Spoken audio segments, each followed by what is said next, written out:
Sabbath day, everyday Sabbath,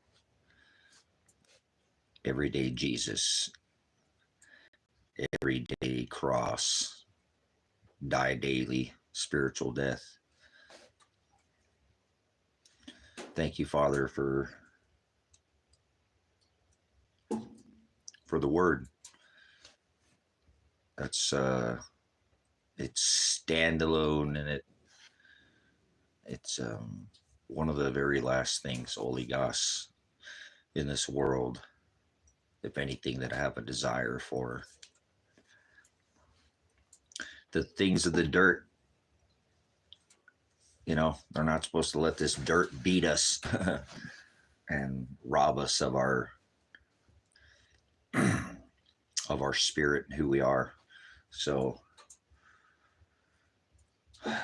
hopefully it's the wind in your sail. It's what pushes you. It's your captain. You're just the vessel and the meat suit, if you want to call it that, or whatever. Temporary physical meat suit in a eternal spiritual existence. But thanks to the Father that the word is something that we can cling to find rest in, you know, that solitude, because there isn't much in a perverted, frowarded, and twisted a world where they say we're corkscrewing and we're spinning. That's ignorant, but anyways, it's not about changing anybody. That's not possible. You can't change anybody. You can only change yourself. All right, self. Latria is the Greek word for self. It means to serve. Self-serve. So, porneia, the Greek word for idolatry, to serve self. So,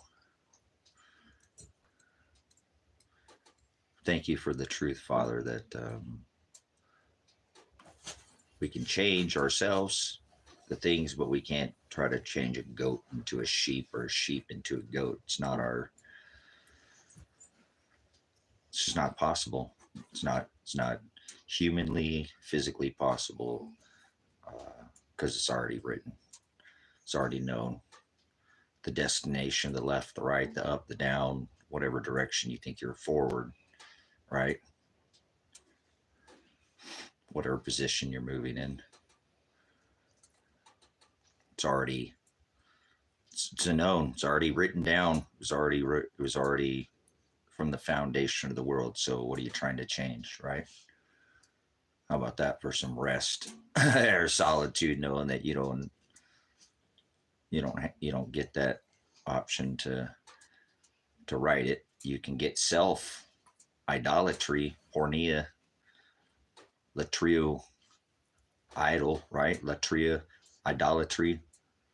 It's latria, ido, idol, or eyes, or statues, or what you see, your dirt, what you see on the other side of the screen, what's behind you. You, me, all of us came from the dirt. We're going back to the corrupt dust that we came from. None of us are special. We're not Elijah going to rise, you know. So, yeah. How about that? Predestination is why I have never been so settled personally in my eternal soul, knowing that he calls out whoever he already chose, and it's just a one-time purchase. It's not religion. It's just put money in a bank, you save it. It's a savings account. He saved, I saved. Sozo is the Greek word for saved. To be saved, salvation. People get it twisted or frowarded or perverted because of religion, but you can't be saved. You're already bought. So ignorance and religion has done a good job at frowarding and perverting that, making it self, an opposition Uh, There'll always be chaff that grows amongst us, and God will bind that chaff with fire and burn it. Don't you worry, brothers and sisters. Don't go to sleep. Remember what he said, the enemy came and sowed seeds while you were sleeping. It's not hard to see who the enemy is in this world, isn't it? You'll know them by their fruit, correct? You'll know them exactly by, they can do anything, but they do self, right? They don't do agape. You don't see that love. It's not in them. So 2 John and 6 is to walk, love, agape, and the commandments of God. They walk in self, and they're lovers. Their agape, their law is self. It's what leads them. It steers them. They're steered into eternal destruction. They'll gnash teeth for eternity. They'll get their little fun and games in this, right? You can have your treasure on this earth. Remember, it's a savings account, sozo, or you could put it up in heaven. Not like I wanted to. Nothing ever does. So not good, but it is what it is. Can't worry about what I can't change. All I can remember, you give me options, but what am I doing? Agape or idolatry? There's no other.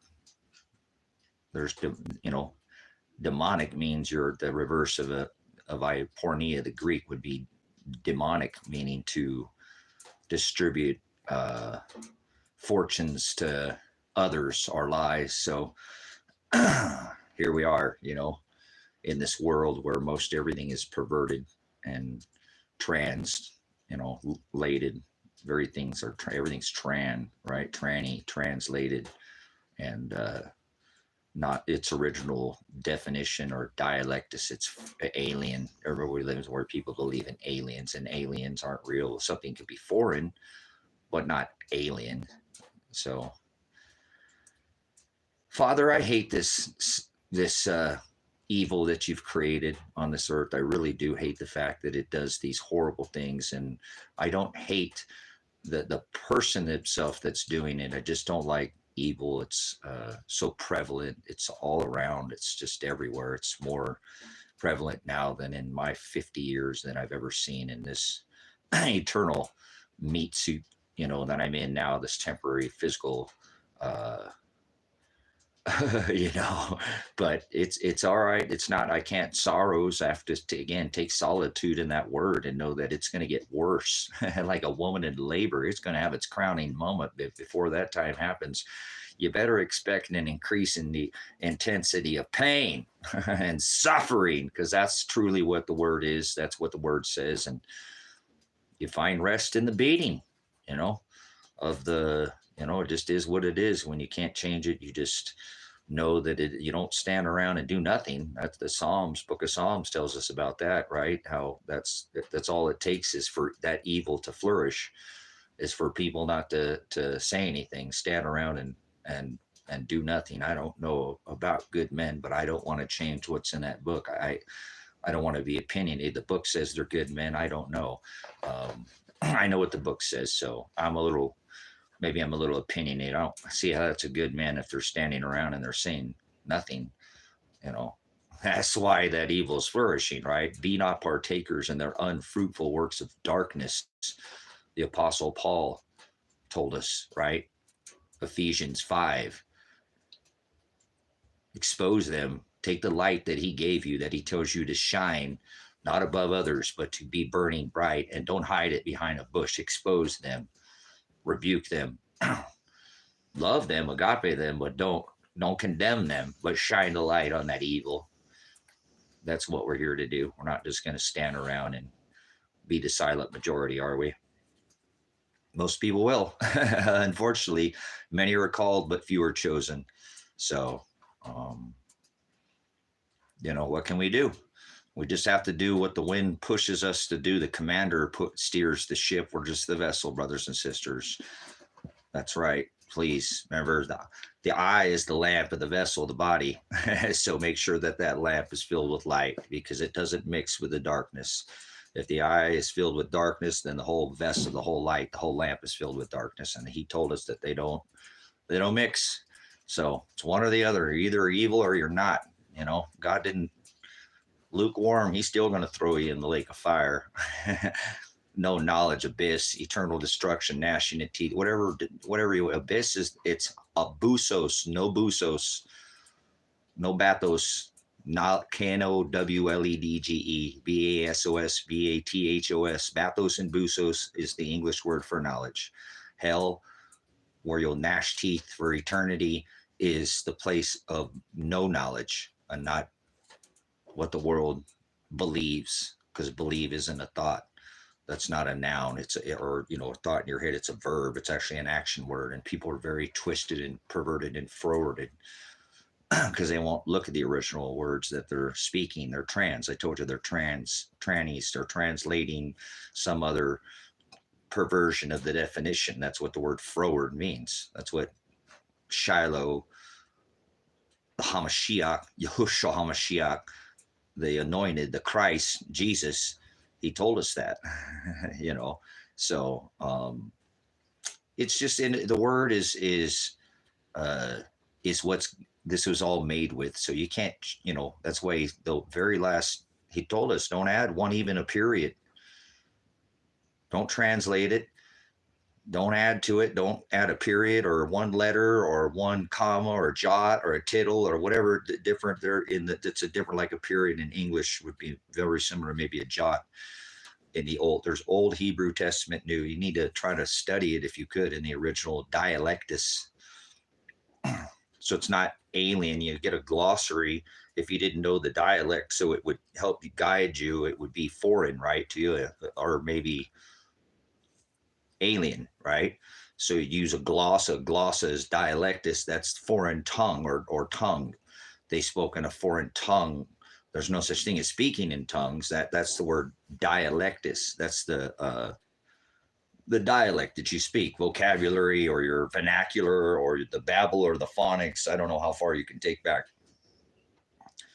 Things have resonance, brothers and sisters. They used to actually have vibration and value, literal value. The Hebrew language was taken off that toroidal field, the Torah, hence 5 books called the Torah law, Shem, Agape, statutes, 613 of them, Genesis, Exodus, Leviticus, Numbers, and Deuteronomy.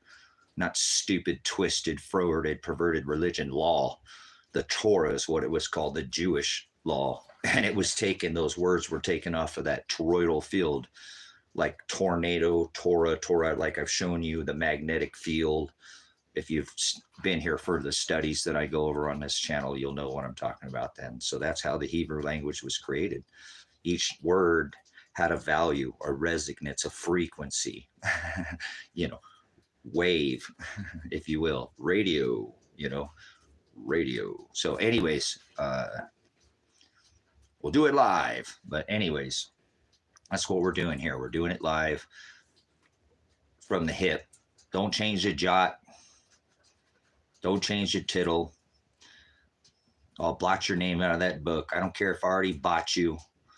You can't be saved. You can only be saved if you endure and carry a cross, spiritual cross. And when I return, you better baptize yourself with my blood spiritually, because I paid the price with that blood and that flesh. You're not under that covenant. I told you through my apostle Paul in Ephesians 6, wrestle not against flesh.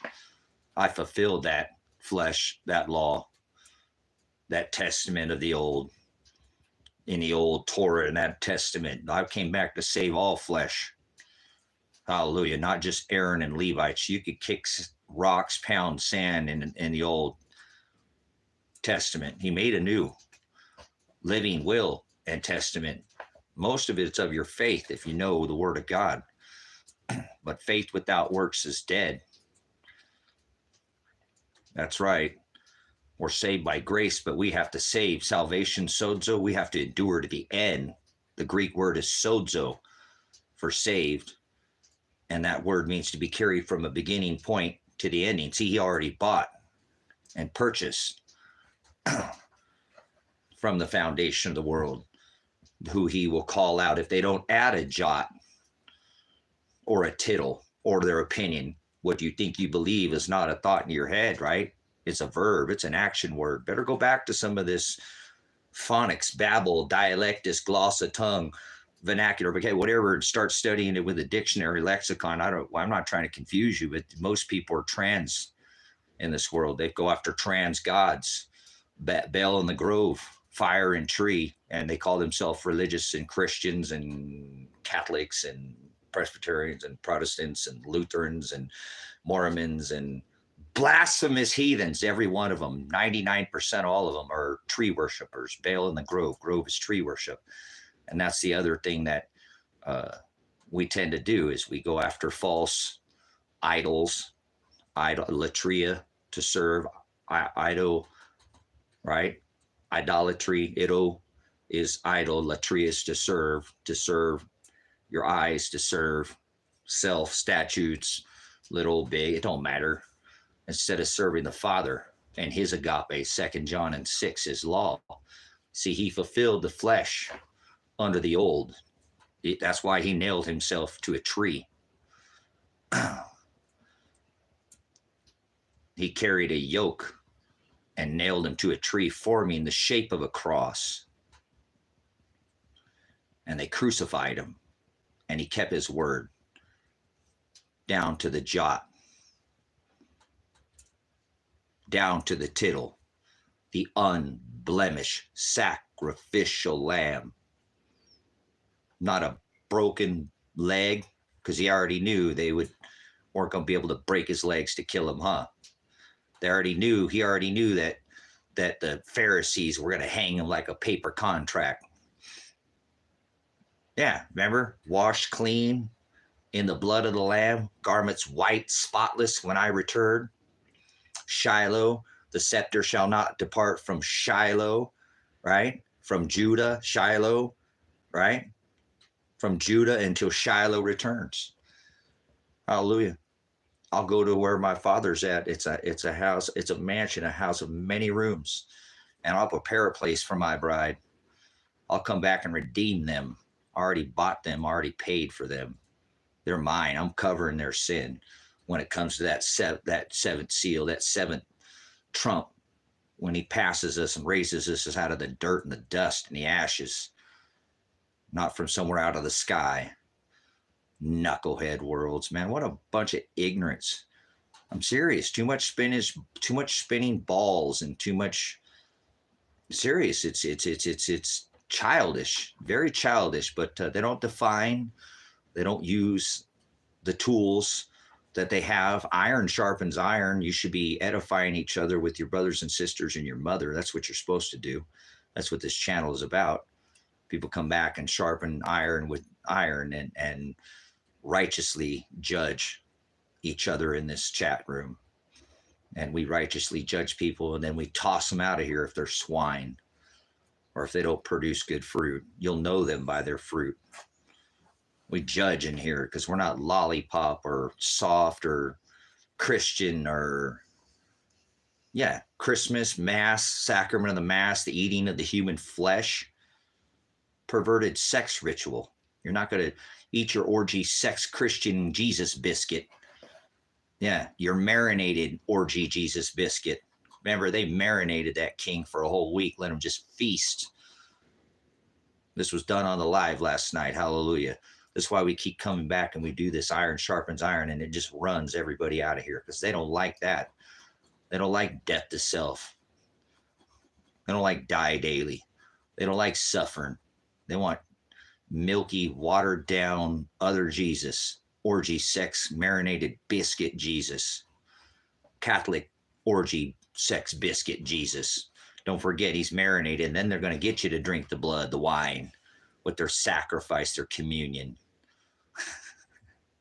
Ignorance, brothers and sisters. Flesh was paid for in blood, nailed like a contract. He ain't coming back for people who are ignorant like that. He's not. You're not just going to get through his, to the gates. The gates are the new heaven when he burns this place with fire. Or it's right now, it's here in you, not some stupid millennial reign and rapture nonsense. People pervert the word. The The whole manger, that's such a bastardization, perversion, sickening, disgusting, filthy, twisted, perverted Catholics. The whole manger scene added, like the word Lucifer, like idolatry, adding their own opinion. Just filthy swine, I tell you.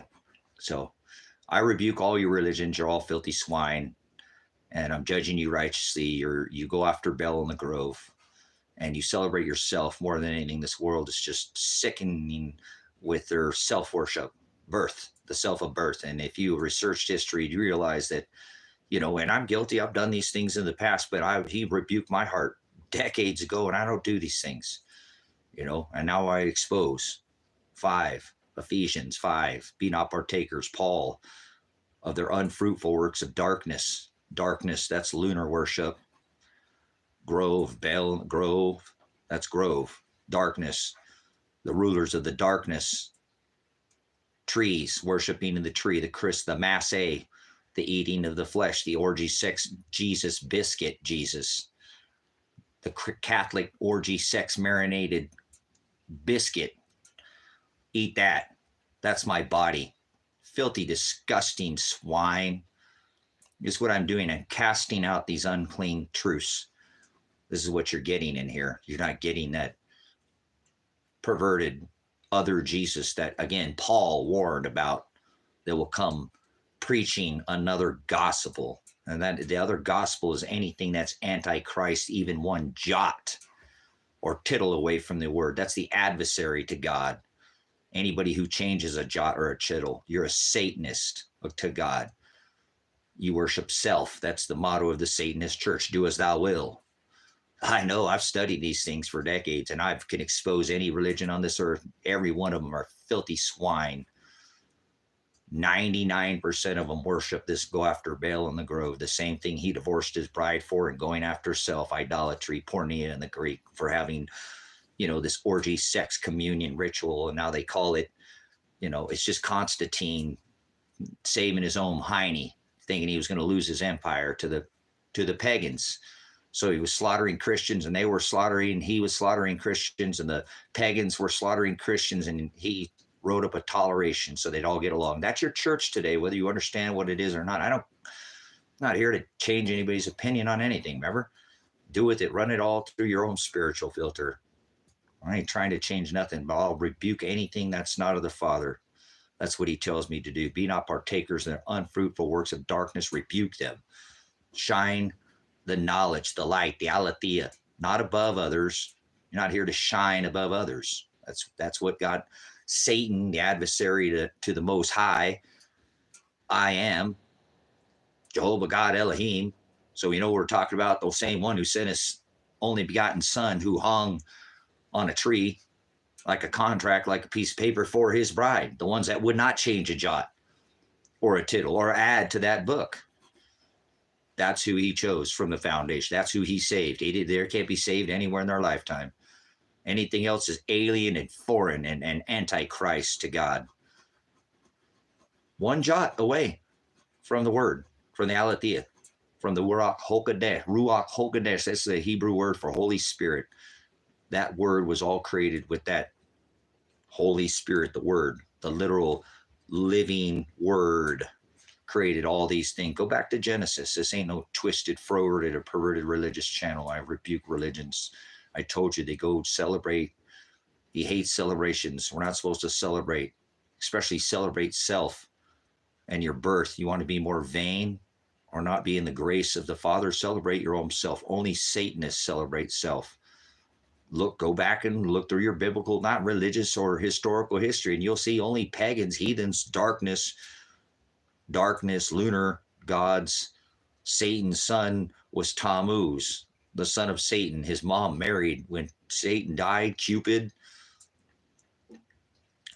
mighty Nimrod, hunter, Valentine's Day. That's just the celebration of the sun god, the one with the wolf, that they celebrate after their orgy sex biscuit ritual, where they marinate the king, who was a peasant, and they just marinate him. Just let him get hammered on mead, and it's an orgy. They would is man on beast, beast on woman, woman on woman, beast on beast, whatever. It was all no holds bars. This is Rome. Remember, Constantine tried to save his butt, and it worked. He combined that paganism with Christianity to give you every religion you have today, because they all follow that daggone fish god, unless they're just lunatics like Islamic people or lunatics still given to them by the Vatican. Tree, Ishtar, star, grove, tree, Moloch, Ishtar, moon, lunar, that's the same thing. That's what Islamic people go after, those dark month gods. They're ignorant, like Christians. Same thing. They're the same thing. Well, Christians believe that Mithra, Apollyon, Satan is their god, the Massé god, the eating of the flesh god. Remember the orgy sex god who came from the peasants? The king, they called him the king. He represents the one that's locked up in the pit, the one that the Catholics have told you. Remember the daggone fish god, the Pope, Papa, the Pope, that represents the son of Satan. Their worship is added this lunar worship, what's not in the original text. They didn't celebrate Christmas or the birth of any, that only Satanists celebrated birth. There's only 2 birth dates in all of Scripture. That's what I'm saying. See how ignorant the world is right now? Totally fell asleep at the wheel.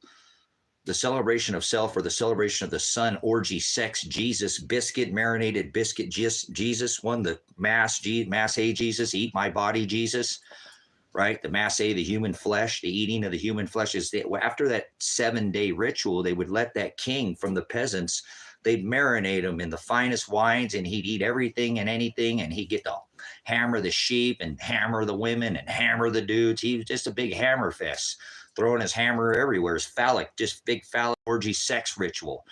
And after a week, they just throw him right. I was thinking that they needed to put something on him before, and I didn't mean to have this discussion, but I just didn't know. I mean, I'm not into eating flesh like the Catholic Church is.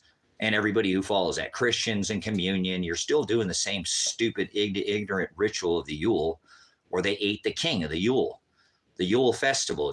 Throw the you baby, throw the baby on the fire wheel, Yule log, throw the Yule log on the. That's representing throwing the child into the fire. Moloch, lunar worship, owl, grove, Baal in the grove, Moloch, the owl god, the tree god.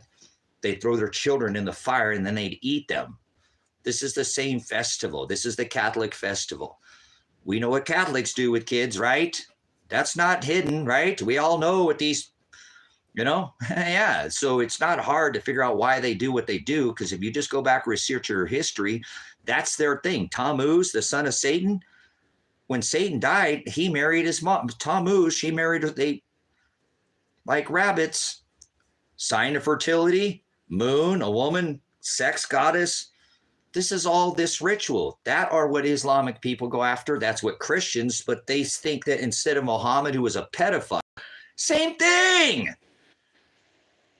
as Catholics.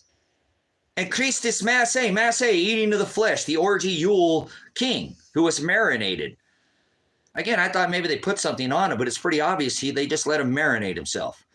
And that's what the Catholics call the eating, the communion. That means communicate, communion, to open up portholes, to open up. That's what sacrifice, they believe, did.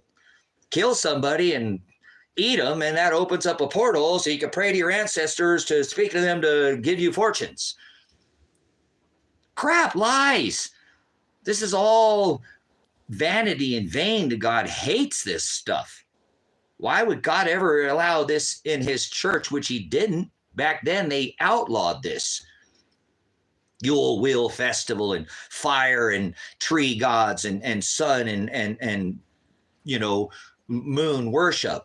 This is an opposition to God's word. It doesn't say any of this. It doesn't have any of this celebration in the Old Testament. Do you see it in the New? No. You don't cite Christmas in the Bible. I said you only find 2 birth dates in all of Scripture. King Herod, do we have any doubt that he wasn't a Satanist and a pagan? And he celebrated birth. He was trying to kill Christ, remember? Hello. And he tells us in his book to celebrate death. Don't celebrate birth. So tell me, everybody's not perverted in this world today that you know. You know one person that doesn't celebrate their birth date or lets other children, stands up and says, why are we celebrating these birthdays and going to these birthday parties with these children? He said, you better have a millstone tied around your neck and to be cast into the sea and then to hurt one, sons of God. Hair on my sons of God, my brothers, my sister, and my mother, sons of God, the children of God, all my, not infants, but those two, but sons of God.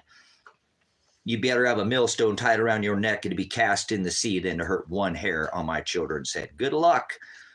You know, do you think this is okay? This is vanity. This is vain. So celebration of self is Satanism. That's adversary to God. That's just the word adversary. Don't freak out. Give you the definition. Satanists is people who celebrate birth. And it's okay that we all let all these birthday parties go on right now. What sickening, disgusting men are on this earth right now? The men that are supposed to be the head of the church. The woman's supposed to be quiet for a minute and be subservient and let me learn this so I can teach you, honey, and then I'll teach you so you don't teach our kids. Paganism, you Jezebel. Oh, well, you're a Jezebel too, honey, because you worship the same fire gods. Oh, I guess I am a Jezebel then too, honey. We're just equally yoked, so we'll just be a bunch of Jezebels, huh? It's not about a woman. Women of men, it's traditions. Baal in the Grove is what the sons of God came into the women of men. That's all that is. That's another completely perverted Spaceballs, Star Trek, Donald Trump, space farce, Elon Musk, Nimrod rockets, phallic rockets, arcing phallic rockets to within the firmament. Idiots. Whole world is a bunch of idiots. They literally are. Ignorant. No. I mean, come on. They're falling for the fact that they think we're spinning around in a circle. Where in the abyss, where in the hell in the world does anything in Scripture support that? No, I saw on television. They saw I was on a spinning ball. Universal Studios presents, Paramount Pictures presents. Yeah, you got lies. You've been visually programmed, and now you go with the flow like everybody else. We went to the moon, right? We landed on its own source of light, and that's obviously people are starting to see, hey, wait a minute, the moon doesn't match the shadow here. Yeah, did you go back to the Scripture? That would support that, wouldn't it? That is its own source of light. To divide the day from the night, the dark from the light. But they go and spin around and 1,040 miles an hour. Ignorance. Where does it say that in the Word of God? Go ahead, pervert it. Remember he said, add a jot, add a tittle. Be a pagan. Think you got all, That's what the pagans did. They prayed to Saturn because they thought the sun was going away. And they lit the Bell in the Grove. They lit these bell fires all over the earth to try to warm the earth. What ignorance, see? They literally lit fires all over the earth to try to warm it because they thought the sun was going away. So they prayed to Saturn. That is a representation of time, the time marker in the firmament, the second largest Jovian gas giant of the four gas giants that have been talking about. Yeah, the Jovian giants that have been talking about. Yeah, giants. Oh, giants. Anunnaki. Yeah, giants are real, but not aliens, you ignorant world. Where in the hell does it say Scripture? Does it abyss? You like it better if I say that? I'm just saying that it's a place of no knowledge, okay? Where in the Word does it say that? That we're spinning in a circle. There's nowhere it says that. There's nowhere it says the word space. It says firmament. But heavens are not some place in the sky. See? That's been the whole perversion. And that's what's so beautiful about the teaching of sons of God. Lesson is because it exposes all this perverted, twisted, spinning, corkscrewing through on this third rock from the sun, through time and space. Shut up. Seriously, stop it. I don't want to hear it anymore. That's childish. There's nowhere, none of that supports Scripture. I'm exposing this. Spacey Tracy, crazy. Careful, I'll spin you in circles. I will. Whatever, it's the Word that's doing it. It's not me. Glory to the Father, all right? Maybe he'll spin you in the right direction. You get headed in this unperverted direction that you're headed in, which is the wrong way. Foolish virgin. Be wise. girded in his service. If you're reading that book, you should be obviously know that the world, what, W-O-R-L-D, or the W-H-I-R-L-D-D? Or do you live on a plane-ette? Why do they fly ships in space? This is just a stupidity, brothers and sisters, to allow this, the celebration of birth, spinning balls and all this nonsense. It's all in opposition. This is what gets us in trouble with God every time, brothers and sisters. This is what got Israel in trouble. Spinning ball nonsense, lighting fires all over the earth to try to warm the sun, and praying to Kronos, the time marker Saturn, to try to slow the sun. And same thing today. Christmas lights represent Bel in the Grove. You're lighting fires during that 7-day orgy biscuit sex marinated Jesus ritual that they ate, the orgy sex marinated Jesus biscuit, right? They would barbecue the king of that festival, and this was the celebration of the birth of their king. Birth, celebration, which he told us to do not celebrate once again. See, told you, I go full circle. I'd spin you in a circle. It's a cycle, brothers and sisters. We all come back to doing the same thing every time. He said, if you do not love me, I will send your enemy will come against you one way, and I'll make you flee 7 ways. And that's what we see right now. This is exactly what's going on. If you know the word, then I don't have to try to. 7 is the number of completion, brothers and sisters. To be 7, that's mature. That's why I call people childish, because they believe in space. They believe that grandma went and died and is waiting somewhere for them above their head when grandma is below their feet. What an apostasy to the word, to pervert it and twist it and just make it their own. What do you think, Donald Trump? I'm exposing him. Whatever. I'm probably going to go to prison someday over this, but I don't care. All this anti-Semite bull crap. Israel is a spiritual Jew, brothers and sisters. Shut up, you ignorant fool. Don't indicate drug usage in here, you fool. I don't put drugs in my body, you ignorant fool. And I don't support big pharma. Speaking of drug dealers, the #1 drug dealer on the planet, Donald Trump. The Pfizer jab, he created it. The king of the jab. That's a drug. That's a medical procedure. Get the hell out of here, you ignorant fool. You can research my history. You could go back. I have a history. Why don't you do some research before you ask? We all put these things on the internet. You can find everything you want about me. My criminal record, my medical, even they don't HIPAA. They don't even care about that anymore. These are the kind of people that I'm talking about, brothers and sisters. The insinuation, they see a completely sober, completely perfect person who's exposing truth, and they want to implement drug usage. You're filthy swine. You know that? You're just like Donald Trump. You want to give people drugs. Get him out of here. Report this person for implementing drug usage. What is it? Active Osama. Get him out of here. All right, you've been reported for drug usage. You're a swine and filthy. I told you I cast it out of here, brothers and sisters. That is sickening. This is so disheartening. Somebody sit here. This is automatically what this guy's some kind of, he cares about my life. He or she. No, they don't. Oh, I'm just doing it. Get the fuck out of here. You'll know them by their fruit. Put something that's worth time. The biggest drug dealer on the planet is Donald Trump. He created the Pfizer jab using an Emergency Authorization Use Act, which means there had to be a national emergency in all 50 states.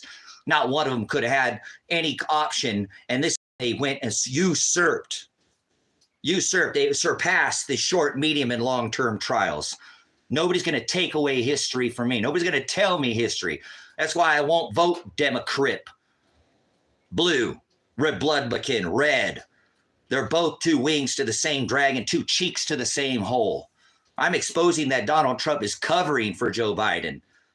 His EpiPen Island, you think he's creepy? Yeah, he is. He can't keep his nose and his hands off of nobody.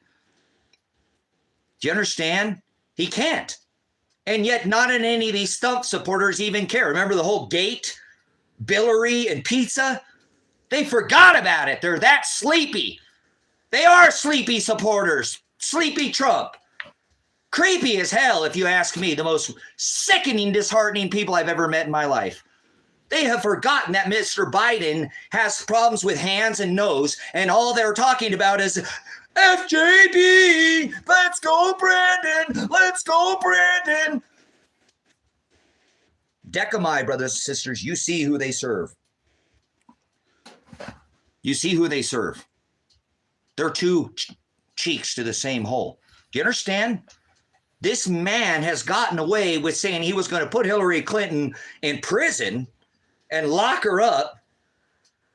And he made hundreds of millions of dollars funnel to his buttons, banners, t-shirts, websites. Then she was sitting 3 bodies away from him at his inaugural dinner behind him. You talk about the most sleepy people to ever to walk this earth, Trump supporters. These people who support this man, they were changed, just like the word says. This isn't exactly what the word is saying, but they're just like it. It's hados. They're in the same way. You know what I'm saying? They were changed in the twinkling of an eye. At the last, sleepy Joe Biden. That's all he had to say. It was one time. They were changed in the moment.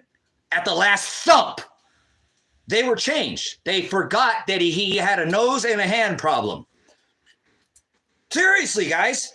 This is so, you wait until they put 100 or I can't wait to be dead and put lifetimes and come back and try to find this information. And he'll at least be one of the one that's good. That's the dude who dropped 3 steel buildings with 2 airplanes.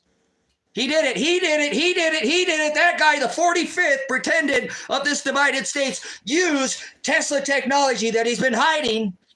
He's been hiding this. He's been holding this with Mr. Stinky Muskrat. He's a pedophile in a pod too. Mr. People's Champion. We show where he gives allegiance. Mr. Glasshole. Don't forget Mr. Glasshole.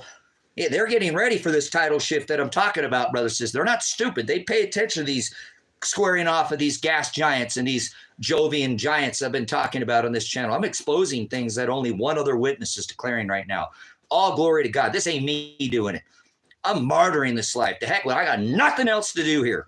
Nothing else to do but to expose this transgender God lover who decorates his house with the February God, the January Two-Face, 2 decks, 2 jokers in a card.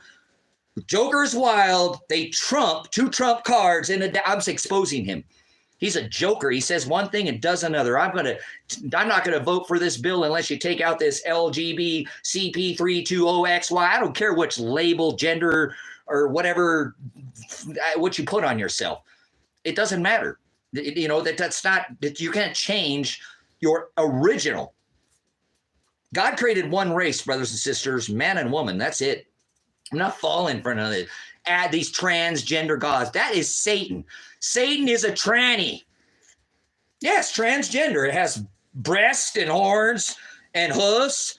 Why do you think they want you to come on by and give it a try? 3 triangles up, 3 triangles down. They dropped 3. He dropped 3 steel buildings with 2 airplanes using Tesla tech in their own footprint, and then reconstructed those 3 triangles up, 3 triangles down to make one Nimrod phallic tower.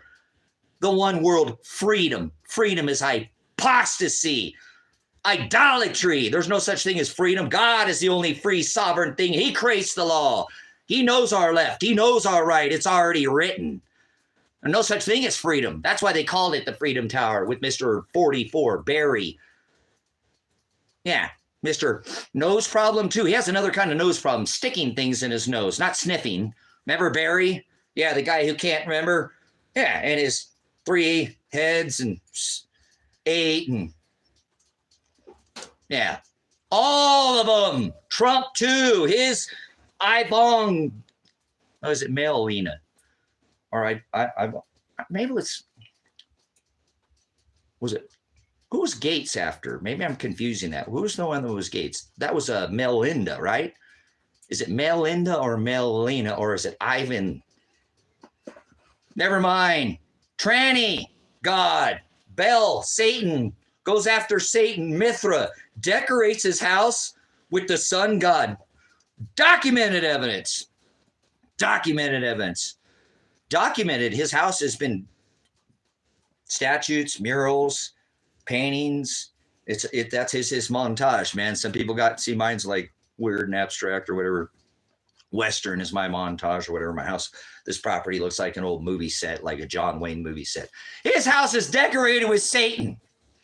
They were changed at the twinkling of an eye, at the last thump, because Joe Biden is being run for cover by Donald Trump, just like he's using that tech, 3 steel buildings with 2 airplanes. The world falls asleep. these Thump supporters, you'll never find Donald John, not John Trump, his uncle, who stole the Tesla technology. Known, that's known. They're not hiding that from Tesla.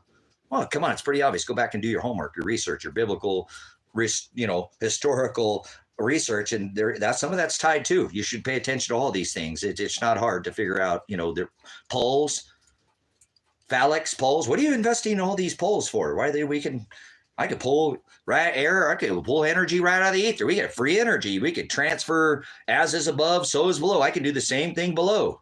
Don't think this ain't biblical. Yeah, right. Don't get your twisted religion in here. Get it out of here. Don't talk to me about no stupid politicians. They're all the same, blood related to. I don't care if you mix red and blue together, how many times it still makes purple. It still makes purple every single time. There's never been a president that wasn't blood related to the queen. So I don't want to hear it. He ain't one of us. All that stupid idiocracy that people pushed during the campaign. He said he was going to put Hillary in prison, and he ended up funneling hundreds of millions of dollars into his account. And she sat 3 bodies away from him at his inaugural dinner. And then the next day he praised the Clintons, both Hillary and Hillary. So Donald Trump, not Joe Biden, them both. They're both 2 wings to the same dragon, 2 cheeks to the same hole. You can put Mr. Muskrat because he's got a ticket on Air Force One too, ticket to paradise. He's the one responsible for paradise. I blame paradise for Musk and Thump. You understand? They created paradise. 2 tickets to, remember? Ticket to Air Force One, 2 tickets to paradise. Yeah. Figure it out. That came from below, not from above, not do me baby, chili bowl, having a 1 million acre barbecue in Texas. Right? Try that chili bowl, for example, where they're flipping over cars.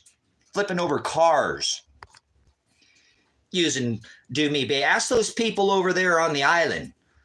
No, not EpiPen, not that same island. I'm talking about, Hyena behind, that other one that we've left behind that they had a blast over there. I think it was, what were they drinking over there on the island? I know they like their, I think, it was Maui Blast, huh? How's that still go on, guys, too? This is tech. That's how you drop 3 steel buildings with 2 airplanes. And then when you do that and you're there on the ground, boots on the ground, you can stand there, the boots, the dancing Israelis at the bottom of the tower. Remember those guys? Have you forgotten the 45 cuts on the bottom? All the things. I've never forgotten it. Never forget, brothers and sisters, who's responsible for dropping 3 steel buildings. Remember, he said, I now have the tallest building in the world. 3 triangles up. Look at that building. That's what it is. And 3 triangles down. Another phallic tower. 3 into 1. Transgender. That represents Satan. That Freedom Tower represents Satan. Whether you understand, you have spiritual eyes, celestial eyes, biblical, if you could see these signs. There are many. Celestial, biblical, scriptural, agricultural. They use things like gematria. They play visual voodoo on you. Tell lies to your vision and cast spells and channel you and send you to school so you'll go with the flow like everybody else and believe this nonsense spinning spaceball crap. Ridiculous space farce. How much money has NASA made and we haven't been back to the moon since how long? It was 1976 and we ain't been back since, right? We went to the moon on 3 sun, Apollo, the sun god. That's who has his house decorated with Satan. We supposedly went to the moon on a sun, Apollo mission 1 to the moon. Get the f- out of here, man. Come on. I don't mean to be like that, but that is so stupid. We've had all this time to expose these things, the studio, the reflections, math. I'm a reconstructionist prior. I'll just leave it at that. And I was certified at 19 years old as an investigator. I'm a little better at math, and that don't add up. I'm sorry. You could give me that 2 + 2 = 5 common core crap. That's not how, that don't add up. Gematria. You take something from here, you got to give it back over here, right? Algebra, right? That's all that is. It's a value. It's a resonance. Like I was telling you with this toroidal field. the chances and the odds. No, no, no, no, no, no. No, he knows where the dice will land. He knows which card you got in your hand. He knows which cards are coming out of the deck. So this is not a known, and they know these things, brothers and sisters. They play and ride out these cycles. They ride the tide, the changing of the tides, the changing of the times, the changing of the seasons, the changing of the age. And they play this celestial voodoo on you. Yes, they do. I don't think that's ever been said. Hallelujah. Celestial voodoo. And they play digital voodoo with their crypto voodoo on you here too already. Do you understand? You're not going to be able to hide from these skies, brothers and sisters. These celestial markers that I've told you about, they're very aware of. They're very aware of what's going on. They know the jots. They have to make each one of those come to pass. It's all about two kings. Remember? Giannis, the two-faced jackal joker, Nimrod, phallic tower, 3 into 1, right? Trump tower, Nimrod. There's always a mirror. That's what Satan does. He mirrors Christ. He's not some leotarded, orgy, sex, marinated biscuit Jesus. That's the marinated, orgy, sex, Catholic, sex, Jesus, Christmas, Yule, throw your kids on the fire, eat them. Masse, eat flesh, throw the baby lamb on the fire, eat it. It's filthy, guys. It's the same thing. And that's what this man's tower is decorated with. Giannis, the two-face, mirroring Christ, not leotarded, red spandex, halo over here. That's just another Satan. You got one kitty Satan over here and one kitty Satan. I thought that was God and good and evil. Mm-hmm. That's what you think, huh? That's what you believe, huh? The serpent. Oh, there's lizard people. No, there's no lizard people. The Nakash, the beast, the one, Leviathan, that crooked serpent. There's dragons. Man loves to idolatry, brothers and sisters. They're coming out of the sky. Grandma's coming out of the sky, right? When she gets pulled up out of the dust. Where in the abyss do you get this stuff, guys? You watch too much television, channeled and programmed and forward and spun and perverted and twisted is what your mind has been. Perverted. We haven't been to the moon since 1976. You could fart and smell it on the moon. If you just did the space lander itself, the wheels didn't collapse on it. It didn't fit. You can't put your square peg. I don't care don't talk about shapes in here. If we talk about stars and God didn't create any planets. Nowhere did God say there's planets. You're in apostasy. Please leave now. You can't fit that math.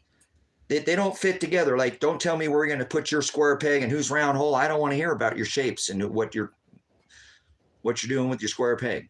Okay. So anyways, that's phallic worship. I don't care about it. I don't want to hear it. This is what the whole world loves. They go after this phallic worship. They follow this man who has his whole decorated house as a literal phallic decorated with the phallic God, and they revel after him like Time Magazine's Man of the Year. Remember I got tech and it came from aliens. Same phallics. See, it's always a duality, brothers and sisters. That is the 66. That is the 99. That is the 88. It's the mirror. It's a mirror. There's always a mirror. If you know gematria, there's a mirror date to every date. There's so many days left in the year, so many days before. They do everything by the number. And so the duality is that there's two kings. In case you haven't been told this, they mirror this over and over.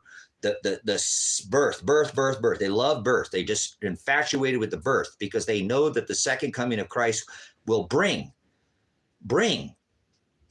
their king, because my king Shiloh, the one with the inheritance and the key to the heavens, right, to the church, he opens up that scroll. He rolls that sky back. That pit opens up and he comes back with that key to let out, see, king, orgy, sex, biscuit, Jesus, marinated orgy, sex, biscuit, Jesus. Make that a term. Say it. It's never been said before. We just started it last night. Hallelujah. They marinated their king. They let him eat everything. The finest rib, prime magic, pork, everything. Literally for 1 week, this peasant got to be marinated. marinated with the finest wines, the finest. There's pictures of the cabin in here, guys. I'm building out cabins here on the property. This is the cabin that I'm in. I will be renting these cabins out here soon. I'm gonna break off this 1 minute because I want to talk about something here. Wood stove's cracking. That works off the heat of the stove. I've got all my balls on here. These are cannon balls to keep the heat. So yeah, mostly all of this is a lot more. A lot of these are a lot bigger than, these are 10. There's a lot of bit bigger boards in here than what you think here. Some of these are a lot bigger. Look at the baseboard. This is like an 18-inch baseboard or 16-inch baseboard. So these are much bigger than 2x8. These are 8s and 10s and some 12s. Look at how big this is. It's a little deceiving. There's not too many 2x4s on this build. This is all, look at the size of this one. These are all weathered. That is a 2x4. There's one 2x4. I make shelves in the wall. It's another thing that I do. That's what you see back up over here. I put shelves into the wall to put it in from behind. I wafer it together. I have a little bit way of doing things. So, but anyways, I'll show you. It's got to take a short break here. Here's the composting.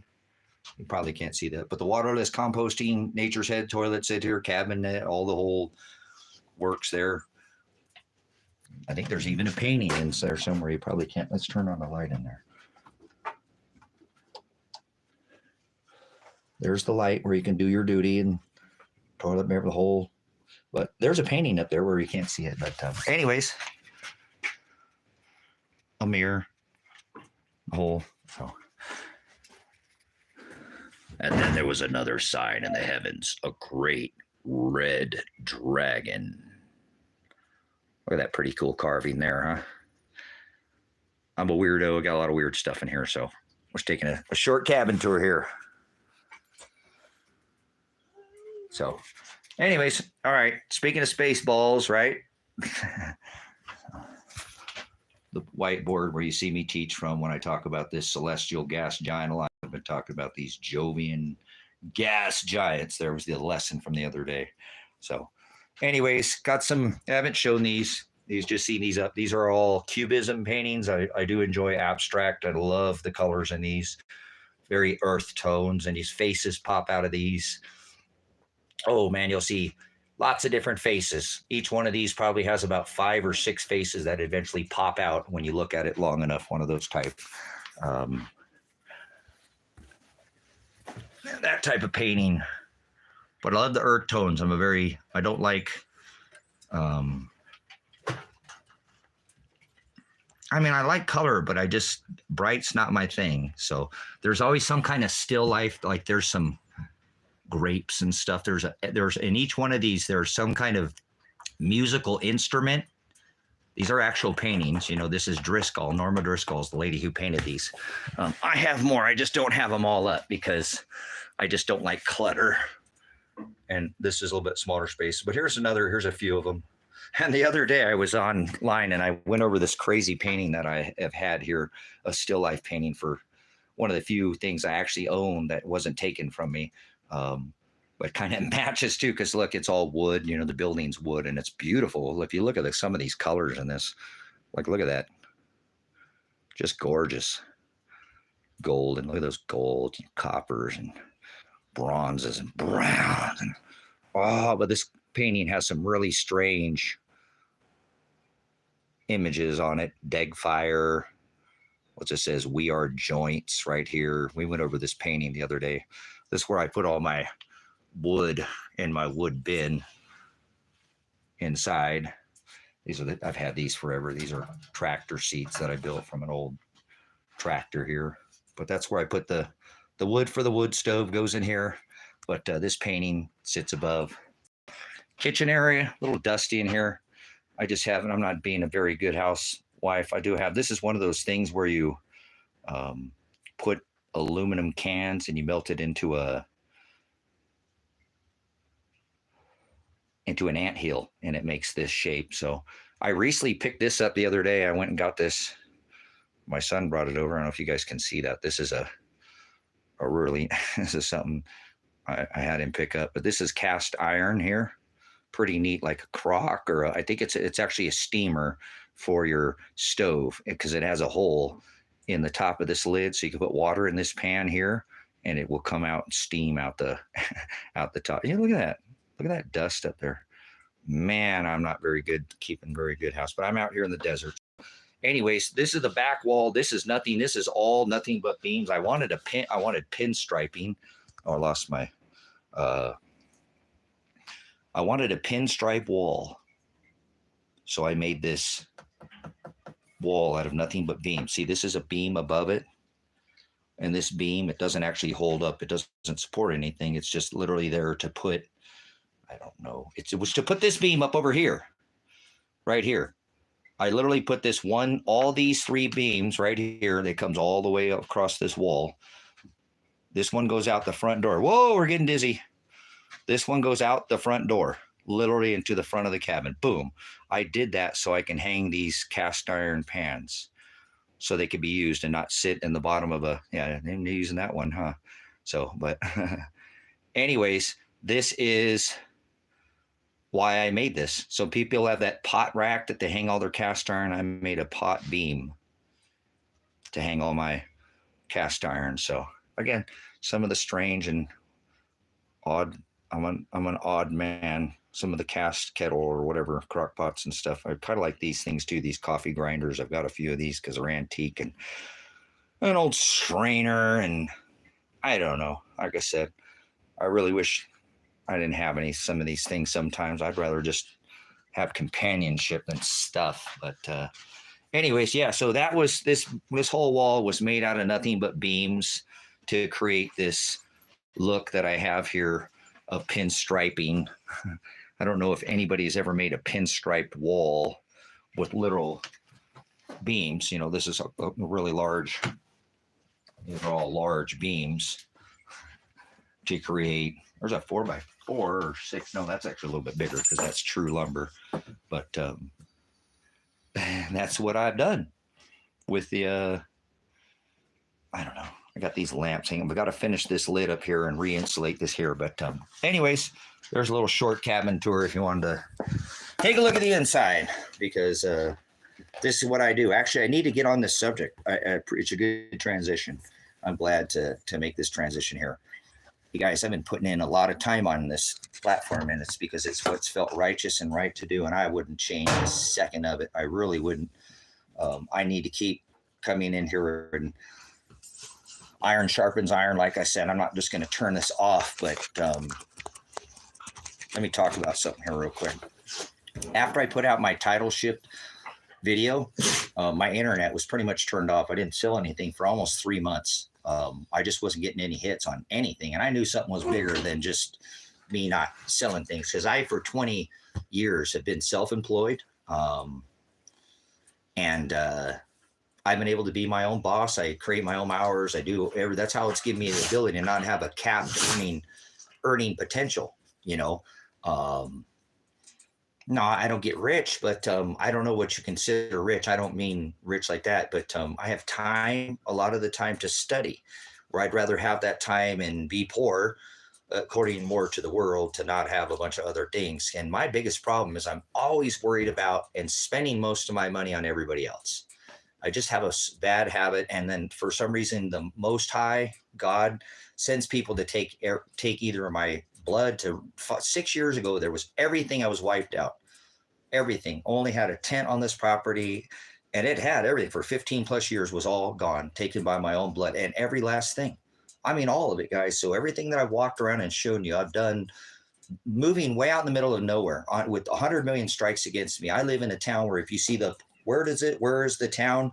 Oh, hell no, honey. We're not going way out there. So I can't sell things for 10 or 20 bucks. If I sell something, it's got to be 100 to 300, 500,000 to just to, you know what I'm saying? People don't drive $30 or $40 worth of gas out of their car to come buy a 30 or 50 or even sometimes $100 item. So anyways, it doesn't matter. So I've been pretty successful at doing this. Obviously, I've been able to not have that capped earning potential, meaning I can only make so much because I'm on a salary or I work a 9 to 5 and it's hard to get overtime. And so, but most of the time, how I work my life, and I always have, is that I try to get all the bills paid. Very first thing I do. My dad taught me to work hard and play hard. And because of how he taught me, how he raised me, we could stay out as late as we want. And we lived in Los Angeles, a very, very dangerous place to stay out late at night, you know, when the street lights went off or, you know, on. A lot of the, you know, the kids in the neighborhood and stuff, they had to go home and do their homework because the lights went out before they went to bed and eat dinner and all that. Well, my dad didn't do nothing like that. He would never allow anything like that in the world. He made us do everything first. We did chores 6 days a week. 6 days we had chores to do every single day. And I'm not talking about all the other things he made us do. A lot of other things. We had to do a lot of other things just in our chores. Dishes, that was one part of our chores. That's just, we had to dust every day. Like I told you, the dust, my dad would kill me right now if he saw that dust on the pan up there like that. Oh my goodness. People are like, man, you're a little excessive compulsive. Well, no, I just have a kind of a way of doing things. And, you know, it's called preventive maintenance. You know, you just keep up. So that's the way my dad was. He was just, you know, some people called him a slave driver, but we had to get our homework done before we could even go out and play, period. That wasn't a thing. That wasn't even an option. All the chores had to be done. The room had to be clean. You know, there was just a certain way. Vacuum, we vacuumed every day. We only did vacuum 1 day a week. 6 days a week we vacuumed. 6 days a week we dusted. We normally only get 1 day off. See, it was kind of like he gave us 1 day off, but not me. I was always in trouble. So a lot of the times I worked all the time. But anyways, what it made me understand is that you work hard. And what I like, what my dad taught me is that, son, I was different and he had to talk to me a lot because I was always in trouble. But he's like, if you would just get done, you're so smart that I know you don't even have to put half the effort in. And I see what you're doing, Mr. Spacey, crazy Tracy. You're just can't even concentrate on anything. Half the time I can't even talk to you. But if you just use a little more effort and put that effort towards, you could, you know, you wouldn't have to worry about the things, but you always are so worried about everything else and try to figure out the answer to everything and worrying about, you should worry more about yourself and you wouldn't have the problems that you have. And I never let that sway. I just always, and I respected my dad, but I didn't let that change who I was from my core. I've always known that it's not, but he was still teaching me. And I did understand because I live this as a lifestyle to get what I need done, work hard, and then you can play hard. See, a lot of people, when they were out in the lights were going to come on and they still had homework to do and they didn't have their chores done. That's what they were thinking about when they were playing.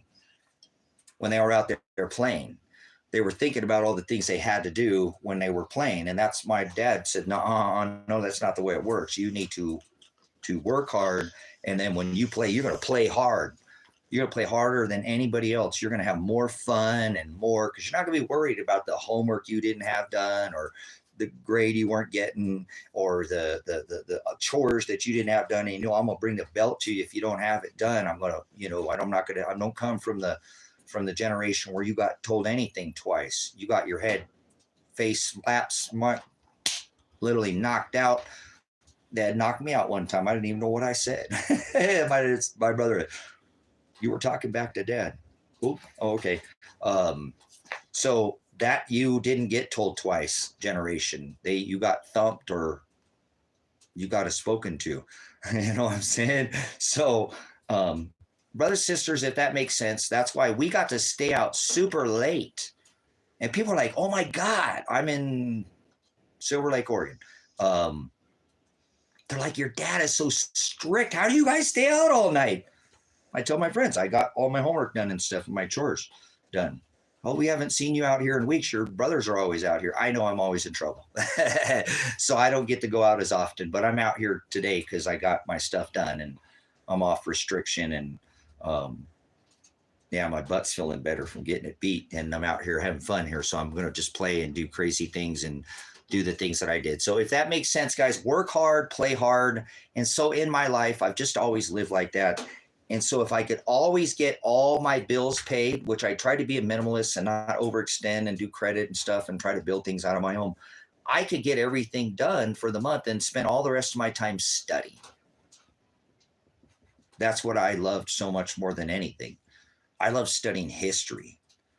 I love studying, what you guys call politics, but I don't call it. I call it history. I can't even live in a world right now where I mention a president's name and it's not political. I should be able to make a statement about one of these presidents without it even being a political thing, but that's not. So I don't get biased. I won't let somebody tell me red or blue, or I have to be this, or you got to like this kind of music, or you have to like this kind of food, or nobody's going to tell me anything.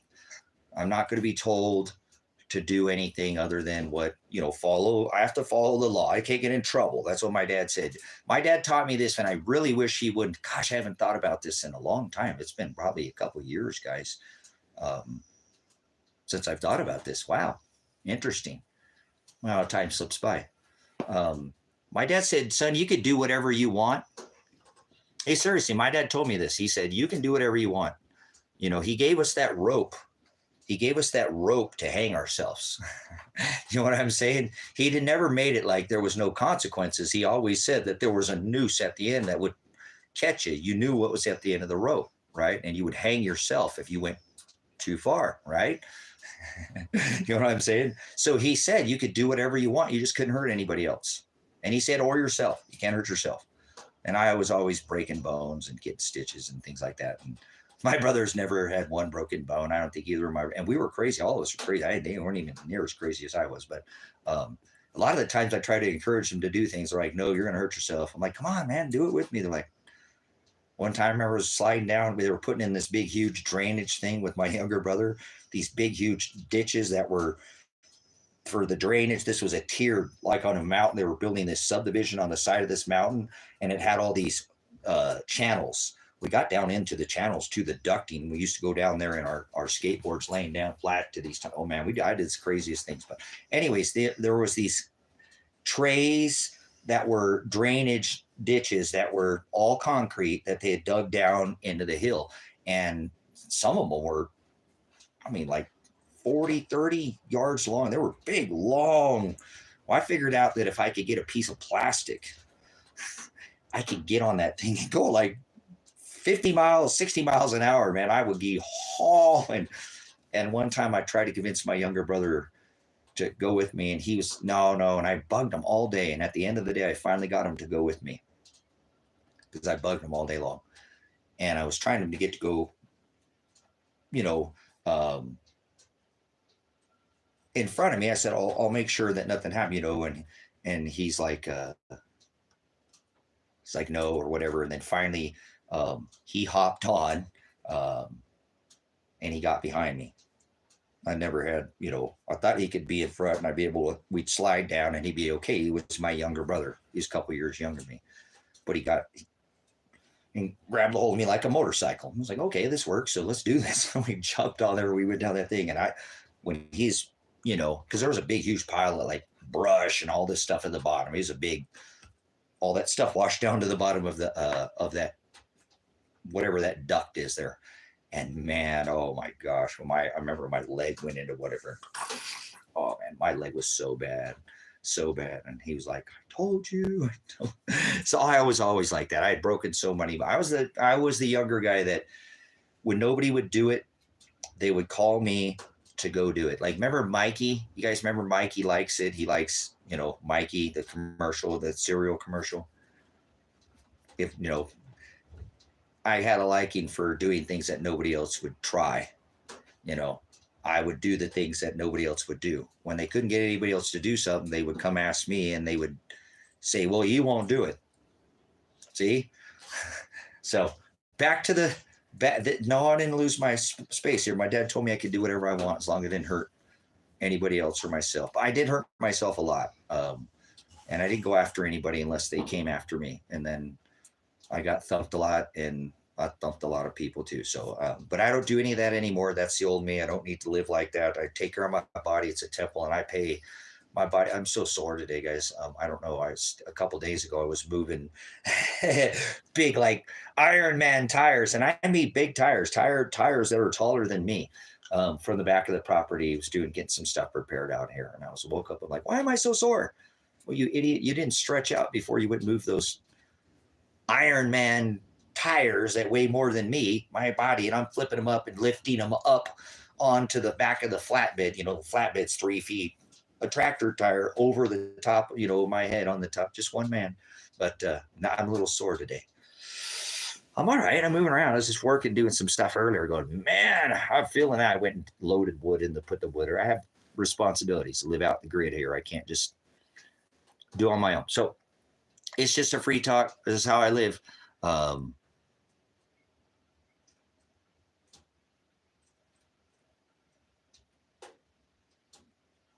Yeah, that's a problem too. Probably a little sprinkles, but not yet. Nothing like that yet. The weather's all over the place. It's a little. Let's see here. No, darn it, my phone didn't plug back in. Oh well, I better not stay on here too long and get some other things done. But anyways, I want to say this, that recently here in the past couple of days, work hard, play hard. I've had to get back to paying the land payments out here, guys. And I'm really starting, and I don't want to make a move too quick. I'll do whatever. It's just some free thinking. I'm just kind of free thinking with you here. Because again, a lot of my assets and things are tied up for other things. Like I have 65 acres. I pay on 45 of it. So that has to happen. I can't, and I don't mean to say and bring the whole financial thing up again, but I'm talking about this. When I talked to my son here recently, and I told him about, I still had 3 land payments because I pay on the Bowens property. I have been paying on the highway property where the UFO was at. I bought the property just to build the UFO. Look at all the money I have in that. I probably had $20,000 into that whole venture at least to build a UFO for nothing, just so people can. I know it's not for nothing, brothers, sisters. It's for me and the Father, because I know there's no such thing as UFO tech like they think alien. It's between me and the Father, and it is a billboard for these cabins that would eventually knew what I would put out here and rent 1 or 2 of them out. It was on the highway. It's a billboard. So I almost have that paid off, but I still have a payment on it. So that's $150. The other one's $245. This one's $225. So yeah, like I said, about a little over $600 in land payments. And then because I don't have a lot of bills like that, I have car insurance. I keep that. So if I run into you and gas and phone bill, I've got, because I never got child support. I don't get Social Security. I get nothing, and I can't get a job in this town because of my stinking mouth. And I fight with the cops and I fight with the farmers and all that. But I make it. I've been doing fine, brothers and sisters. I really haven't had any struggle until I got robbed again, like multiple times. And it's God. It's not anybody doing it. I want to try to keep this moving forward here.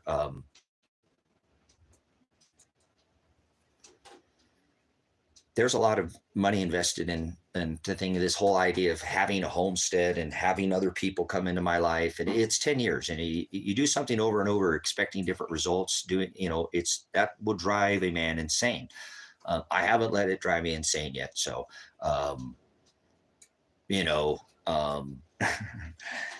again, I was talking with my son, and,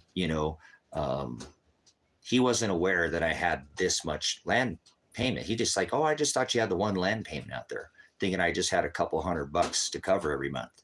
And I was just kind of skating out here, getting by on a couple $100. When I told him I had $800 of bills, and no way, I have to sell an asset. I have to do what I do. And he knows, because I've had issues since that TikTok video that I put it down. Nothing, no traffic. They shut my little marketplace down. I couldn't sell anything, no Craigslist, nothing, getting 0 traffic. And that's an impossibility. You always get, is this available, spam on the marketplace. I've done it for too long. That let me know that they were literally pulling off, it's the title of it.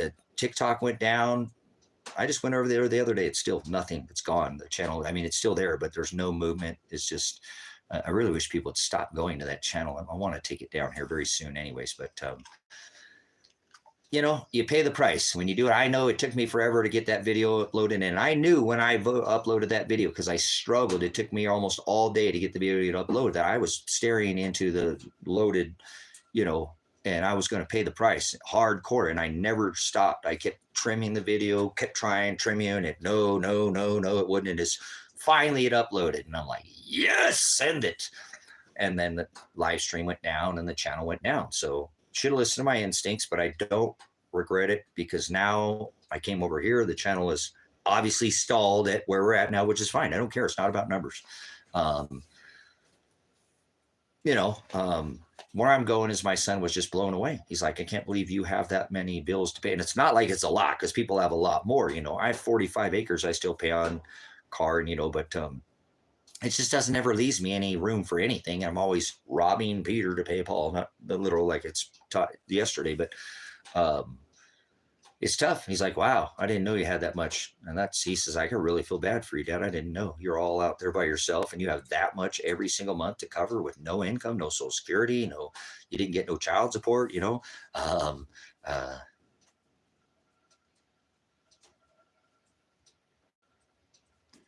rate of growth has decreased in time. Yeah.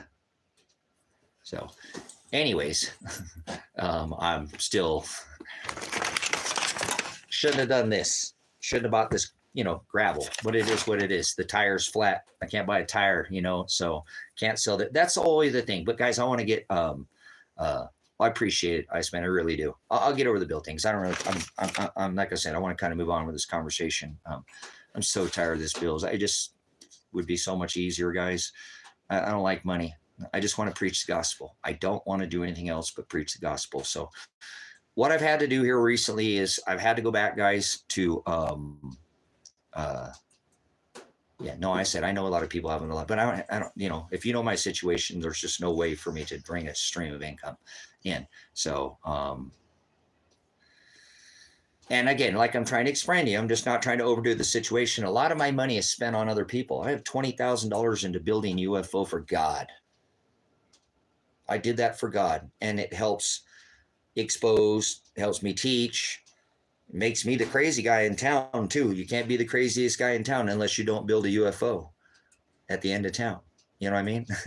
So if you want to be the guy that they run away from, you got to be the guy that builds the UFO, right? So who builds a UFO? And they miss it. They actually want that. When the guy came to deliver the gravel, he's like, oh my God, you're the guy with the UFO. Why is it not out on the highway? It's because you guys wouldn't help me in this community. You guys give me so much hate and crush me that I asked you farmers to help me out. Give me one of your scissor lifts. I'll pay you. What do you want? $300 or $400 for your time? I pay you for the time you leave your farm to the time you get up. Help me fix that one bolt that I needed so it wouldn't twist, turn, spin, and then lollipop and fall down. I needed one bolt fixed, but this community wouldn't help me. I tried. I advertised online. Somebody please help me. I'll pay. I'll give you my driver's license. I don't care what it is. I don't want anything for free. I'm not one of these people asking for a handout. Here's hundreds of dollars. I'll give you my license, whatever to start. Somebody please come help me. They wouldn't, guys. They crushed me in this. It crushed my heart because I got $20,000 in that project, and it was up at one point in time, and people knew where it was. It helped a little bit of the town, and people knew it, and the kids loved it every morning. You know what I'm saying? To go to school. That's what the people are like. Where'd that go? Oh, the kids used to love that in the morning. When they told me that, that's why I went ahead and tried to fix it and get it fixed. And I called on the community out here to try to help me. But because I'm such me, and the farmers don't like me, and they own a lot of the businesses and stuff, and I'm the law in this town. Remember, I stand against and audit these police officers out here that don't do anything for me or whatever. That's good. Leave me alone. Don't mess with me, and I won't mess with you. I am the law in this town. This is a township. We will throw metal at you if you go down the wrong driveway in this town. This is not that town. This is that around and find out town. But it's not even a town. It's a township. Remember, this town is not going to grow. I'm going to encourage you right now. You better get your butt out here because of that title shift. Go back later if I'm wrong. Get over here to this side of the West Coast if this title shift happens, but it's reasonable enough that a man can make a living if you had a little bit over here. If you had a little bit of drive, a person could do it on their own, easily do it on their own. There's too many opportunities in this valley. Set out a light belt apart, 2.5 million acres, dark sky sanctuary, UFO. That's what that was too, brothers, sisters. It was a billboard too for these cabins. Very multifaceted. That's my problem. That's my problem. You know what I'm saying? I spend too much time doing everything that's $20,000. And I could have the pickup that I need to just leave for a minute with my dogs. But I didn't. I spent it on the community. And then the community wouldn't even help me. The guy comes from gravel. He's like, oh my gosh, where'd that go? You're the dad, your prick dad, Shumway, the richest man, the only contractor in this area. I'm the one who asked him for a 40-foot ladder, and I would never treat that man that way. That's his dad, not him. But he is one of his dad is one of the people. I asked the farmers, then I asked his dad who had a 40-foot ladder. You guys, I built a ladder. I literally built a wooden ladder. And I got 35 feet up and almost fell off. And I said, I can't do this. I'm going to kill myself or this UFO. I tried. It took me a week to build that ladder properly because I wanted it to be secure. And I got up high enough where I almost could reach that bolt to get that UFO. It's on my channel if you've seen it. It hit the bolt. It was sitting kind of 45. It was what it is it's 3 satellite, big, massive satellite dishes. The tray ones with that have that big post. You know what I'm saying? That have that big post on the bottom of it. They're metal and they got the graph wiring. I married a fiberglass disc to the inside of that disc, and then I had a big aluminum disc. You see it in the thing. I put swirls in it makes the light shine. It's got a security dome for the top of the bowl, and it's got, lights and stuff on it that light up, and they're solar and stuff. So you can see it at night. People loved it at night. So it was tilted like this. I bought a piece of property out here that's a 5-acre parcel. I didn't want it in town. I bought it at the end of town. And out here, this valley was under the ocean. So it's got a lot of these valleys. Well, this valley is this property. It's got like this bank that was like a dune. And so when you're driving down the highway, I can hide that base in that pole because it was sitting on a 40, I think it was 40, I can't remember how, but it was 42 or 3 feet sticking out of the air. It was longer than that. It was a pole that I had it was very, thick pole. And I put 28 bags of concrete. The concrete mixer broke after the first bag, guys. I had to mix the other 27 by hand, and I couldn't stop. I hurt so bad for a week after doing that, because I was pounding T-post and wrapping chain around all my base. And I dug the hole by myself. It was like an 8-foot hole that I filled with concrete, all concrete, 28 bags of concrete, all that, what a task this was, anyways, but it got the thing up there and I got it set. And it looked so cool and everybody loved it. The kids would go by. People were like, oh my God, is Elon Musk putting Starlink out here? And the people in town didn't know what it was. And they were talking about it on the internet. Like, what does it do? Some people, if like, they found out that I was building, they're like, so what does it do? I'm like, what do you mean? What does it do? Does it move? Does it? No. Well, it lights up. It says, well, so do you make any money off of that? Or no, I don't make any money off that. What do you mean? Well, why would you build something that doesn't make you any money? I said, it's art. It's a piece of art. Okay. It's not some satellite dish out here. It's not the end of the world. It's not, because this is a small town, so people didn't know what it was, guys. When you build something like this, it just shows up a 45-foot UFO, kind of, you drive up, see, and it's sitting at an angle. It kind of pulled off the look I was going for.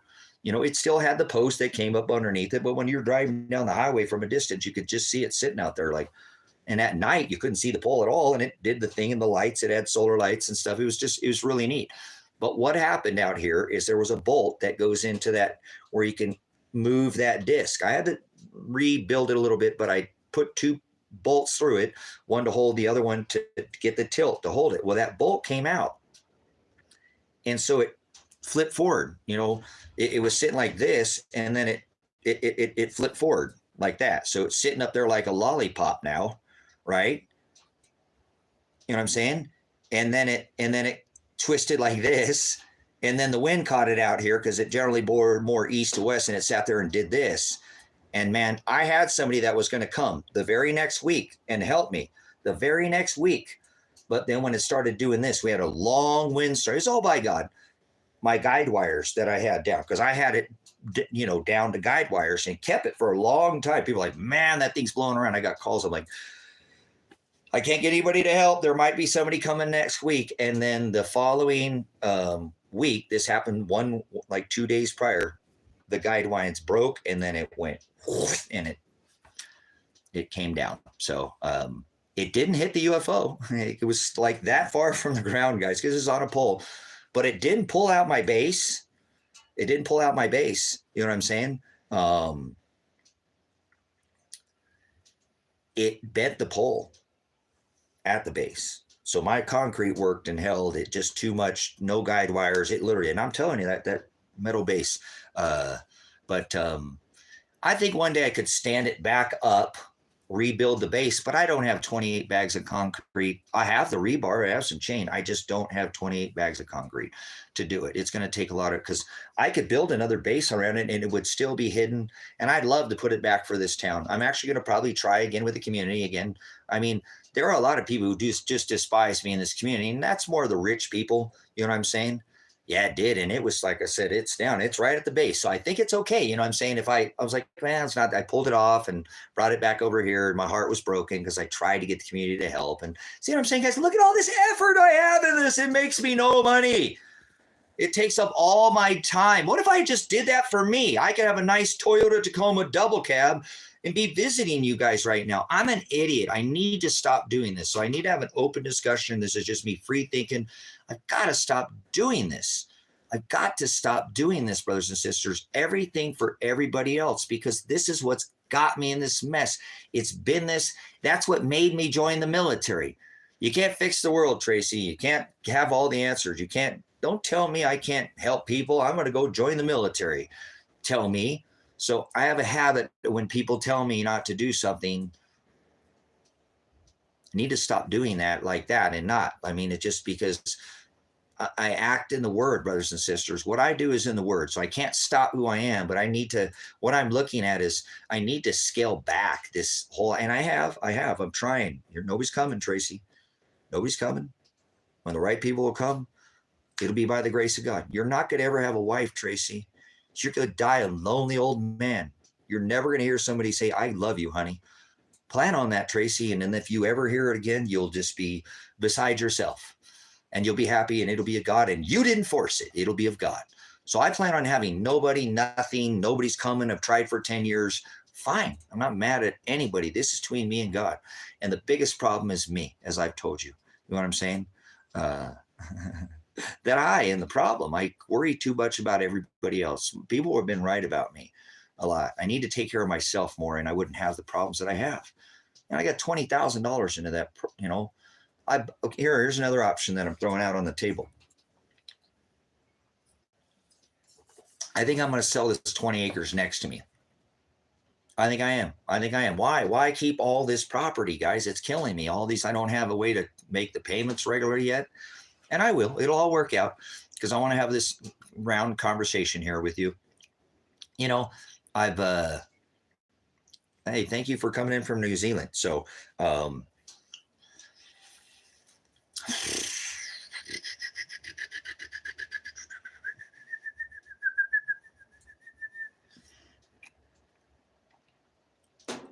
I've been dealing on the internet. Hold on one second, Iceman. See, that's what I'm saying, DSW. See, I'm just, thank you. You understand, brother. Thank you so much. You said I'm saying I'm overextended, guys. I do too much. I'm trying to build a 50-foot storm shelter, 5 cabins, you know, because I got the other 2 potentially over here and all the materials there. 5, I'm working 3. I have 3 in the works right now, 3 cabins, all this fencing I've done out here. You know, every bush I take out by hand. I don't have a tractor. Everything is done by these hands. These hands have worked everything on this property. All the other property, everything is done by the sweat of this brow. I really don't, and I appreciate all the help I've never had to lean on anybody like this. Actually, I told you guys, I leaned on my family when I was young to try to get custody of my son, and they used it against me. They used it against me. They did. But when I was trying to get custody of my son, they set me up. I had to fire the first 2 attorneys they got, have them disbarred, brothers and sisters. That cost me hundreds of thousands of dollars to get custody of my son. Remember, I was a single parent for 8-9 years. No child support, no disability from VA, not a penny from the VA. I'm an honorably discharged veteran. Not one penny, not one penny from his mom. Not one pencil, not one pair of play clothes, pants from the Goodwill, nothing. She didn't help at all. I fought Social Security for 7 years, and they still denied me, even though I have stacks of medical records. They want me to tell me that I'm mentally ill so they can take my Second Amendment right away. I'm not going to do that. I don't just give that up like that. I won't. I have the right to defend my, even if they did, it wouldn't matter. I wouldn't listen to them anyways, but I'm not just going to lie to them and say, oh, well, something's wrong with me mentally. Give me my money, because that's what they told me. You know what I'm saying? So I don't get veterans benefits. I don't get Social Security. I fight with this town out here. I sat on the chamber. So finding employment in this town is not a thing. I've tried, but nobody's going to hire the crazy guy in town that builds a UFO. And when people walk up to me, they run away from me in this town. There are people who respect me, many, but many people are afraid of me. I'm very intimidated. The law is intimidated by me out here because I fight with them as well. Constantly, I'm on them about this community. I've done run off the code ordinance officer out of here. Told me he's going to end up with a hole in his head like an Oscar disease. He's going to have that Oscar hole in your head disease if he goes on one more property out here. And he was not a bad man. He had a family, and he was just trying to do his job. You understand? He was just trying to do his job. He was just trying to pay his bills. But he was going to end up with a hole in his head like the Oscar fish disease if he... No, don't go here. Please. So anyways, you know, I've made it very clear in this town that I am the law and I stand for the people. See, there's another thing that I do. Remember, I stood during the COVID. I stood against the sheriff's department during the COVID. I stood up to Governor Kate Brown.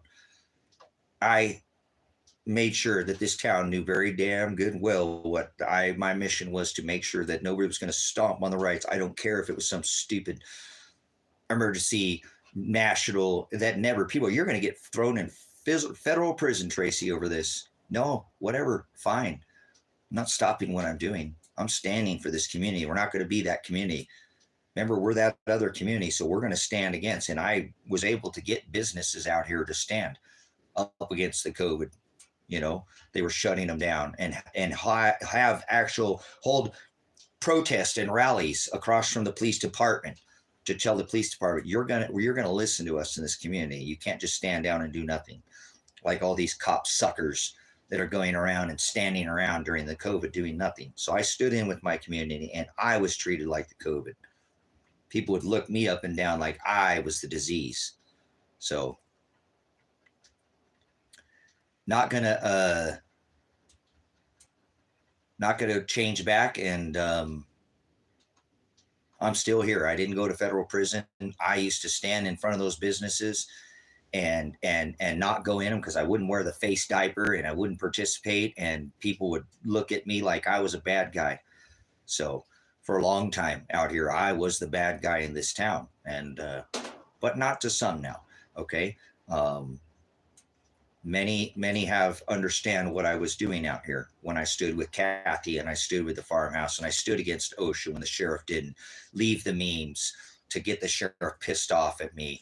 Audit. Look at my, if you want to see me in action here, they've taken part 2 down. So stupid. But you can still find it over on TikTok. You can still find part 1 of me auditing the police out here. They hate me. They despise me. I've called them out and have called them out for years for not doing their job. So, but it's because I'm standing for the community, brothers and sisters.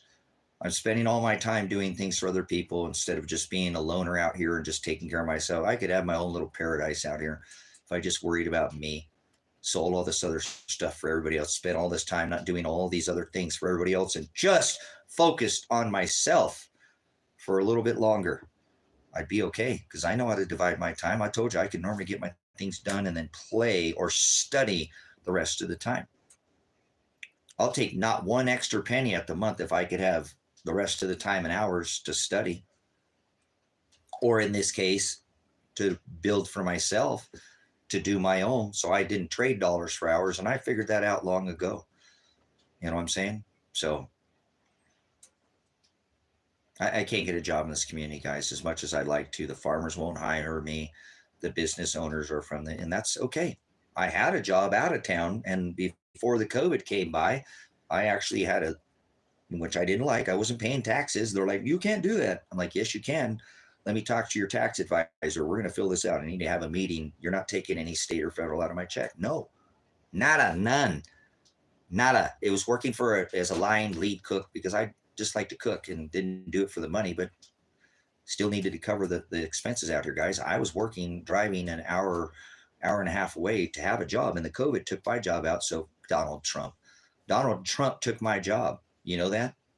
His scamdemic with all his buddies that made millions stripped me of my job because they couldn't keep the business open like that. And I lost my job over the COVID. I was one of those people, actually, the COVID took out my job. So Donald Trump. So that's why I stood in during the COVID, because I was pissed. You know, I lost my job because of that. Yeah, it shut that restaurant down. So I've tried, guys, and I had to leave this town to go get work.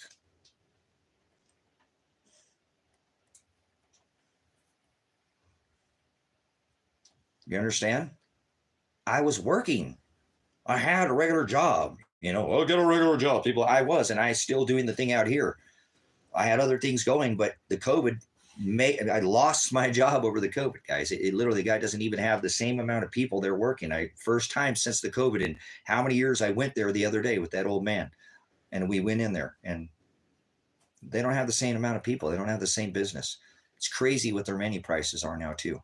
So, but I had a job, and when the COVID took out my job, I was not happy about that. And so I made sure that I stood in this town when I could not, you know. So anyways, I want to, let's move this a little bit forward. Okay.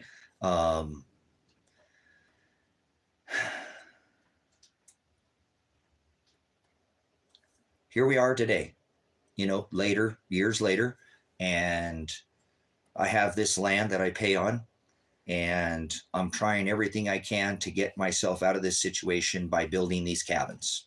Okay. My biggest issue that I've been having, and I want to say this, I want to bring this full circle. For 3 months, guys, 4 months, I didn't sell a thing.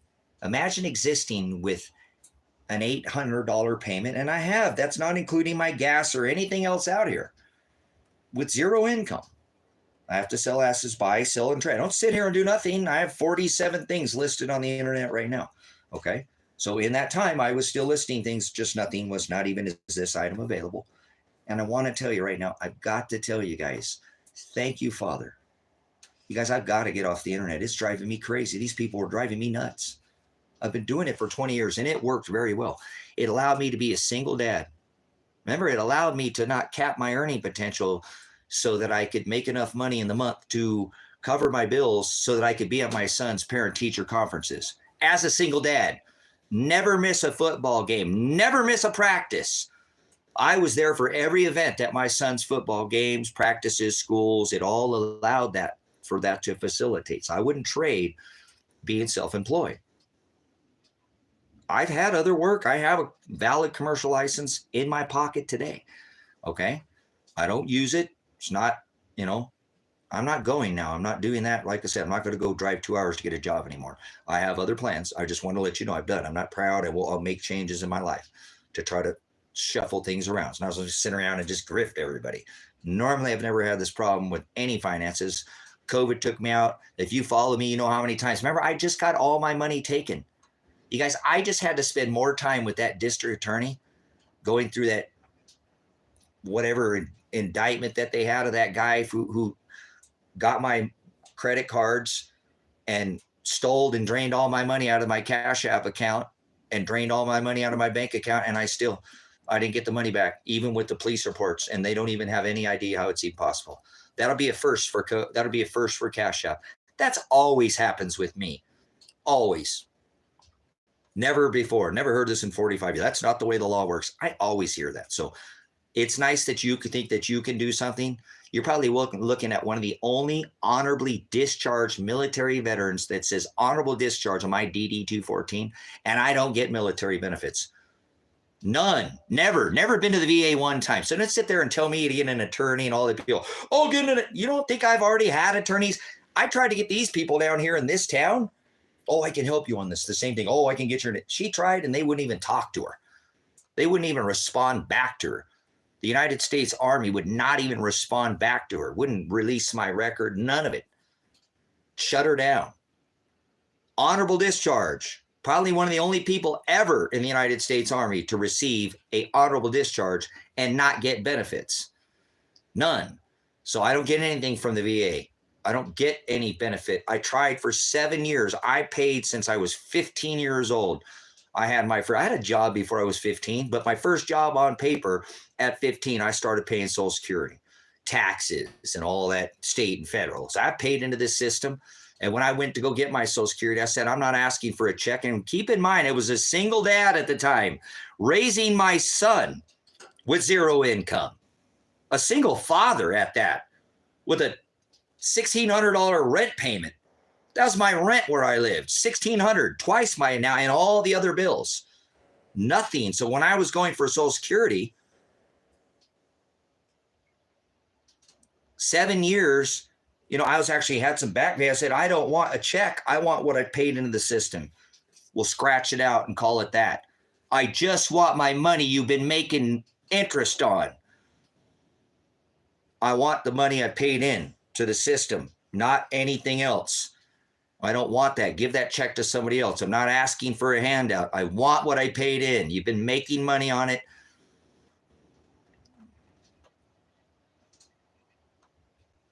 Seeing you have tried and have 0% is leasing. Accepting it. Keep going. Anyway, so there's things that has never happened before. So like I said, with CashApp, they're like, we can't, the system's froze up. We can't even try to file it anymore. We don't care if you have police reports. There's just nothing we can do. It's called an electronic attack, brothers and sisters. So I'm going to go full circle with this again. Because I got shut down, you know what I'm saying? It gave me about 3 months off, guys. It gave me about 3 months off where I couldn't sell anything. And it's been a long 3 months. It's been quite the struggle because now I got a flat tire. I just spent money on all whatever. Remember all this, I can't get my money. It's whatever. It's just stupid finances. I don't care. Like I said, I almost rather just, go get the Second Amendment item and finish this. This is stupid over money, but I'm not going to let money do this to me. Okay. It's just finances, I'll make options. My biggest hang up is these guys, my puppies, they're my problem. Like my son said, Dad, if you didn't have those dogs, you could be doing anything you want right now. I know, whatever. I make a commitment to something, I finish it. So that dog's 13 years old. He's my best friend. So I don't have friends. So I don't have family. I don't got nothing. I have the word of God. So anyways, I feel like God shutting the internet down for me and putting me through those struggles was worth it, guys. Because recently here I've been spending way too much time live streaming, which I don't regret at all. I have not felt guilty. Like, man, you're stepping back, and I'm on the clock. When, if you know me, I'm a day counter, like 24 days and we'll be through. It gets you through it, guys. I'm a vet, so you count the days down, and you don't pick dates like that. But it's encouraging. It encourages you to the days short. But in this case, when those days get shorter, this event that's gonna 33 of you. Probably 20 of you are going to be dead before the end of the year because of this event that I'm talking about. And I hope I'm wrong, so I'm sure everything will work itself out. And, I don't want to make too quick of a move here on anything, but I do want to tell you that I am happy because I've had to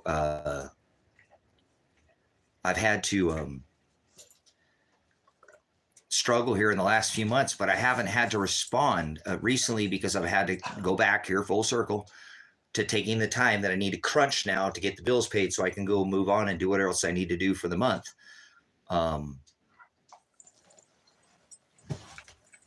It's been nice having some time off because I've been recently on the internet again. And I've been working a lot on the internet when I'm not on here, trying to get things up for sale so that I can pay the land payments out here. And recently, that restriction for 3 months is lifted. I've not get a ton like I used to because I have a lot of them, but I have gotten hits. And so that is gone as far as that restriction. I'm starting to sell things again, which is awesome. I told you that recently. I just sold my generator. I didn't want to sell it. Whatever, the payments needed made. You think I want to sell my generator? I live off the grid. I sold my 4-wheel drive truck. I didn't have no choice. Sometimes I don't have a choice, guys. You know what I'm saying?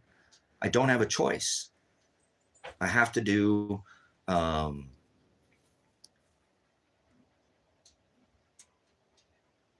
have to do what I have to do financially, whether I like it or not, because I don't have a source of income. Sometimes I have to put my assets up on the block, you know, and that's what I'm saying. For the last, you know, 3 months, I've put things on sale like that Peterite anvil at $6 a pound. That should have been gone the first day. And it's not moving. And so I tried, but that's okay. Because like I said, here recently, that's been lifted, you know. I sold my wood splitter. Remember, I didn't want to sell it because it could be used as a business. Somebody could come out here and just bring a chainsaw with a splitter. Beautiful living for themselves out here. It's hard work, but not that hard. Somebody come out here with a chainsaw out of wood splitter. I told my son, hey, you know, but it ended up going, no, I'm not asking for money. I'm trying to get to where I'm selling assets. I have 47 things online. I have cabins that I'm building out here that I'm doing a lot of things. Just free thinking here. You don't have to stay. But yeah, I know, but Big J, I've had people come out here and I need somebody who can come out here. He'd already been out here building. I don't need people who talk. I need people with action. You know, I know somebody needs invited, but I've already talked about this, Big.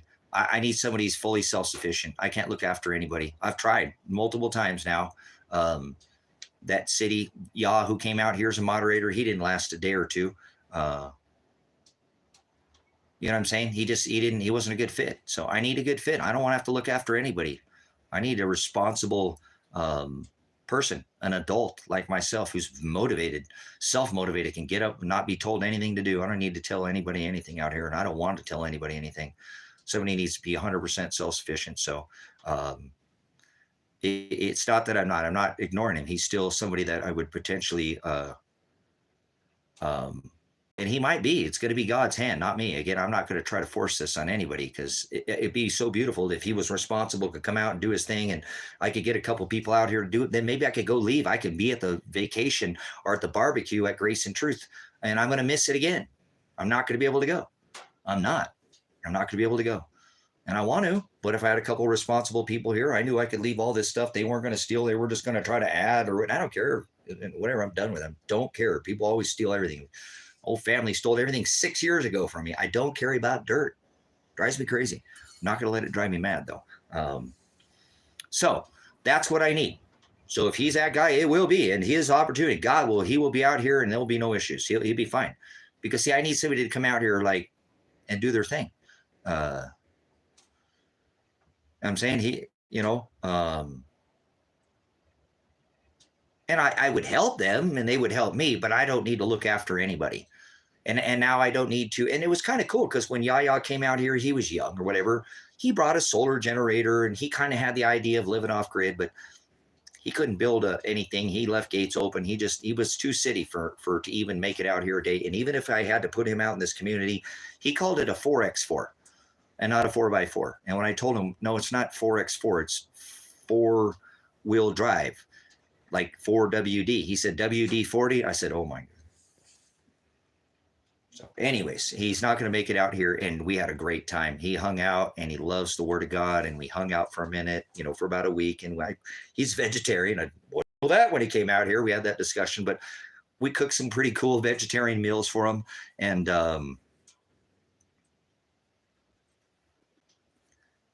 Joyce Pound-Sand, you don't know me. You don't have any idea. For 10 years, I've been trying to get people to come out here. I won't be patient. Pound-Sand there, Joe. You don't know my situation. Sit there acting and you think that you know God's timing? Get the out of here, you ignorant puke.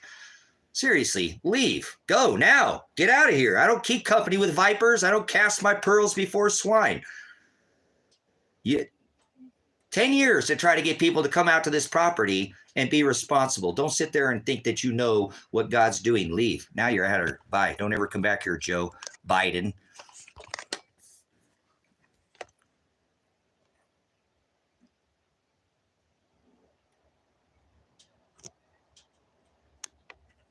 Cool. So I've already accomplished self-sufficiency.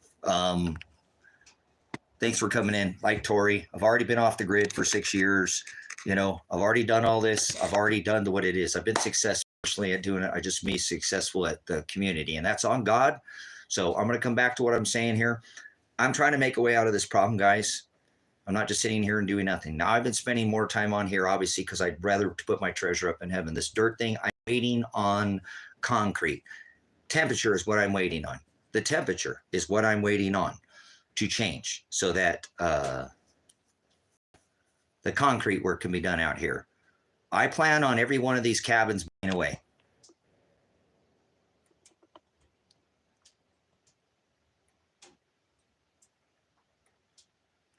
So I don't plan on any of these things being here on the surface. My main concern is the shelter. You know, so all this other stuff is just kiddie play for me. Yeah, I plan on everything on the surface of this property blowing away or being destroyed by hell or the sun baking it or catching it on fire or whatever. Because nobody's serious about this. So let me be a little more serious about my mindset. See, none of this stuff it's stupid. Unless you're getting under the ground right now, you're about ready to pay the serious price. Because, you know, on this event that I've been talking about, 5, we just happened again. We're getting excellent. This is happening very, very fast. And I've said this 10 years ago on this platform. If you are not subterranean when this event happens, you're going to die. You're not going to make it. Population density would be the #1 killer. You know, this isn't doom and gloom. These things are already starting to happen. There's so many things that are in play right now. We're 3+ years in the 6th extinction event. I don't want anybody coming out to this property unless they know what the hell is going on. We won't be a good match at all. Unless you understand that this cycle has been known and they're getting ready for this and have, you know, that Donald Trump is the main in most of this in our day and time.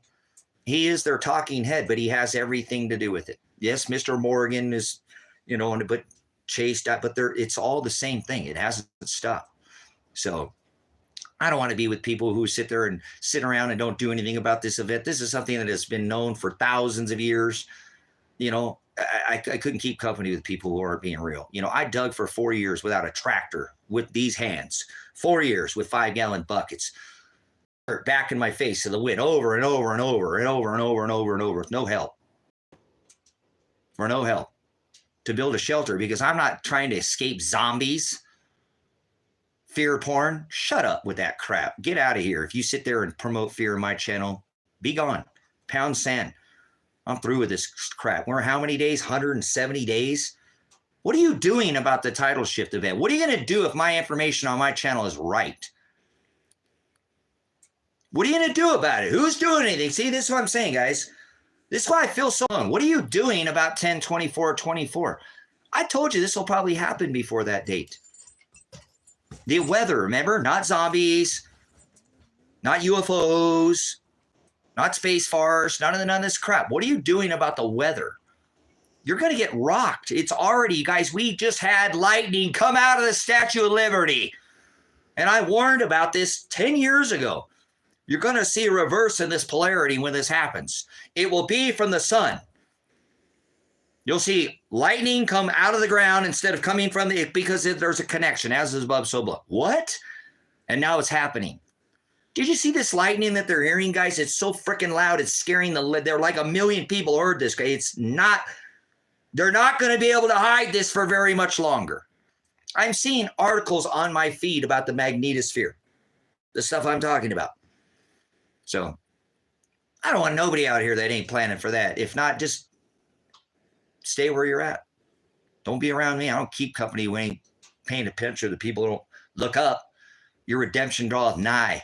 The celestial markers. I don't want people out here who don't have celestial eyes. So, you know, it's offensive to me that the world, but I'm not offended personally by anybody, you know. No, you're not going to sit there and tell me, girl, get out of here, you stupid Walmart face. I know the way lightning works, you idiot. I hate people sometimes and their ignorance. You're not going to tell me. I'm sitting there telling people that you could visually see it. For how long? Come from the sky. Yes, it's been coming from the ground. But then as an average, do you know what the Schumann resonance is, you idiot? Probably not. See what I'm saying, guys? I can't keep company with like this. That's why God has separated me from people. You know what I'm saying? It's an idiocracy. I talk to somebody when somebody wants to speak some idiocracy. That's stupid. You could visually with your own eyes seeing that it's been coming from this, and yes, it does come from the ground, but not as a norm. But recently get the fuck out of here, Emma. Leave. Bye. I can do what I want. This is my channel. If you don't like it, leave. This is passion. Nobody's getting ready about, I don't know, maybe a third of the world is about to die before the end of the year. Do you want to tell me to stop yelling, huh? It's called passion. My heart is hurting knowing that you're not doing anything about it. Why are you not in an area where the water hasn't come up before? In a cycle, not a prophecy. It's happened before. We're here again. We're here again and nobody knows about it. What the hell are you talking about? See, you don't know. What am I talking about? You should have been preparing for this event 10 years ago. They've been preparing for it for decades. It should be obvious. They know if something is wrong with the mechanics of the magnetosphere. 5 crushed the record of 2 in 11 years, had 5 in 1. That's it. Everything should be shut off the internet right now and say, okay, no more crap. All right, guys, we're going to have to do something about this, and then we'll give you your crap back. But all these governments, not in fear, you guys, there's something wrong with the magnetosphere. We shouldn't have had low latitude. We didn't even have high proton events. And we had Texas, New Mexico, Florida, Ukraine. These are subtropical. So I can't make people do anything. Actually, I don't want them to. God has settled my heart. He said, Tracy, many are called, but few are chosen. Okay, 2 in this case, to declare this 10-24-24 celestial alignment that we were in at the time of Christ. So if it doesn't mean anything to you, then just please leave now. You're wasting your and my time. I don't keep company with people who aren't in the Hados, going in the same, we don't have to be exactly the same, but I don't want to keep company with people who aren't looking at these things. He told us to look up. There would be signs in the stars and the sun and the moon. They would be there for times and seasons. What is it, 2024? No, it's 5784. 360 degrees in a perfect circle, correct? 360 days in a calendar, but you go by because you're a lunatic by your lunar Gregorian calendar, correct? So am I a crazy one or you for celebrating this lunar holidays, 5784? What are you talking about? See, what time are you in? I'm in a completely different time, going in a completely different time and place and space. I hate space. I despise anybody who is that ignorant now. I really do. And I don't mean to be facetious. You've got to be a child to sit there and believe in space. But that's the whole deal. It's still a reality. Donald Trump still made space farce. You know what I'm saying? So I want to get ready for this event. And I am. And I want to thrive because of this. And I want to make it through this other side of this event. And I will die trying if I have to. You understand? Right? I'm going to die trying. I ain't no woman. You get me on my back and or a turtle, right? Apologize, ladies. Kick a little bit. Shake, wiggle, flip over. Yeah, I'm not screwed when you get me on my back. Nope, I'm not a turtle. I'll kick back and roll over, Seriously, apologize, ladies. Just a joke. Don't please. Serious. I'm trying to lighten the mood here a little bit, but this is getting hard to watch. Nobody getting ready for this. Go look at the maps. That means probably, again, now there's 44. 30 are probably not going to be here by the end of the year. Why? Do you know why? No, they're not telling you. But I guarantee you that the rich elite, Donald Trump knows about 10-24-24. Why is Ben Davison, the biggest ball camp spinning space channel on the internet, not talking about it? Because he's a shill. Like to funnel some of his money over to this channel. Maybe I wouldn't have half the struggles, but his money isn't pure or right or righteous. He's a scam artist. He talks about stuff outside of the firmament and never apostasy, spinning balls, planets. Planets? Where in the hell does it say planets in the scripture? Suspicious talks about planets, correct? I rebuke him. He's a shill. So how come he's not talking about it? How come there's only 2 witnesses? Because that's the way God wants it. He wants most of you to be thrown into the sea. Not Noah, the whole earth's going to flood. Don't be an idiot and say something stupid like that in here to me, please. Know your cycles before you open up your mouth. That was 6,000 years ago. This is 6,000 years in the future. in the 12,000 year sixth extinction event. How many of you know right now that we're in an extinction event? I'm not, it's okay. Just be what you are. It's hard for me too. You don't know and that's fine, but it's hard for me to know. Okay. So it's a burden to know, to have this knowledge. I'm not downing you. This is how this, I'm just saying, how many of you, how many people in the earth right now that who've already left the age of Aries? Or yeah. And we're in the age of, no, that happened in 2 and 3 BC at the Star of Bethlehem. Do you know that happened in 2015? That same celestial marker happened again. It hadn't happened since the birth of Christ. How come nobody cares about that? How come that just slid on by? That was the sign that the Magi saw. That, remember, the wise men that were looking up? I've marked my body these things. Think about how many, and I'm not saying money because I don't want to go there again. Think of how many tens of thousands of dollars of ink and time that I have on this arm so I can go teach others. Why didn't I just take that and buy a car? Drive around, hey, yeah, cruising in the gut, man. Woo, got me my Jezebel on my side, and how come nobody's talking about this? Do I regret having tattoos? Are you a flipping idiot? Did you just hear? See, this is the problem, guys. We're going to move back onto this conversation. The guy who contacts my ad and says stupid crap like no pictures of the camper. I'm not giving any pic. Do you have pictures of the camper? Runs perfect, excellent, 96,000 original miles. Does this car run? You're that person, Scooby, just so you know. Did you not hear what I just said? Please leave, Scooby. Now, go, leave, peacefully, go. I don't want you in here. I don't like you already. I don't keep company with people who ask ignorant, stupid questions because that's my problem. Let me go into what I'm talking about, brothers and sisters. Recently, I've got to get off this internet I'm going to start next week because that's how I do things. Normally, I do a work week, so it'll give me some time today, and I do some things today. But I mean, I'm gonna go back to a full-time job because that's what I have to do. I have to be my own boss.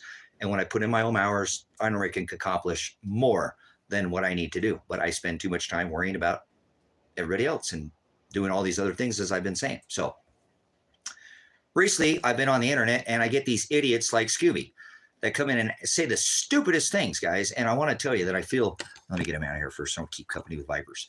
I feel a relief, brothers and sisters, that the Father has shut down my internet. And even though it's been a massive struggle for me financially, I don't have to deal with idiocracy. And so I need to shut some of this down too. I'm not going to finish this off. I will not shut this channel down, but this is getting to be a little too much in here too. I can't stand some of these people. It's just too much. This worldly stuff is hard to, didn't Jesus help ignorant idiots? He didn't judge, etc. Yes, he judged. Michelle, goodbye. You're an idiot too. Righteous judgment, brothers. I'm not condemning these people, but I won't keep company with lollipop, trans, Bell in the Grove worship. Yep, you're out of here too, kitty. I hate that stupid Walmart face.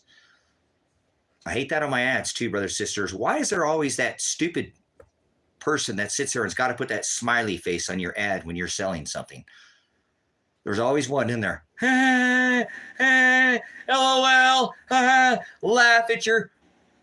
So I don't miss selling things on the internet, guys. I have to tell you, God shut down my internet for about 3 months, and it was a struggle. But man, it's been such a nice break. Because again, I want to tell you what I'm trying to do. I have a Toyota motorhome. You guys have seen it in the background. It's a Granville. The Granville model has that full, the true dually rear end, the true 1-ton rear end in it, not that floating. That rear end's worth over $1,000. You know, it's very sought after. They don't make too many of those Toyota Dolphin, camper models with that rear end in it. That's the reason I bought it, because the rear end is just they're not easy to find. If you know Toyotas, you know what I'm talking about, the dually rear end. So it's a true dually rear end, and it has 96,000 original miles. It runs great. The motor runs like a top. And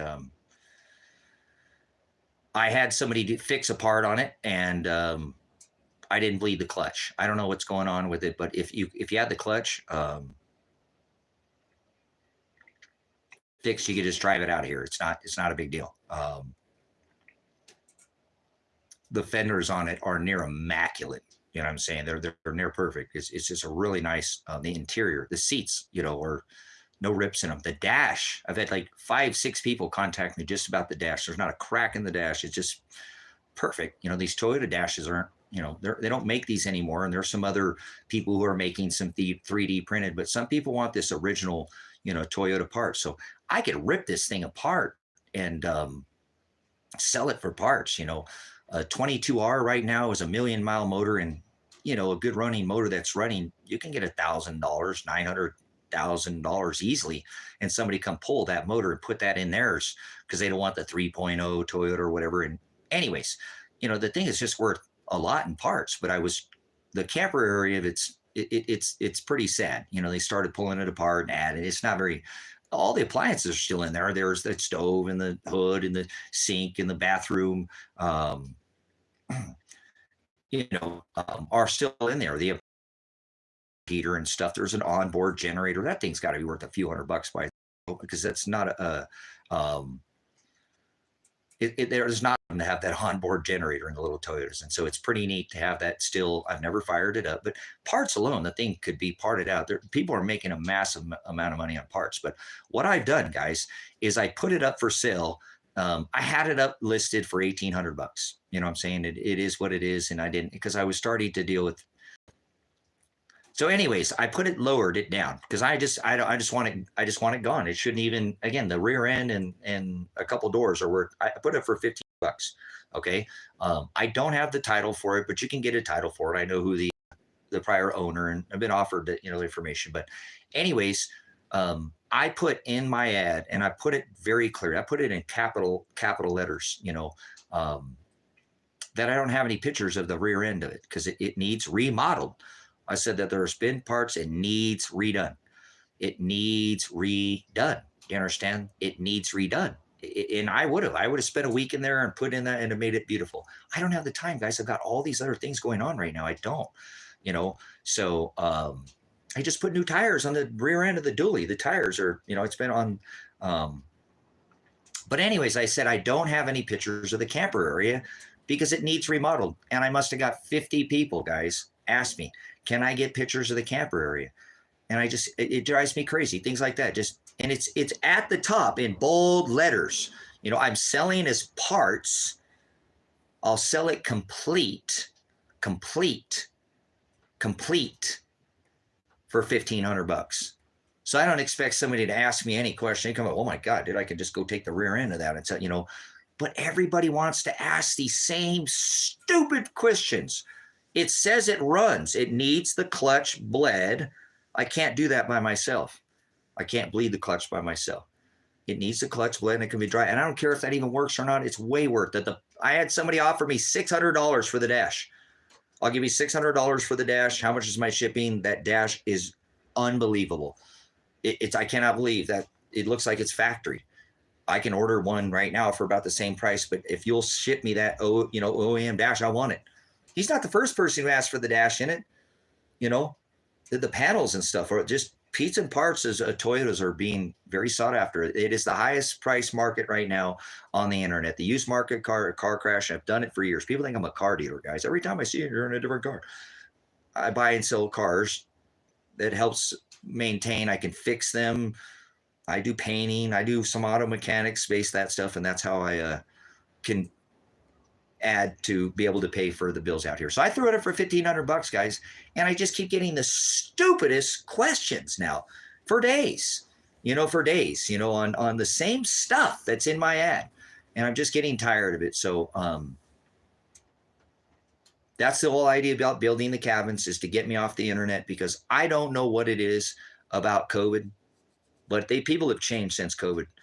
A lot of the times people, like where I live, they'd want it for, oh, my ad says $1,500 firm, right? Firm. People offering me less than my price ad that says firm. Now, I understand if I have our best offer, there's some wiggle room. But if I put firm, because that's up on the top, why would you even offer me less? Why would you offer me less? So there's just a constant stream of that coming in now, right now, idiocracy. And I'm like, thank you, Father. Holy smokes. Thank you so much for shutting my internet off for a few months and giving me a break. I needed it, guys. I needed it bad because I'm having to deal with this again. And these people are just, people are foul. They're just absolutely just, I mean, the things they say are just, they won't read anything. It's right there in the ad. Again, people in this day and age, since the COVID and Uber Eats, they think you're DoorDash. They look at something on the internet. They think they can get everything delivered to them. You understand? They think they can, everything is delivered. They want to haggle your price. I got a $1,500 motorhome. I'll give you $1,000. Okay, well, you deliver it to me over to 500 miles away, and I'm not going to pay you anything. I already haggled your price, and now they want it delivered. It's crazy. It's like 3/4 of the people now think everything is DoorDash. When they shop online, it's brought to them. It's Amazon. I've never saw this, guys, until the COVID. Never had anybody ever ask me to bring something. If they did, they would offer, hey, you're coming over here. You know, can I pay for your gas and your time, and I'll give you this. They don't even offer. They haggle your price down, and then they want to deliver it to you. So I don't, this internet, I've got to get off of it to make my living. And I did. Like I said, I'm working on it. But I'm letting you know, I want to tell you this right now. I feel such a relief. For the last 3 months, I'm thanking God for crushing me on the internet. It's been hard. It's been a struggle. I don't like struggling financially. I don't care about money, guys. I really don't. So, wow. Thank you so much, guys. I appreciate any donations that you give. I have been able to, guys, too. I don't know what's wrong. I can't pull this money off of the internet. I can't get it off the internet, you know? So it's sitting there. I hope I don't lose it. Somebody told me you can. I don't know if anybody can answer that question. I just do appreciate it, guys. I can get money through Cash App, and I can get money through PayPal. I've not been able to hook up this AdSense. I don't know why. I had my son take it out of my hands because sometimes I have problems with electronics in my hands. You understand? And I gave it to him, and he said, I'm going to log out and log in on my iPad, Dad, to try to get this. That's how he linked the Cash App into the bio. He didn't put the PayPal in there. It is because he went to try to get this AdSense hooked up for YouTube because the channel's monetized in the super chat. So I'm almost ready to turn it off. And man, I'm sorry. And I hope that your hard-earned money that you gave doesn't go into the ether, we'll say. But I'm telling you, God sees it, and blessings. Every bit. I'm probably getting bumps. I don't want to ask for anything, guys. I don't. And sometimes I put it out there. If you want to tithe to the ministry or whatever, that's one thing. But I'm not trying to take anything from people because it's already very tough right now financially for a lot of people. So you know that I want to give.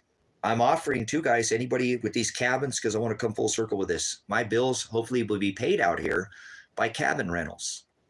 And I should be able to sustain income to pay for the stuff that I have here, because I'm not overly extended. I don't have a bunch of credit card bills. I got land, guys. I bought land to help others. I bought land to try to build a homestead to help others. I have 45 acres of land that I pay on. So that is for other people, for not for me. I have offered, you've seen, if you followed me for years, you know I've offered people to come stay. And now I have some other stipulations and stuff, but you know, it's not like there hasn't been a flip side of this. You know what I'm saying? To what I'm doing was trying for others. So I appreciate anybody who can give. I'm trying. I'm trying. I have so much food put away, guys, for when things get bad. I want to give people when they're starving and they're hungry. I want to give. I constantly go after food. I spend so much time. I have so much food for you. If you were out here and things went bad, and I could take care of you and you wouldn't need anything food wise. And that's going to be very important. So that's a big thing too. I put so much time into food for others. I have a lot of food waiting for other people when they don't have any food. You know what I'm saying? And so, because I don't think people are understanding how these jet streams affect our grow zones, and it's already, you know, look over there in Ukraine right now. You know, that was the bread basket of Europe, and there's nothing, 5% of the crops coming out of that. Well, there's an effect, guys. It keeps more and more and more. I don't know if you see that. So I appreciate who gives. Someday, maybe, guys, I can give back for anybody who ever gave to this channel, even because it's hard. It's taxed. I want to do the same thing, guys. I want to give. So hopefully someday, God, that's the blessing that I want to share the blessings that I have. So I appreciate anybody gives. And I'm going to actually look at that. I think after this stream, I'm going to turn the super chat off because I don't want to take anybody's money from them. And I apologize. I should have straightened. I tried, guys. I tried to have my son put on the AdSense so that the monetization could be linked to this URL and then somehow linked to, I don't know how, it's because we couldn't make it that far. He ran into a wall. He's like, Dad, I don't know what's going on here. It won't let me go any further. I said, I told you, you know what I'm saying? I told you I have problems with the electronic stuff right now. He's like, Dad, this should be happening. I said, I know, son. Remember, I didn't even cash out money back that got stolen, and I filed the police reports. There's things that are happening to me electronically, Elijah, that make no sense. Is gold, and that makes sense. You know what I'm saying? So I think, again, after this super chat, I'm going to turn the super chat off, guys, and I apologize for anybody who's given. Maybe it says there's something. They said they sent a check on the 21st, but I haven't seen anything in my mailbox. So anyways, I'm going to come full circle with what I'm saying. Eventually, hopefully, I'll be able to get these cabins out for my source of income. I won't never need to get on the internet and buy and sell and trade anything ever again. I've done it for 20 answers or 20. What is it? I don't know if you're talking to me, but I told you to stand by. I'm trying to have a discussion here about what it is that I'm trying to accomplish out here. These buildings hopefully will, I won't have any issues with, because I haven't struggled. Actually, again, I've always been able to take care of my finances at the first part of the month, because I live month to month.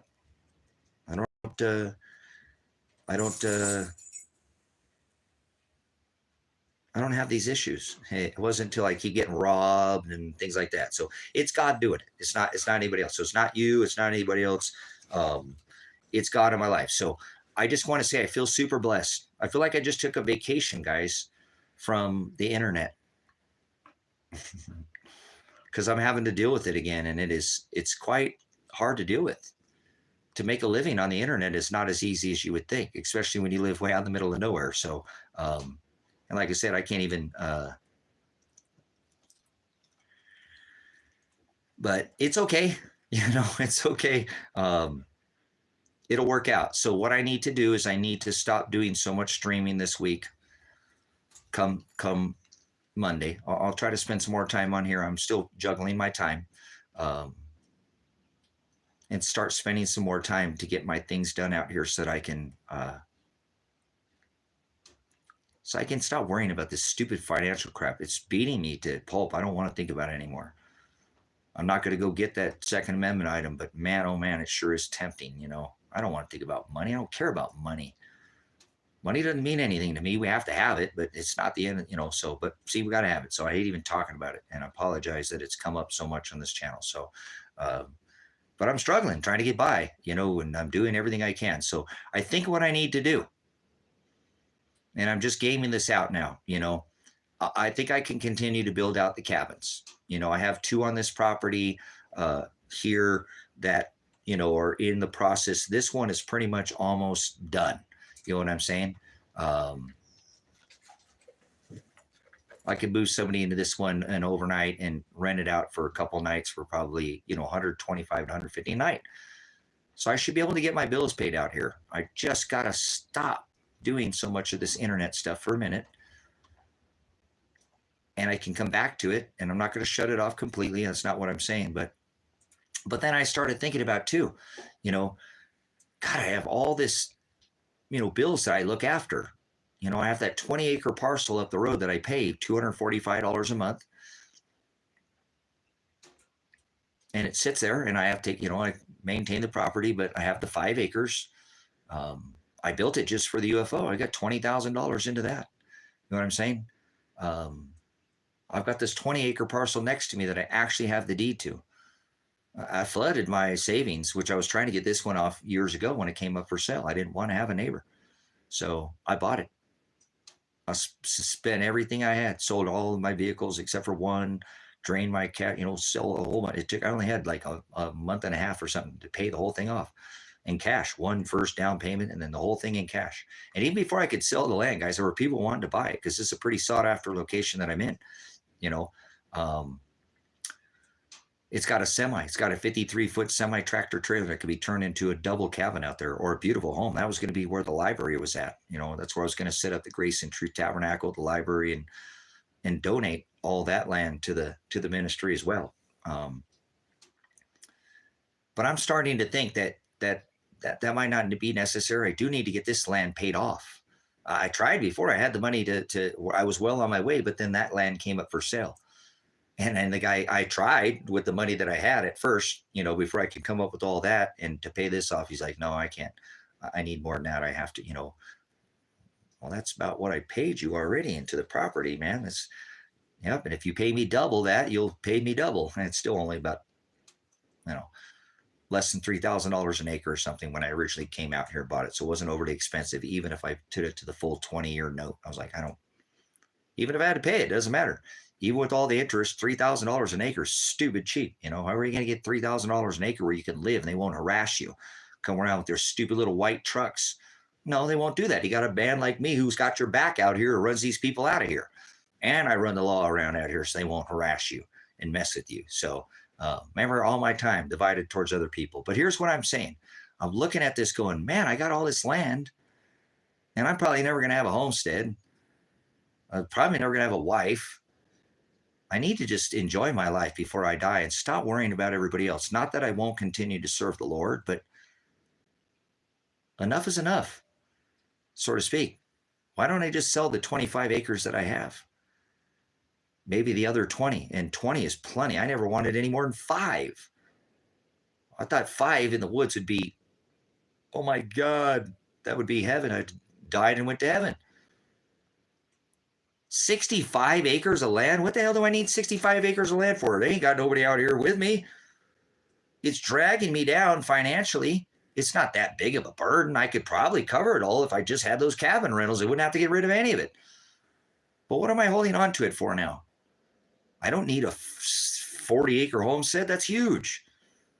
40 acres. Have you ever been over to Europe? There ain't even farms over there that are 40 acres. There'd be like multiple peoples. Nobody owns 40 acres over there. I have more land than any man should own, so to speak. And not own, but I don't own all of it. I have 20. That's way more than I ever thought that I would own. So I've been thinking about maybe just selling this stuff, and I can keep the 20. Somehow try to get it. Maybe I could pay it off with that land payment. Maybe I could buy the truck. Maybe I could get the gravel. Maybe I could get the things I need instead of trying to do so many things at one time. You know what I'm saying? I got a $150,000 storm shelter that I built. Where the hell did you come up with the money for that? Yeah. A 50-foot Atlas, same design, same company. I use their design. Shelter for what is to come. Revelation, Apocalypse, the books, the plagues, all the different things. Men's hearts will fail them for what has come upon this earth. Hailstones, the weight of a talent. Plasma coming from the sun. You might go outside, it might be like a microwave. You ever thought about that? You will not make it on the surface of this earth when this happens, brothers and sisters. You better be subterranean. They know it's coming. Mr. Glasshole digging all his holes in the ground. Boring. Nuclear hogs. Yeah, right. So they're getting ready for this. So I'm thinking, I can make this shift too, guys, after this, because what are we, 100 we're less than 6 months away. So I don't want to overrush this. Maybe I can do this after the 6 months comes or whatever, because we're not even 6 months away from this event, But again, my big thing that I have out here is just try to get this shelter done. I plan a lot of this stuff potentially not being here, and there's a good chance it will too. I'm in the right place for the title of it, not the weather. That's going to be everywhere. There's nowhere on the earth that's not going to be affected by weather. So every day, thousands, 10,000s of people lose their lives, lose their homes to weather every day on this earth. That's not new. Weather's always been changing. Climate's always been changing.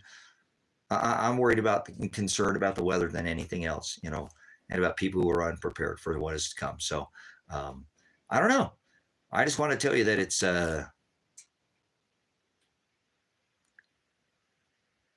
it's been a blessing to not have to sell things on the internet, because I'm selling things on the internet now, and it's like that Toyota should already been out of here. Should have been gone. I can sell the dashboard out of it and the motor and have all the parts that I'm asking for it right now. But God's will be done. So I'm not going to trip. That's what I have to do most of the time. Just let his will be done. So I think what I need to do is consider maybe selling some of this land. So I don't actually physically own the deed to the 5 acres, but I'm sure if I got paid, I can get the deed to it and make that happen before anybody took possession of it. Wouldn't take any money until we could do a full title transfer on that property. Maybe. I mean, I just built it for the UFO. The UFO's over here. The kids and the community and the guy wants it back up, and everybody wants it in town. But see, like I said, I need to trim off a lot of these other things. And if I just take care of myself for a minute, like I've been telling you, I can do all these things again. Should be able to accomplish what it is. I just need to stop spending so much time doing everything in a million different directions. I spread myself way too thin, and I'm doing this with zero income. You know, if I had Social Security out here, I'd be living like a king out here. You know what I'm saying? I'd be living like a king off of $700 a month. I could sit here and just, okay, I'm going to get up and go work today, and I'm going to go do the same. I do the same thing, but it would be a little bit of a relief, you know? So I think hopefully these buildings will do that for me, and this will get me off the internet. And man, what a relief not to have to sell stuff on the internet, guys. Man, I've been getting hits, and these people are crazy, just nuts, the questions they ask.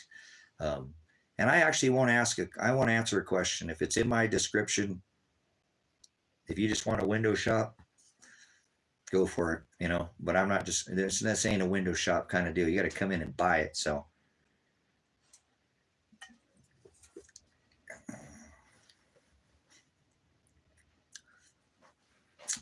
oh man, such disgusting, filthy swine. Gotta let the weeds grow with the wheat, brothers and sisters. He'll come and bind it with and throw it in the fire. He will burn this chaff. Filthy, disgusting chaff is just it's not hard to spot, huh? You'll know them by their fruit.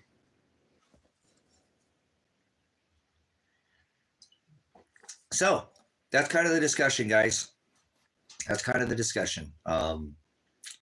Thank you, Father, for giving me a 3-month hell of no finances. But boy, what I realized, the break you just gave me. What a huge break. You know what I'm saying? What a break in not having to deal with people like this idiot right here. Just idiots, guys. Just people that have been, I think every time that this guy puts it in, he's probably taking a booster or a jab. It don't matter if it's male or female. It's just probably, but that's the problem with this world. So,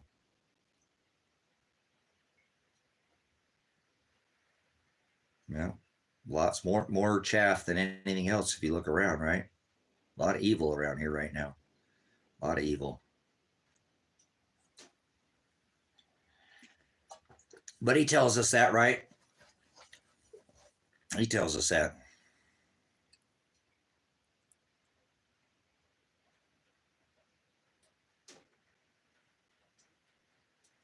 So, anybody interested coming out to this property and being a man and doing things and being concerned about this title event and doing something about it so that we can thrive in the future? You got to come out here and be a man or a woman. I don't care what, you know. Race doesn't have anything to do with me. I don't do race. All right, guys, get ready. You're an idiot. You know that? You're an idiot. Me. You're a robot. You're a robot. What that is, guys, that's just one more paper cutout. Every time you're like, oh, I'm a paper cutout during the COVID at a football game. That's all they are. They're zeros and ones. Me too, wannabe. Me too. I've been thinking about that. I've been thinking about that. You know, like I said, maybe I should just go over to the East Coast and hang out in Tennessee with Brother Jim, just spend my last days here. There's nothing here for me. There's nothing. I got my dogs and I'm staying alive for my dogs. And God, he keeps me alive. He says I have to endure to the end. It's his word that keeps me here, but I don't want to be here. I'm a loner. I don't have no friends or no family. Got nobody. All I have is my dogs. I have this channel, so I'm not alone. But I don't know what I'm here for.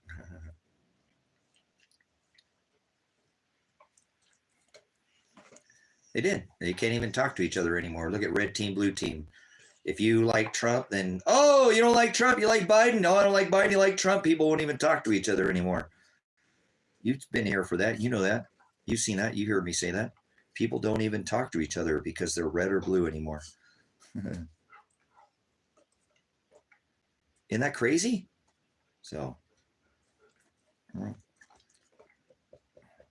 like I said, maybe if I had somebody to share my life with, it'd feel different, but I don't, and I'm okay. I'm okay sharing, serving the Lord. So I just actually have been starting to think maybe I need to spend my last days and stop worrying about everybody else. I have preps in place and plans and whatever, and maybe focus a little bit more on the things that I need here, and maybe I can accomplish some of this financial stuff by just, I'm blessed, so share some of the blessings.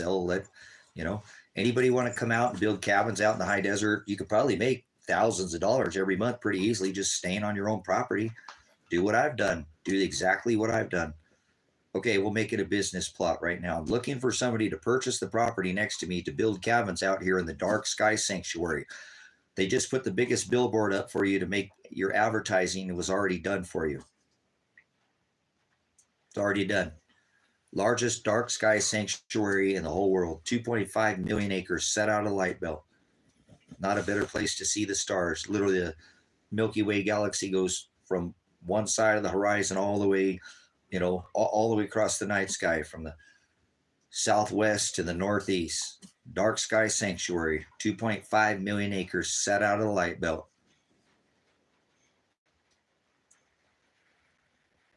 Couldn't be any more free advertising. They're going to stop people from coming out here, brothers and sisters, very soon. When they say that they're going to protect from light pollution, they're going to protect from light pollution. That means they're going to restrict people from coming out here and growth, correct? Does that make sense?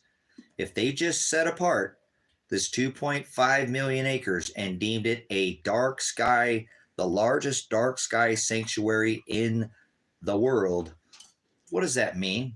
Can you put two and two together? See, this is the kind of people I need in my life. What does that mean? That means they're going to restrict the growth out here. You're not going to be able to come out here. Well, but maybe now, but they're going to start putting restrictions on how many people come because they have a light and electric, and they don't want that. This has been set apart. The largest dark sky sanctuary in the world. Not a larger, number one dark sky sanctuary. Does that make sense? How about that for a billboard for your night moonshine cabins?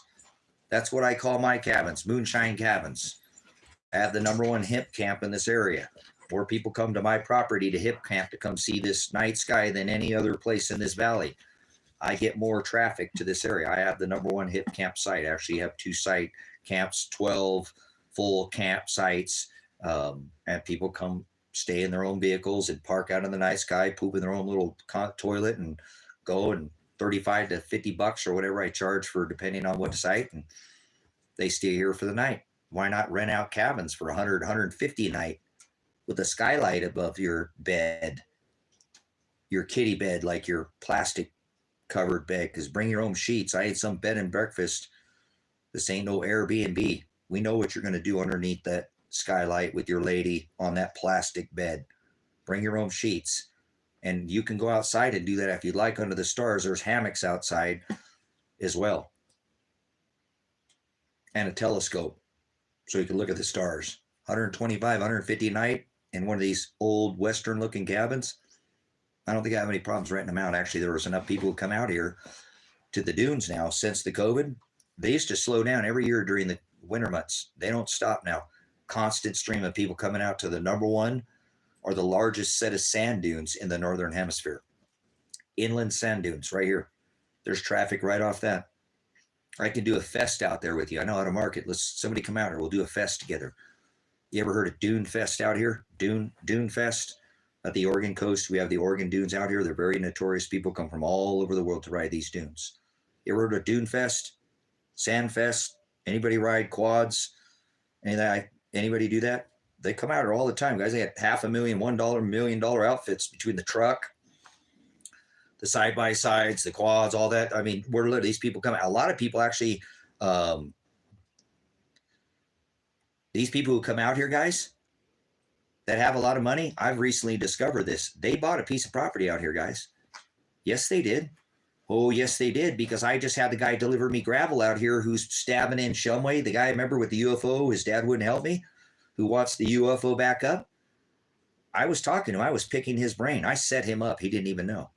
I did. I set him up for gravel. I made a $20 piece or a $30 bill at the end of my bill. And I asked him if he took silver. I said, do you take silver or gold for payment? Huh? Do you take silver or I don't have change.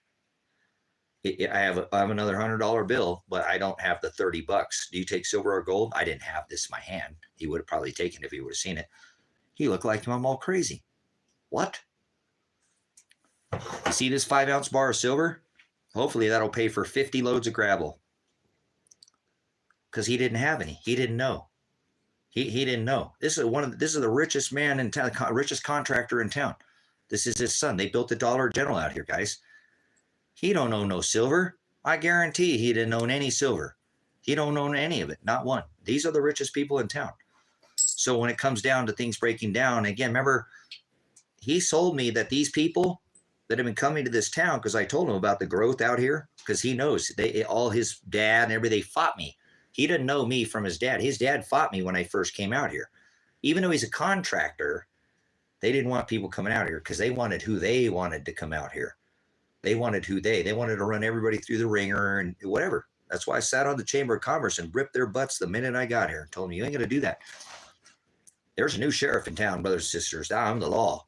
And I'm going to tell you that this sound's going to grow up right underneath your feet. And I've read through your records and you run people off like me and you shoot at them. And you ain't running me out of town. As a matter of fact, I'll put a marker at the end of my driveway so every one of you in my town will know where I live. I live near the icon of the valley. I'm not hard to find. You can just call the police department, mention my name, and they'll tell you exactly where I live. Call the district attorney. They'll tell you exactly where I live. They know me in this town. I told you, I make sure I stood up for this town. So maybe someday this will buy the gravel that I can't afford now. That's going to buy me 10 yards for this right now. I put a bill. You see this $30 bill? I love this town, guys. I love this town. I'm talking to this guy, right? I'm talking to Dale Shumway. And I said, hey, man, all I have is hundreds. I apologize. I thought I had some 20s. All I have is 4 $100 bills because they charged me this extra $30, which was the no, why would I do that? Are you hearing me? And are you going to sit there and have the attention span of a TikTok or a fly? I will trade this piece for 50 loads of gravel. This will pay for one right now. As things transition, because how much you want to bet that I'll get 50 loads out of gravel? 50 loads for this 5-ounce bar. 50 loads if I wait. See, that's why I'm set them up. You guys, I love this town. I gave him I said, hey, can I pay with a Cash App card? I have $30 on my Cash App. He's like, no, we don't bring credit card machines out here or anything like that. We just take cash. You can go in the office and pay. He said, well, I'll tell you what, I'll just put it on a credit for you. I'll just put it on a credit for you. I said, no, we're not going to do that. No, we're not going to do that. I said, I will tell you what, I'm going to give you this $300 cash. And I said, hey, do you take gold or silver? Huh? No. We don't. You don't deal with silver at all. Do you know anything about silver? No, I don't know. I don't know. No, we don't deal with silver. I don't know anything about silver or gold. Interesting. He got set up, guys. Careful. I can manipulate things, situations, not like that. That's what the whole thing was about. Now, I literally didn't have the 20s. I didn't. And I thought about going up there to get the change. I was like, I'm going to drive. I said, you know what I'm going to do? I know what my bill is. I'm not going to show him the piece of silver. If he says he'll take it, I'll go grab a piece of silver and I'll give it to him for the difference. He didn't know he was being set up, by the way, guys. So, by the way, because see, I was setting him up because I'm picking his dad's the #1 contractor in this town and has been since I've been here. Even before I ever got here, twice as long as I've been here, he's been in this town. So I asked him about all these gravel driveways. He said, oh my God, you're a long way from the road. This is the guy who delivers gravel, guys. That's how far away from the road I am. Well, that's a long, how many loads do you think? I don't know, man. Hold on. That's 25. I don't know. That's a lot. I need this to pay off, guys. I put a lot of work in that day, doing a lot of things, picking his brain. He told me, I said, hey, I've noticed a lot of people coming out here, building these little things, stabbing driveways in. You know, you guys have been busy. Like, yeah, everywhere we go, we're just putting another driveway in. I said, I notice a lot of the people I see them, they just come and, you know, and they're pretty wealthy. He's like, yeah, he played right into it. I set him up. He didn't even know what it was. I was manipulating him with some word salad. He's like, yeah, a lot of these people come out here and they just build something and then they put cameras on it and there's nobody even living there. They're fully set up, ready to go. I know who those people are, brothers and sisters. Those are those people who come out here and ride these dunes. Probably at least half of them. Hear me out real quick. Half of these people who come out and ride these dunes out here have set up something in this valley and they can get on their phone and via the internet. They got phones like this size now too, guys. It's crazy. You know, and get on their phone and check their satellite, their field cameras and watch that all they can keep that film so nobody's breaking into their stuff and they would know. And he agreed. There are many homes out here, little cabins, nice little spreads, fully self-contained, solar, all of it ready to go. Nobody living there, just set up, sitting out here waiting. And you don't see a lot of them from the road because there's so much of this grade out here because it used to be 500 feet under the ocean. This is not a flat valley. This is the farthest thing from flat. There's not very little flat spots out. I mean, there is, but it's not, there's grade all over. So there's cabins and stuff you can't see. It's so awesome, guys. I love it. Those people who go around and do the surveys about how many people are living in the area, they keep trying to come out here and get people to say they live here. You guys, a lot of people they can see from the satellite, they know you're here. They know I have this 50-foot, you know, plasma shelter out here, you know, my ark. Don't act like they don't know. Okay. These people are trying to get them to come on and say, hey, you live out here, right? What's that survey they go around and do the population? I can't remember what it's called. But they come out here and try to keep people. They do it often and nobody will sign on. They're like, nope, I don't live here. Nope, they won't even see, they even admit they live here. So there are quite a Census Bureau. Okay, guys, the Census Bureau comes out here and people will shoot at them. Oh, don't go down that driveway. Normally the Census Bureau comes out and they end up leaving out here before they can even. This town's awesome, guys. It's not like most towns. Anywhere in the U.S., it's a very different town. But what I'm saying is think about what I'm trying to tell you guys. These people who come out here have a lot of money, guys. They have a lot of money. And when because there's obviously going to be a big transition coming. Economically, the Fed, Powell didn't raise or lower. They backed themselves. They painted themselves into a corner. The Federal Reserve is screwed either way. Either move, I don't care if they raise. I don't care if it's even 25 basis points, just, you know, a quarter of a basis point. It's going to have effects this time, I believe. I don't care if they lower it or they raise it. They have backed themselves into a corner, and I don't see a rate hike ever again. I only see them lowering interest rates back down to zero in one full swath. Not, oh, we've got all this room to step it back down, and that's what they did to raise it up to the. I ain't buying none of that. I ain't buying none of that. I ain't buying none of that. So when this transition happens, brothers and sisters, a lot of these people are going to be moving out of these cities, and they're going to come out to this valley. They've got nice little homes out here, nice little cabins. They're going to move out of their cities as things get more violent. The cities are insane. If you live in a city right now, that is very dangerous right now to live in a city. I would not want to be anywhere, any city in the U.S. right now. Nope. Oh, I'm 6 hours or something from Portland. I'm a long way from Portland. I wouldn't want to anywhere in that place. But I want you to think about when this transitions, brothers and sisters, and a lot of these people live in these bigger cities, they're going to come out here. They're going to come out here in their cabins, and they're going to have money. This town is going to skyrocket, guys. You have just begun to see what's about to happen to this town. You don't even have any idea what it's. And I already told people about this. I said they didn't find the oldest clothing on the planet right here. Yeah, the oldest article of clothing, multiple sandals, was found basically in my backyard right over here. They found an 18,000-year-old camel tooth right here in Riley. They already said Oregon is the oldest place in the Northern Hemisphere. Oregon. You want to put it northern in a globe or whatever, your stupid ball trick or whatever you want to play.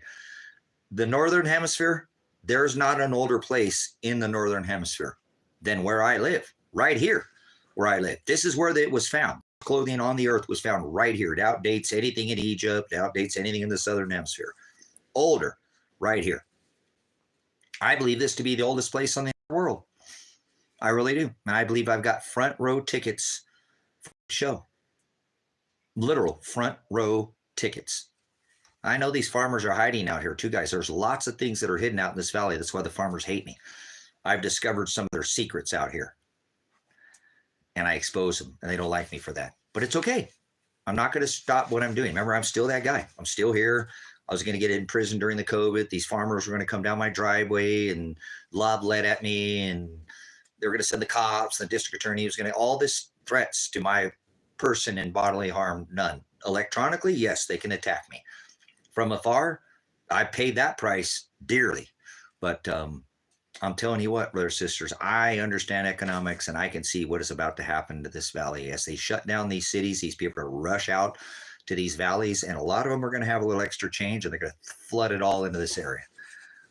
They are. All that money's got to go somewhere, and it's going to come right into this little town.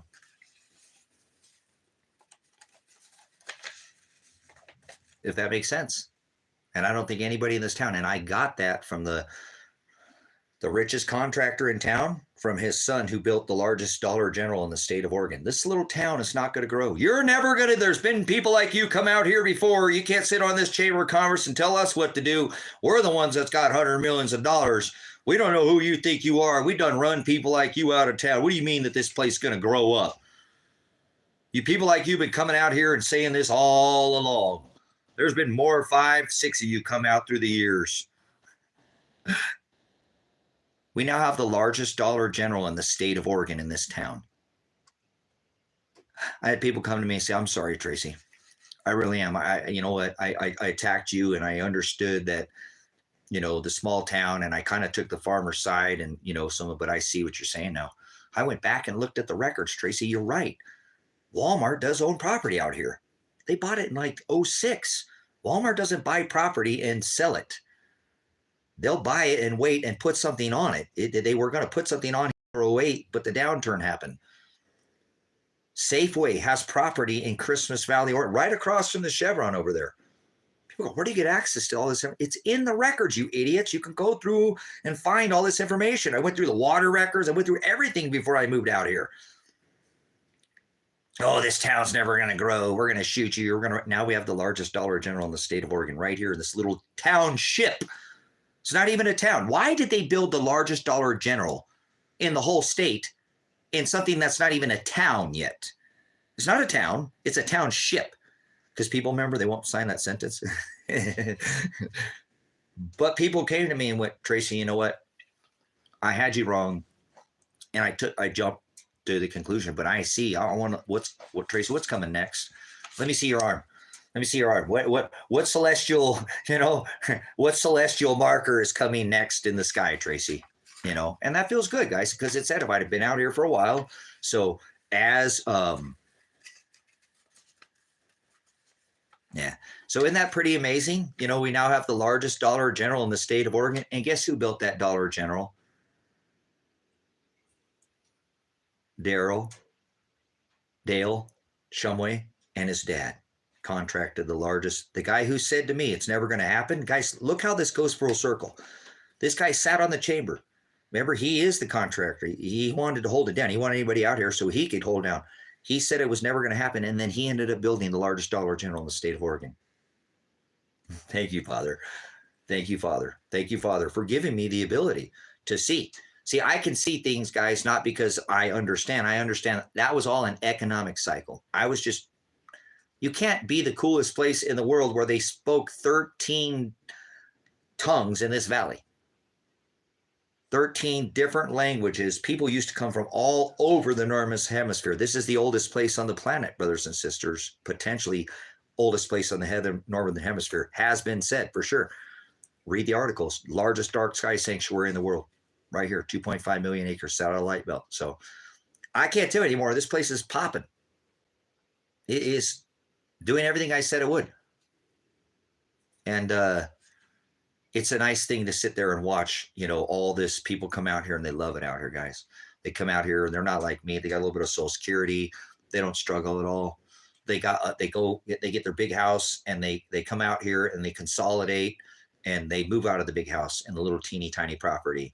And they buy a big piece of property and a little teeny tiny, nice little, went from a 3,000 square foot home, 4,000 to a 1,200 square foot cabin, 2-story, 700 square foot basement, 2 stories on top is 2,100 square feet with 2 decks off. You're talking nearly 3,000 square feet on a 700 square footprint.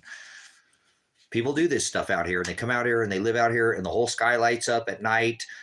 I've never seen anywhere. I've been to all 50 states. I've lived in Alaska, been up there, dead horse, top of the world, North Pole, all that. Lived out in the middle of the ocean. I've never seen the stars like any other state like right here. I got a piece, some of my eye. Never anything like this state. You know what I'm saying? Nothing. That's why they just deemed this the largest dark sky sanctuary in the world. So I've got this moonshine cabin rental business up and going. I got hundreds of hours in it, brothers and sisters. It'd probably be wise not to sell the 5-acre parcel, really, honestly. Or I could, and put a little clause in here that the UFO stays. Man, I got something in. Maybe it's on this hat. I think I have something on this hat that keeps touching my eyelid. It's a piece of hair. Because that's my billboard. It's not real, but it plants the, you guys, we have a secret military base out here. Area 52. 52. Area 52. Shh, don't tell anybody. This is a secret. Now I'm giving away stuff. This is why these people in this town hate me. They're rich elite. I know what they're hiding. There's a secret military base out here. Shh. Area 52. I'll send it again. So there's a lot of things you can see in the sky that are not UFOs. Don't ruin the experience for them. Let them think whatever they saw. They came into town, there was a UFO billboard, and then they came out here 8 miles down the road to stay out here in the middle of this dark sky sanctuary, and they look up and they see things flying around in the sky. Tesla tech. Honey, look! An alien! Let them have their experience, all right? Let them believe their own idolatry. It's perfect, guys. Should be a wonderful experience. Seriously, the sand dunes. You guys, I want to do something out here that they said that I couldn't do. They said I couldn't hold. My family's into NASCAR and marketing, and well, I don't care about that, but I have experience in it as well. You guys, have you ever heard of the sand? Has anybody ever heard of the Oregon sand dunes? Anybody ever go ride at the Oregon sand dunes at the coast? Very, very notorious for the coast over there. People love the sand dunes over there. Great, lots and big, huge, big set of sand dunes out there. We have the largest set of sand dunes in the Northern Hemisphere right here. This used to be an ocean. So Tim's been to, you ever been to Sandfest or Dunefest? Tim, you know how big that gets over there. Sandfest and Dunefest are massive events over there. I want to hold my own fest out here, Tim. Thanks for coming back in. I want to hold my own fest out here, guys. We have the sand dunes out here. You could set up a,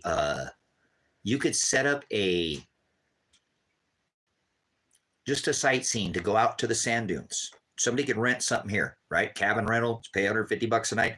Hey, for another $150, we'll tote you around for the day, and we'll take you to the top of Table Rock.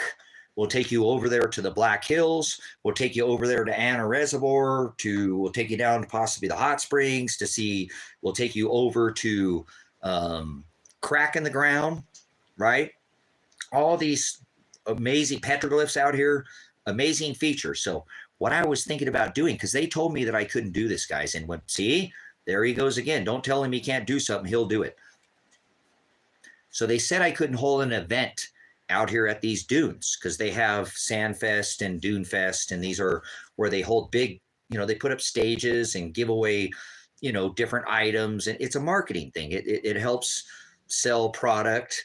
I've been in marketing. My brothers, I've held some of the largest festivals on the West Coast with my brothers. We did Speed Fest 1 and 2. We had more NASCARs come out here to the West Coast than any in the history of this country, and gave away, thousands. The Dale Creasy, or that helmet, that Simpson Bandit helmet, it was signed by Jeff Gordon and Tony Stewart and Dale Earnhardt Sr. and Dale Creasy. That helmet got $3,000 or $5,000, and we gave that away to the Children's Miracle Network. Because I know how to hold these type of things. I've been marketing, so it's called a fest. So they have these Speed Fest.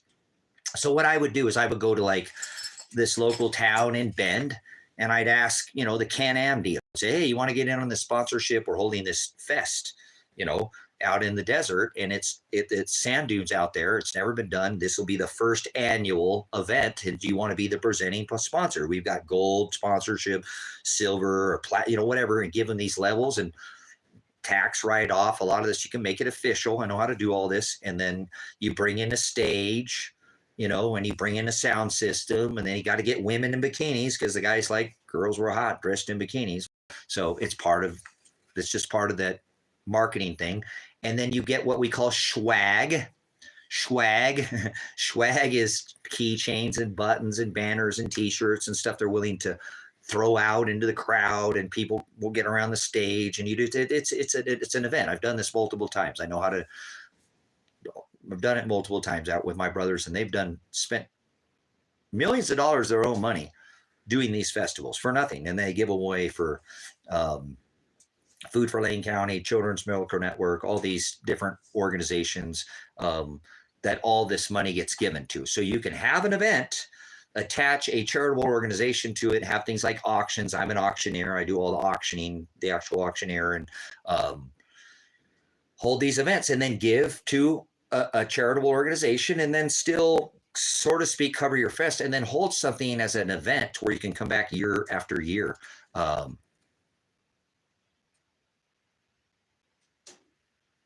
No, it's not the government doing.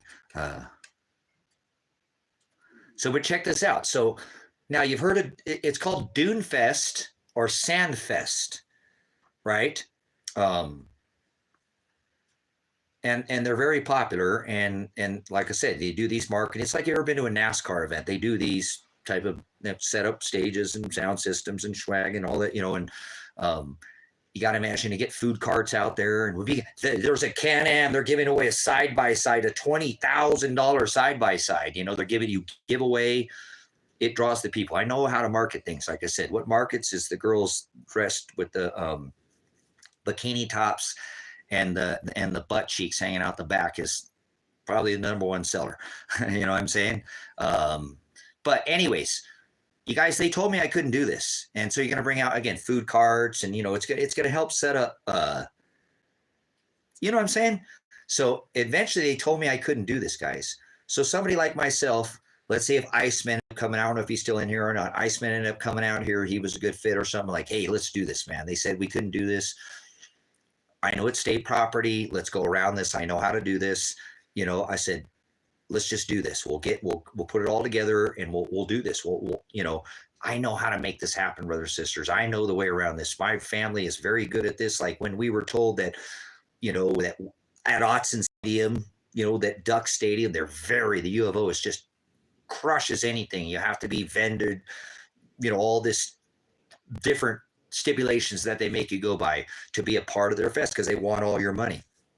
My brother did open, you know, smoke pit barbecue and pig lickers was his business. I ran his business for him. So what we did, because there's more than one way to skin a cat, is you get the right license, like an inland marine policy where you can move around anywhere within the state or county. And as long as you have permission from the owner, you can set up in front of a business, right? In front, even in some of the county areas, you can still set up. So what my brother did, if you're ever from Oregon and you go to a Ducks game, they used to do a lot of tailgating. My brother got with the BMX track owner. He looked at the map, right? And he said, well, I can't be in that area because they won't let me. They'll take all my money and I don't want to give it to this organization, but I'm still going to figure out a way to, there's more than a way to skin a cat. I want to sell these people barbecue and I don't want to pay one penny to those people. And so what he did is he looked at the map and then he said, oh, wait a minute. I know these people. These people run the BMX track. We've done stuff with them before. So let's go ahead and we'll talk to the people at the BMX track and we'll let anybody come by. We'll give them free barbecue or whatever. And they will be set up right at the backside Autzen Stadium. Right there, that smoke. And what we'll do is we'll set up on the smoke. And if we have to, we'll blow a fan. We'll bring a fan. We'll blow it right at the crowd from the smoker. And most of the time it blow that way anyways. You know what I'm saying? That's the one. That's the one that we set up, Tim, right there in front of the BMX track at Autzen Stadium. It's set up right there where all that smoke going all over that tailgaters. And we sold barbecue right there at the U of O. Pig lickers, the big red truck in the back with the smoker, that was myself and my brother. And we did it for years, guys. They told us we couldn't do it. And guess what we did? We sold barbecue. We sold out every time, every stinking piece of barbecue, everything we had. Every single time. So there's more than one way to skin a cat. I'm familiar with how to do these type of things. There's ways, you know, now I would need to land myself in the dudes, but I can do this. So I even have what I think would be a pretty catchy name to do this event. And so you've heard of Sandfest or Dunefest. Now we have Table Rock and we have Black Hills and Crack in the Ground. Well, I think I was going to call this the first annual Sand in Your Crack event. How's that sound? Hey, would you like to be a presenting sponsor for the first annual Sand in Your Crack event? Seriously, that's what I'm going to call it. Hey, they're called Moonshine Cabins. Why can't I call it Sand in Your Crack event? It'll be a fest. The Sand Fest and Dune Fest. Well, it's Sand in Your Crack because we have crack in the ground and they're out there at the sand dunes. So why not? I pick names for businesses sometimes too. It's one of the little things that I do. So would you like to be a presenting sponsor for the first annual Sand in Your Crack event where we'll be giving away a side-by-side Can-Am? There'll be a stage out there, music, swag, keychains thrown out, buttons, banners, posters, T-shirts, music, everybody riding out at the dunes. You guys, I'm not trying to be famous, but you can kind of put yourself out on the map here every year and you can hold that fest. I don't care what anybody says. Pull more vendors, food carts, pull more vendors the next year. Oh, were you guys, we were the presenting sponsor and now we want to take that sponsor. So we want to give a truck away this year. Oh, they're giving away a truck and a side-by-side next year. I know how to go solicit businesses for sponsorship. My family is in NASCAR. What do you think makes a car go in circles? My mom is married to a race car driver. What do you think makes that car going around in circles? Sponsorship. That's why they're all painted around those cars. People will give money to something like, it's a billboard. It's a moving billboard. So they told me I couldn't do this. One day, brothers and sisters, we may have that event in this town and maybe you'll get to be a part of the first annual. None of you guys laughed, but that's okay. I thought it was brilliant. The first annual Sand in Your Crack event. So it's better than sex on the beach, right? Inland ocean. Inland ocean. So anyways, see why I don't have a wife? See why I got no friends? I'm a weirdo. I do things that nobody else does. I try to create things that's never been done in an area using everybody else's ideas and bringing them together to create my own. That's what this property is. You know what I'm saying? So that's where I'm at. That's where I'm at. There's too much potential out here. I could just open up a food cart in this town and pay for myself. People will die for me to open up a food cart because sometimes I post the food that I cook online in the little town or whatever. And oh my God, those tacos are, I do fusion food out here or something like that. There's a business right there. I guarantee it. Anybody in the food industry right now, you want to open up a business in the Christmas Valley area and never shut your doors?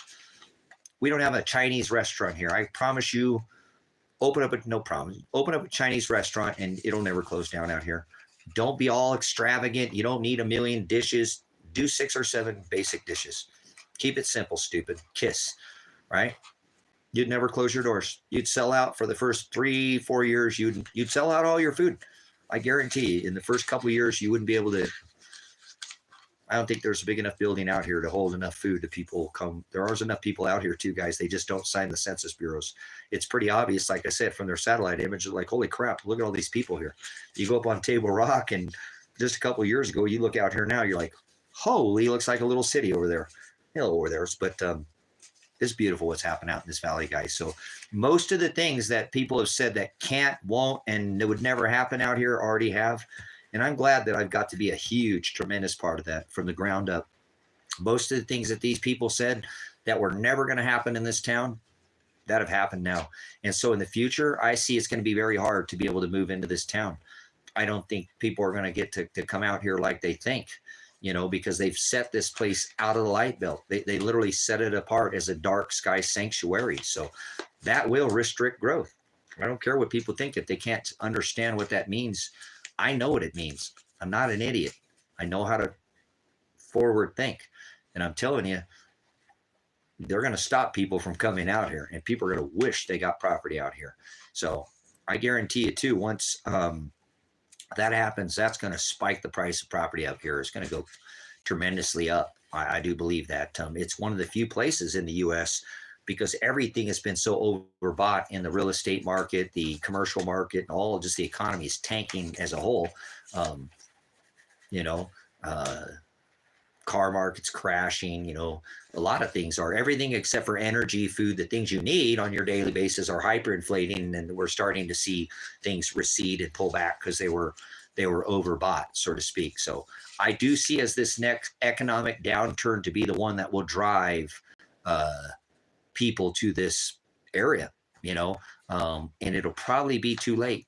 You'll probably have already have to have your place out here, like some of these people, like I told you, that have already built some cabins out here, and they know they're not, when they got money, they're privileged information. So when this transitions, if they can make it out here, probably they won't. You probably need to be out here before the event happens, so to speak. It'll happen. We'll transition. We'll come out of this. We're going to get out of this. And then this town is going to be one of those popping places on the planet. Because we got years until the end of the world. Years until the end of the world. We're not even close to the end of the world yet. So don't get that idea in your head because of all these things that I talk about. Oh my God, it's the end of the world. That is the farthest thing from the truth. This is sorrows. This is not the end. This is actually the beginning. Yep, that's what the word says. So expect an increasing in intensity. You want to make off of people's ride that wave, that tidal shift. I think this would be one of the best places on the earth to ride out that shift, other than our stupid government. But I don't recognize the government at all. The government doesn't have authority over me. Even if they ever came and federally arrested me or did anything to me, I would never admit to being my name, ever. That's not who I am. Remember, I'm Apocalypse. I'm Revelation. I saw Tracy on TV. He keeps saying he's Apocalypse and Revelation. He won't say anything else. They can't get me because I'm not a corporation. I'm not a part of that. And if they do, remember, I'm a veteran. 555-145-1846. Sergeant Tracy Ward. You just say your name, rank, and your social security number over and over. You don't give me any other information. You become a prisoner of war. They take me prisoner, arrest my wrist, arrest my body. I'd never admit to nothing. You can't convict a man that won't admit who he is. I'm a man of the land and soil. I don't have a name. Stop calling me any of those names. I'm Apocalypse. I'm Revelation. Don't you know? I'm Tribulation. I'm Thalipsis. I'm Revelation. Right? Seriously. So I won't stop what I'm doing. Okay. I will not stop. I'm going to keep going out here, and I'm not going to let anybody get in the way of, evil, because I'm doing what I feel is right. So it hasn't been the results, all the results that I wanted, but I look back and I am pleased to know the things that I've done were upright and not, lay down and silent majority out here. And I've been able to build from the ground up with nothing, all by the sweat of my brow. So again, I think if people came out here, they would just absolutely, this is just a gem. This valley is, again, I don't think people have too much more before they start. And again, they just deemed this the dark sky sanctuary, the world's largest dark sky sanctuary. So I don't see too much more growth being let out in this area. If they set it apart because of where we are, that was the perfect thing to restrict growth. What an excuse to be able to restrict growth, right? No light pollution. We don't want light pollution. What means light pollution? That's houses. What causes light pollution? Houses and businesses, but they normally go out after 5 o'clock, so we don't even have a yellow flashing light in this town. Nope. Township. My bad. Township, not town. So, all right. Anyways, that's what I'm doing. So I'm going to stay here until, I guess, this title event. I don't think I'm going to get out of here. I'd love to be on the road right now in a double cab Tacoma or something with my dogs, going out and meeting with all my followers or, subscribers, and picking up books for the archive, going to the Goodwills, going to the,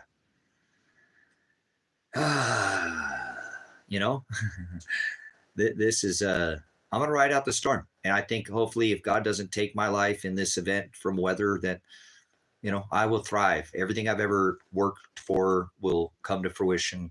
And as most people are taken by this event, they're just not ready for it. I've been preparing for it for decades. So I know it's coming. I know what happened last time this happened. And that's what I plan on happening this time. The title shift didn't happen last time, but I think because we avoided it last time, that it is going to happen this time. Yep. That's what I believe. So again, 31 of you, probably 25 of you will be dead for the end of the year. And I'm sorry. I don't want to, I'm not sorry about anything. I apologize. If you don't pay attention to the cycles, you're not going to see these. You can't get out of the way of something you don't see coming, brothers and sisters. So this isn't a Noah event. That was 6,000 years ago. This is God's promise of the rainbow. He's not going to flood the whole earth. This is not that event. It's not. This is a tidal event. And Adapt 2030 has found all the evidence that I need. So just counting down the days now, waiting for this. You reap what you sow, all the hard work that I put in. So maybe I shouldn't jump to the conclusion, but man, it's like, I'd like to enjoy some of these last, few months here before I think things are going to get transitions, weather-wise, that it'll be obvious. Again, I think they're about ready to announce that something is not right with the mechanics of the magnetosphere. I'm seeing articles online talking about this. The Earth had a magnetosphere 37 million years ago, blah, blah. I'm like, get out of here. I've been talking about this same stuff for 10 years, trying to get people to look at this. And now you're going to stick it out in front of people's faces? Mm-hmm.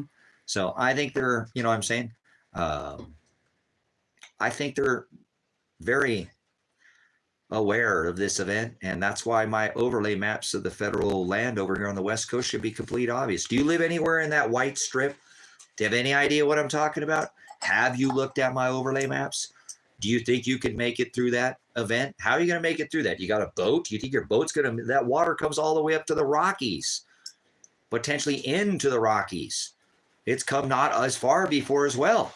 You think you're going to ride a boat from New York, Connecticut, Iowa, Florida over here to me on a boat as the water is rushing in waves back and forth, back, increasing in more, even, back and more, and you're going to do that. You're going to ride that wave. No, you're not. That's what the April 8th event was about. The whole eclipse, the whole from sea to shining sea, where they have that highway that goes from Nova Scotia all the way through down into the Gulf. where they had all those states of emergency set up. Emergency, emergency, emergency, state of emergency, school closure. Perfect performance prevents piss, or perfect practice prevents piss poor performance, brothers and sisters. That's what the April 8th event was, if you hadn't figured it out. That's to restrict the movement. Yeah, the captain has put on the fasten seatbelts. He now can't come over to where Tracy lives. Nope, it's not attached underneath, Tim. It's not attached underneath. The volcanism. Remember, there's things that feed these things. It's not attached anymore. It's all moved over here towards the Cascades, like it's done before in a cycle. I've studied this with people. There's a zipper that goes from Yellowstone to my backyard. I'm not kidding you. The very first opening of the zipper is right here. I've shown people this on Google Maps. Do me a favor. Look where I live. Look where I live on Google Earth. Find Silver Lake, Oregon, Christmas Valley, Oregon. Look at that big, massive, the largest one in the whole entire world. There's not a one that even comes that's even half the size of that one. Scour the whole Earth. Not one. Not one that's even half the size of it. This is the largest dark sky sanctuary. That is the largest. Find that big ring. I know what that is. Find Table Rock. Find the Cascades. And then make a straight line from where I'm at. You'll see crack in the ground where I was told you where those dunes are at, and then follow that line all the way over to Yellowstone. Follow that. Don't get off the line. Get your tools out and make a line from Yellowstone to where I'm at. And you'll see on either side of the line is where the earth opens up like a zipper and spews out the lava on both sides of that line. Look at what I'm talking about. It starts here and ends in Yellowstone. Look at all those earthquakes in Cascadia and Bend, or over there in the Sawtooth Mountains. It's already moving its way. This goes back and forth like a ping pong ball throughout history. This is the zipper, though, the opening. Smoke will rise right here. Front row tickets. Are you scared? Don't you want front row tickets so you can? Yeah, I do. Yeah, tickets to the big show, baby. Don't be afraid. This isn't boom. That's over there. That's the Three Sisters. They will go. Newberry Crater. That's already gone on. I'm at the edge of the tuff. All these tuffs are like Hawaii, spewing out. Yeah, they're all over. I'm at the ridge, the edge of the ridge, the ring of the Northern Great Basin. That Great Basin, brothers and sisters, whether you understand, it's an opening. Goes all the way to Yellowstone. Look what I'm talking about. Get a pointer, look at where I'm at, put Yellowstone and make a line. Then look on either side. You see the earth is opened up and ripped and spewed out like toothpaste. Open up the cap and spew it out like lava. Hawaii. Same thing. Right here. Not boom. That's Cascadia. It pushes and builds those. But I've discovered something that I don't think anybody else has. And there's an entrance over here that China came in and drilled to the side of this mountain in the 50s. Why? I know why. Secret military base. So anyways, this place is so special, guys. I'm sitting at 4,500 feet. 4,500 feet. I went over to Up Table Rock the other day and was at about 6,000 feet. Drove up there and then climbed from the opposite side to the top instead of driving to the top. Started at the first layer and climbed all the way up the side to the top. It's a lot of fun. Maybe that's why I'm a little sore today too.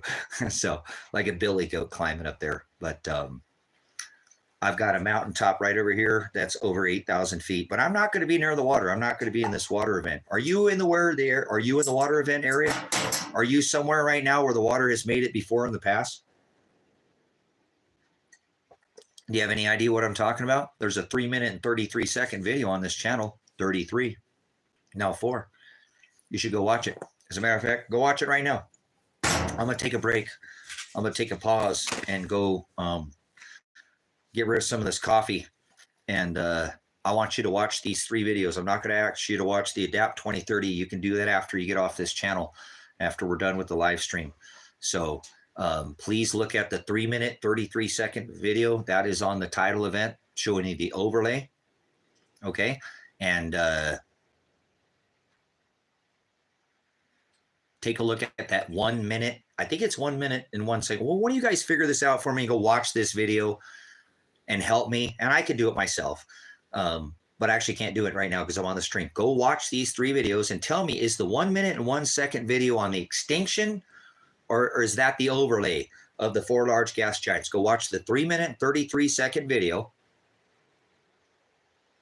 This is on where the water comes up onto the land.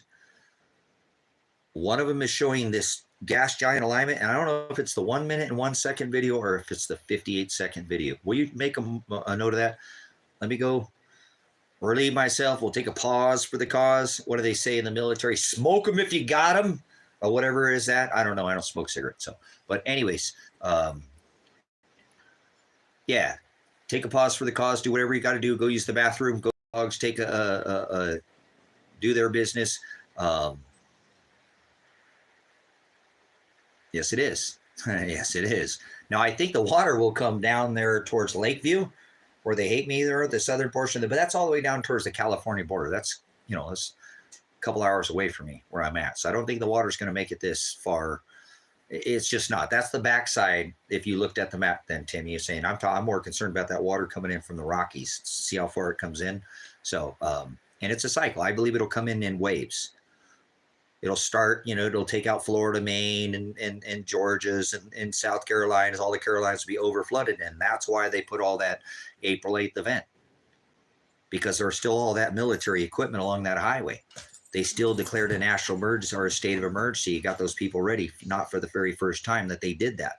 So that when this event happens, they're going to shut that line off right there, right along that line. See what I'm saying? That's why they had that April 8th event. Nobody got raptured. Everybody stood on the X again. Everybody, it was a lot of hocus pocus going on. But it was putting, I'm a veteran, guys. This is a game of 5D. This ain't checkers, just a couple quick moves. This is thinking ahead, trying to set your enemy up to take them out. That's what they're playing against you. Whether you realize this is 5D chess, and that's how military works. We're constantly trying to manipulate this situation, that situation, to end up with the final result, to end up you being the pawn, you being taken out. And I believe what that April 8th event is. Actually, I think it's the screen that I had. Can anybody, when they clicked in here, will you do me a favor? You can click out and click back on. Do you see the image of this video when you come in here, and how it has that line, how I have, and the 4 large gas giants? I think that's the image that I put up for this one, wasn't it? I think that's it. It says 10/24/24. It's got the title, wave, the cop car, right? And then you see the 4 large gas giants, and then you see that line, all the cop cars down that line. That's where I believe they're going to set up that line. I believe they're going to use immigrants and these migrants to do it, guys. I think those are the people who will stand in on that line. I don't know if American citizens will do that or not, so to speak. So I believe that's why they're flooding a lot of immigrants into this country. And if you've noticed too, a lot of the immigrants are over on that portion of the country as well. It's quite alarming, brothers and sisters, what is about to happen on Earth. So go check it out. I'll come back in and we'll continue on. It's been raining, so I'm not going to be doing very much out here today. It just started to. The weather's just wet today, and it's hard to believe it's May. It's May, and we're still getting cold. You know, I've got wood in the wood stove still. So, all right, go watch those videos and let me know which one is the 6th extinction event, and which one is the overlay video of the 4 large gas giants. I would really recommend that you take a look at coming over this way. You know, not the end of the world. I think it's affordable. Not like that, not doom and gloom. I think somebody could afford to come out this way, set something up out here, and then still have their home back wherever they're at, if they're somewhere within that water overlay map. And if I'm wrong, I'm wrong. I want to be wrong. God, please make me wrong. Please make me look like the biggest idiot on the earth. Seriously, make me look like a fool. I hope I get this wrong. You got to at least give me until, and I'm not date picking, you know. But remember, on 5 of 25, we swing out in front of the sun all by ourselves. There's all the remaining bodies are going to be behind the sun. How are we going to make it through that event? I've never seen that, and I don't like to pick things never seen before. That's not my deal. Remember, I'm cycle. This has happened before. This happened before. C6. That's the things I talk about. Oh my God, never before. I don't do that. I don't like that. I don't like doing things. I don't want to be the one that's, never before. I'm not that guy. It's not what I do. I mean, I have been able to pick events because they put it out. I'm just reading their white papers and showing what they're saying. That's what I'm doing here. That's all I'm trying to do is show you the evidence. I don't have an opinion in the game. If I did, again, I hope I'm wrong.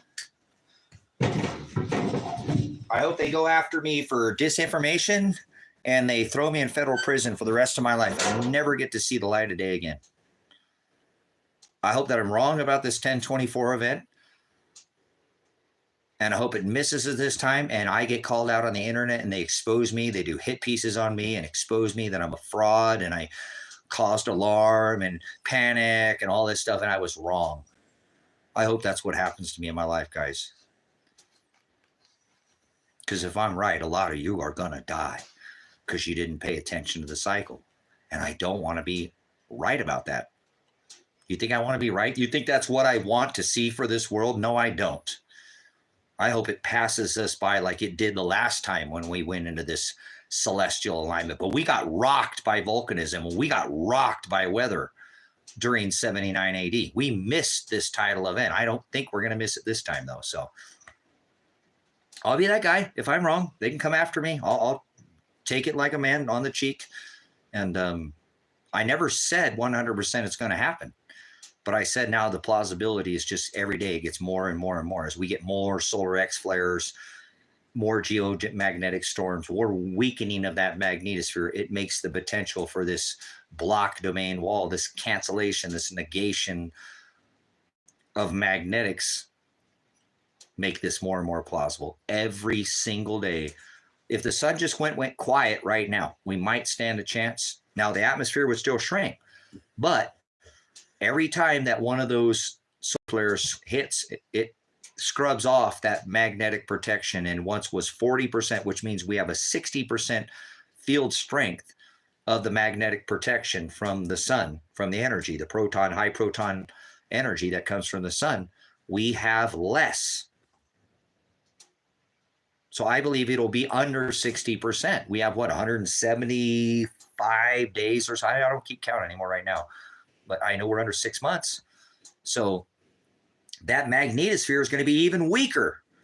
And the sun will probably even be brighter and hotter during that time, which will melt off that or scrub off. The heat makes magnetism dissipate. So every day that passes, every time we have another solar flare, guys, it makes this event that much more plausible. Increases the chances of it. So I don't like to see the sun, what it's doing right now, guys. And we're not coming out of this solar maximum before this event. We won't see the end of this solar maximum for probably another year and a half before we start back down in the solar minimum during that cycle. So we're not running from this. I think it sucks that most of you are going to die and you're not going to do anything about it. That sucks. And don't try to save your, I'm not trying to tell you to save your life. That's not what I'm saying. I don't want, that's what I'm saying. What are you going to just sit there and drown to death? Okay, don't do anything about it. I gave you the information. I showed you what it was. And if it happens, I'm sorry. I'm not sorry about anything. I apologize that you didn't do anything about it. The information was out there. Only 2 people are putting it out. So it's not like very many people are even talking about it. It's just myself and Adapt 2030 that are talking about this event. Why is there only 2 people talking about this event? And David's evidence is separate from mine. He has a separate evidence. I'd love to bring all his stuff over to my channel and mirror it and conglomerate it together and make you one solid piece, but I don't want to take from his evidence. I didn't have the chance to go leave the United States to go look for this event. Go to the star forts, go to the museums, go to the military bases, go find this celestial squaring off of these 4 large Jovian gas giants in history before. It had to happen. Maybe they didn't give it a date, but we'll see that this has happened. Yes, he found more than enough evidence, a pile of evidence to show that this gas giant alignment of these 4 large stars squaring off causes this tidal event. It is what causes the tidal event. It is this squaring off of the stars, the 4 Jovian stars. Didn't happen last time in 79 AD, but the field strength back then was 100%. So it's getting hard. Every day it's hard to live, brothers and sisters, especially alone.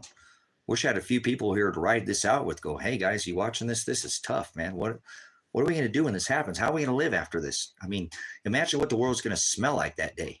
You ever been around death and dead people, rotting corpses, corpse. It's not a nice smell, guys. Flesh rotting with salty flesh. Good thing he puts these birds in place, right? Knows where all these flies and all this, it'll take care of it. God creates things and he knows what he's doing. But imagine that. Imagine if I'm right. Have you ever considered I might be correct? Not me, the evidence. I'm a piece of crap. I'm nothing. I'm dumb. The evidence itself, I think, is standalone. What happens if the evidence is right? Have you ever considered that? I have.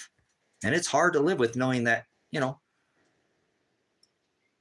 I don't think anybody knows this is coming. I know the rich do. I know the elite know this is coming. I've seen all the federal land they've taken over here on the West Coast. They obviously have known about it for decades. They've been preparing for it for decades. Again, I believe that's what that April 8th event was. So go check out these videos. I'll be back in a few, guys. Much love. I do appreciate it. Again, I'm just, it's getting hard. Every day is just like, what am I doing all this other stuff for? I don't even want to do nothing, guys. All I want to do is get past this date. And then I'm not just going to sit around and do nothing, but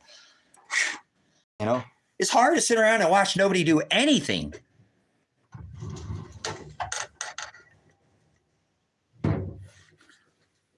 Recommendation, YouTube, suspicious observers. Yeah, but just try to remember, I'm calling out Ben Davison at suspicious observers because he's not talking about the 10-24-24 alignment. And I know watching my channel because I've been watching this verbiage that he uses. See, I got on Ben Davison on this live stream and I said, look, he's calling it a pole shift. A pole shift is when the magnetic's completely reversed. That's not a pole shift until it is 180 degree reversed. That's called a magnetic excursion. And this sick prick, I'm sorry, I don't like him. I just don't like him anymore. I watched him this morning. Whatever happened to, and here's the wind maps and shots of our star to close. Right? You remember that, Ben, from the beginning, Ben? Here's our upper level wind map. Here's the wind maps and shots of our star to close. Remember that, Ben? He don't even do that anymore, does he? No more wind maps. No more pictures of the LASCO C3, C2, Helio viewer, none of this. Just a bunch of, and he puts out articles. I watch him because he still puts out a lot of good. But if he's the biggest space weather channel on the internet right now, and he truly is, why is he not talking about 1024? So I have been calling out Ben Davis because he built a literal, I can't even get a double cab Tacoma to go take my dogs to go preach the gospel. And he made his observer, the observatory, that his mobile observatory. What the hell did he go out and do in that RV? He went out and traveled around, but what did he do? What was that observatory, the mobile observatory? How much do you think that cost? And he could do what he wants, guys. I'm not, whatever, but I have his books. You want me to go get it? I have a hat. I have all his books. I understand, but the problem that I have with him is, why is he the person that he's the planet channel? He's the spinning ball channel. How come he's not talking about it? He's covering for them like Donald Trump is covering for creepy Joe Biden by not calling him creepy. When you don't say something that's just as bad as lying or being deceitful. So Ben is being deceitful. A ranch. I had a ranch before you had a ranch, Ben. I've been trying to invite people to come out here, Ben. And you have been doing it for how long, Ben? And now how many people do you have? You got millions of it. Look at that building that you got, that you've built.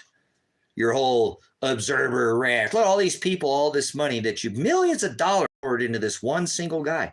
And he is not talking about any of this alignment. He literally funded that whole mobile observatory, crowdfunded by his viewers.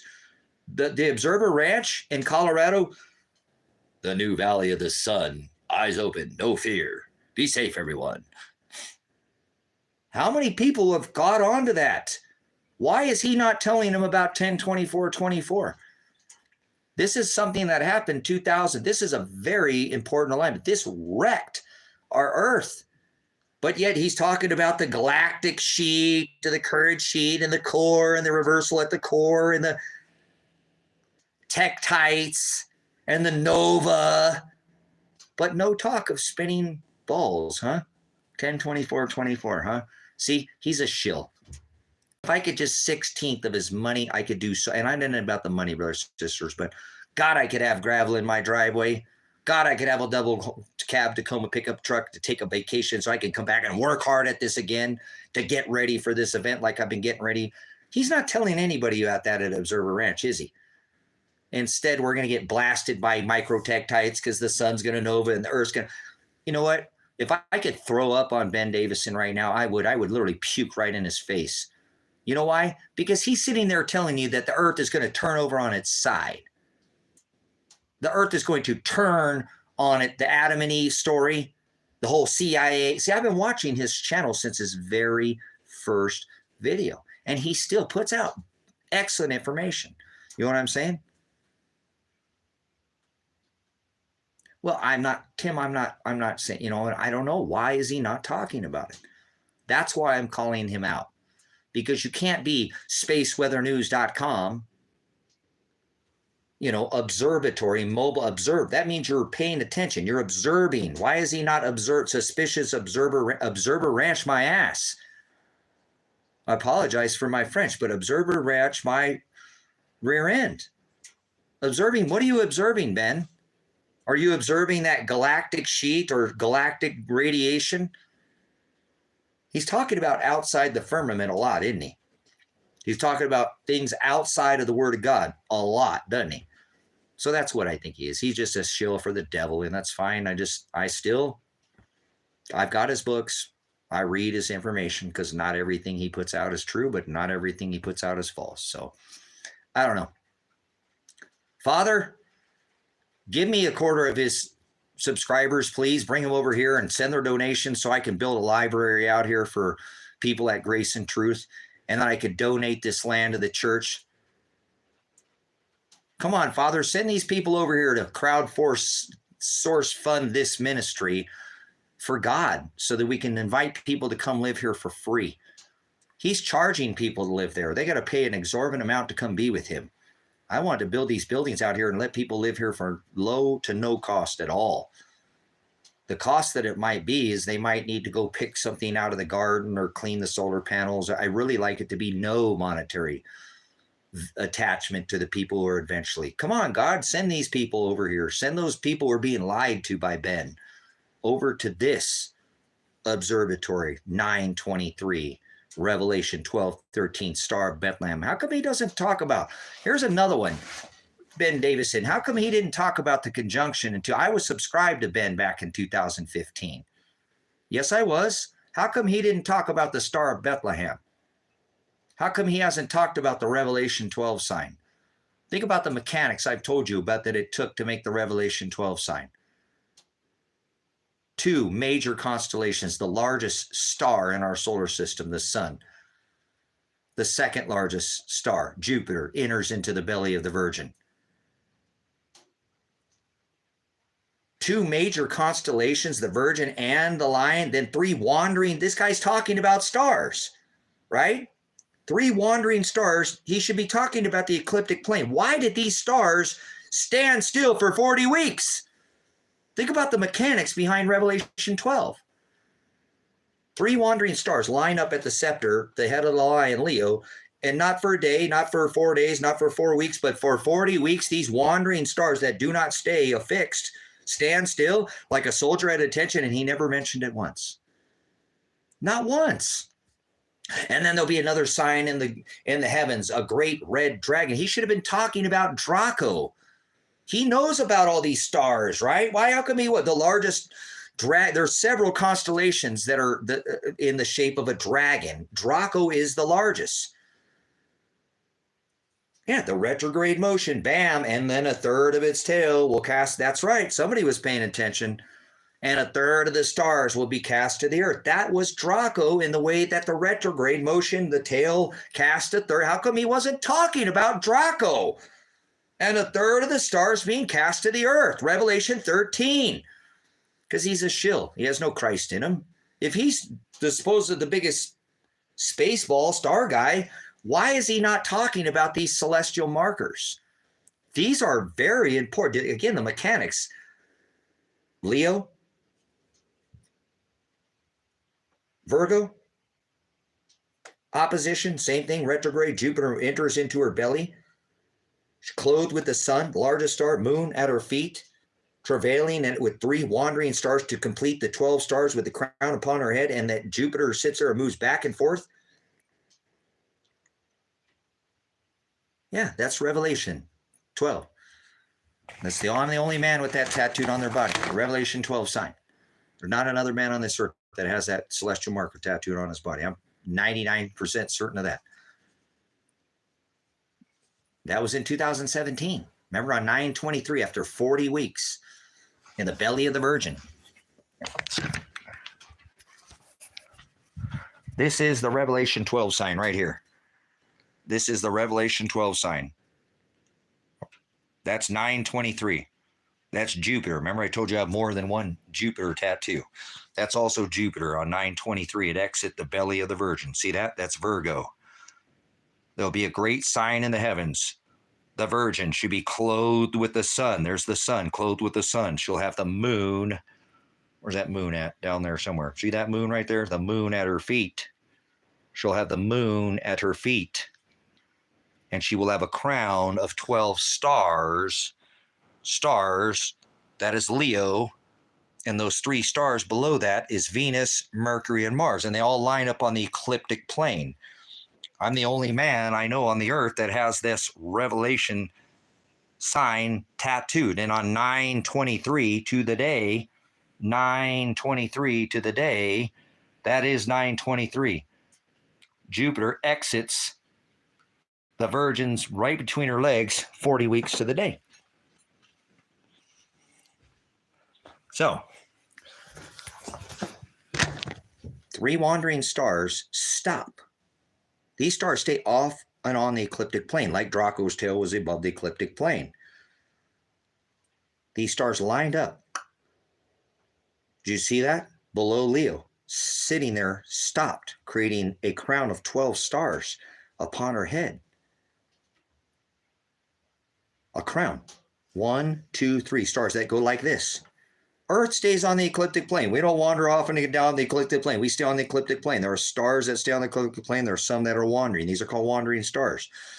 Venus, Mercury, and Mars wander off and on the ecliptic plane. They don't stay on the ecliptic plane. If they do, it's brief. They pulled up onto the ecliptic plane, lining up under the scepter sign, which was declared as the second sign. Remember the wise men? These wise men were looking for a sign in the heavens. They were watching Jupiter. Remember, Jupiter, that sign in the stars, and when it conjuncted, when it married the king in the morning star, a star upon a star, which made what was the Star of David. See, there's a star underneath that. That's an eclipse. That's the Star of Bethlehem, or the Star of David. That was the first sign that they saw. When Jupiter went into retrograde, it moved to the head of Leo. This was called the scepter sign. No, there's no such a thing as prophecy. No, there's no such thing as modern day prophecy. Anyways, brothers and sisters, this was the sign that was given to John at the island of Patmos. As Christ Jesus, the messenger, the angelos, visited him, he gave him this apocalypse, or what you know as Revelation. There's the same meaning, to lift the cover or remove the veil. So, as he gave him that great sign, he said to John, right? John said through that revelation, there would be a great sign in the heavens. The Virgin, he's talking about Virgo, and the birth of the second coming of Christ in the heavens, the second coming in the stars. He came first in the flesh, second he would come in the heavens. That's what he said. And there would be a sign in the stars of the second coming of Christ. And then he gave that second witness as an angel. He visited John at the island of Patmos, and he gave him that apocalypse, or that book of the revelations that are in that book. And one of them was the 12th sign of the virgin. There'd be a great sign in the heavens. The virgin, she'd be clothed with the sun, the moon at her feet. She'd be travailing because Jupiter would have entered into her belly. See, Jupiter moved to opposition. The second sign that the Magi, they gave 3 gifts. There were not 3 wise men. Okay? So these Magi were watching Jupiter, and when they saw it move to retrograde, it pointed to Leo. This is what is known as the scepter sign. The scepter sign. Okay? And the scepter, it says that Leo, he was the lion from the tribe of Judah, born from the house of David. Remember, he sprang out of the tribe of Judah. He was the king. Disney mocks him and calls him Leo the lion, king, right? But that sign, the second sign that they saw, declared the inheritance. Very important. The inheritance, the one who holds the crown to the church, the high priest of the church. Do you understand what I'm saying?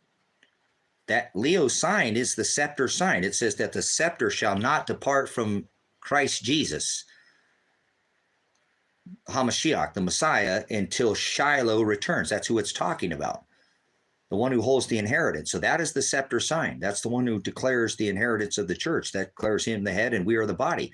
So it's very important that when it says that she'll have a crown of 12 stars upon her head, right? She'll be clothed with the sun, the moon under her feet. She'll be travailing in birth with Jupiter, who entered into her belly. As it stopped at retrograde, pointing to the lion, it moved into her belly. See, it passed that Shiloh sign already in 2017 as well. In 2 and 3b, we saw 2 and 3 BC, we saw the birth of the king, the morning and the king's star. We saw that in 2015 again. The world's sleeping, doesn't matter. 2017, we see that great sign that John was given of the apocalypse of the Revelation 12 sign. The virgin, born of a virgin. He was born of a virgin, right? She would be clothed with the sun, the moon at her feet, travailing in birth, and she would have a crown of 12 stars upon her head. Now remember, Leo is the scepter. It declares the crown, the inheritance, and that happened to be the crown that Virgo was wearing, and that 9 stars in the constellation Leo. That's not 12, Tracy, so that can't be the Revelation 12 sign, right? Well, Venus, Mercury, and Mars lined up 1, 2, and 3 to make 9, 10, 11, 12. 9, 10, 11, 12. 12 stars to complete the crown with 12 stars upon her head. Wandering stars that don't stay on the ecliptic plane stop dead in their tracks and stand at attention to the head of the church to complete those 12 stars, and then not 4 days, not 4 months or 4 weeks or even 4 months, but 40 weeks, the gestation time that it takes for a child to be birthed, a human child. 9/23 was the date. On 9/23 of 2017, 40 weeks exactly to the day, Jupiter exits the belly of the Virgin right between her legs. The birth of Christ in the celestial heavens, Revelation 12 site. He said that. He gave that apocalypse to John, that revelation. It was written down, and we were a witness to in that. Why? Why would Ben Davison not be talking about that? Speak about what Jesus to speak about, not So, makes sense? Why is Ben Davis not talking about that? Do you look at the mechanics of that? 40 weeks, guys, 40 weeks. Jupiter just sits there, never leaves the constellation, moves back and forth in retrograde, never coming out of the belly of the constellation, not at all anywhere in that line. And on 40 weeks of the day, bam, it comes right out between her legs. And Suspicious Observer on this channel on YouTube, we're calling him out because he's not talking about these important celestial markers. And he talks about, he's got millions of dollars, guys. The guy's got millions of dollars. And I struggle just to put gravel on my driveway. I haven't been able to buy gravel in 5 years. I just bought my first load of gravel and I took it from my land payment money. And this guy's opening up a whole ranch, $1 million ranch. So I don't know. I just want some of his people to come over here. I don't care about their money. I just tired of people being deceived and not. If this guy is the guy that talks about the space balls and knows more about galactic and solar and cosmic and all this, why is he not spoken? Right. But see, even if it's not, Tim, even if it's not biblical, right? Keep the biblical, keep the religious. Don't you think you should be at least talking about this? About that marker in the heavens? Remember, when we birthed the age between 2 and 3 BC, we left. Right? We left the age of Aries. Christ declared in the heavens as Aries, the Lamb of God. David declared him the Lamb, the Ram, fire. And we moved into the age of Pisces in 2 and 3 BC. When that birth happened, that conjunction, that marriage, that happened in 2015. How come Ben didn't talk about it back then? That birthed an age. He's supposedly celestial, cosmic ages, right? Not astrology, but astronomy. How come he didn't mention that hadn't happened in over, what, 2,600 plus years? Does that make sense? Why didn't he talk about that? It hadn't happened since the past human age. How about the celestial conjunction between Jupiter? How about Saturn? Remember when this marker, this marker right here marks time. This is the one that the pagans pray to. Remember when Saturn conjuncted? You remember that celestial sign that was in the stars? That star sign that we saw leaving when we saw Jupiter conjunct, right? Conjunct Saturn, the great conjunction. They called it the Christmas star. Liars. How come we left the age of Pisces and we're now in the age of Aquarius by that celestial marker. See, back in 2 and 3 BC, when we saw the conjunction of the morning and the king star, we came into the age of Pisces. We saw the king star and the time marker Kronos, Saturn, conjunct each other in 12/21/21 or 2020, and we left the age of Pisces. No speaking of that either, huh? Why? So he cares about all these celestial things, but he can't tell you what age he's in, can he? What are you doing, kittens? So appreciate it, guys. Everybody that's helped out with the channel. I know this is quite the handful on this channel. I cover a lot of information and things that nobody else is talking about. What are you doing, kittens? You want me to go let your mama in? Hold on, let me see if I can get your mama to come in here. Mama girl.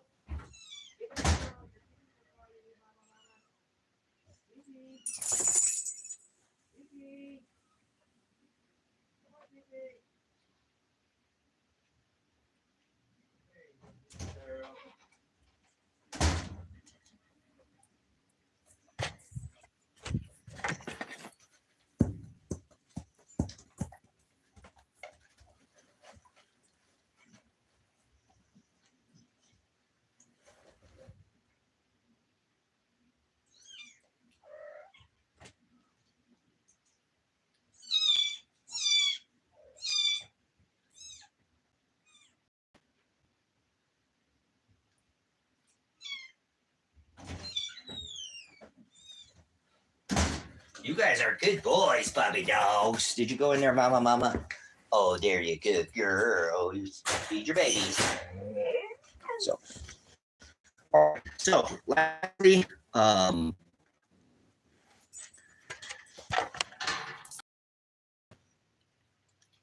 think these are very important celestial markers, and irregardless of if they have biblical reference. For example, what I want you to do right now is David at Adapt 2030. Have you been seeing that, what he's been putting out as content about these 4 large gas giants already squaring off in our outer solar system and how it's affecting the weather, right? Who watches Adapt 2030? Because I got one more thing to say here, and then I got to get the firewood down here. I got to get my fire going again. Who watches Adapt 2030? And I've recommended that you guys, 100 times to go watch his channel.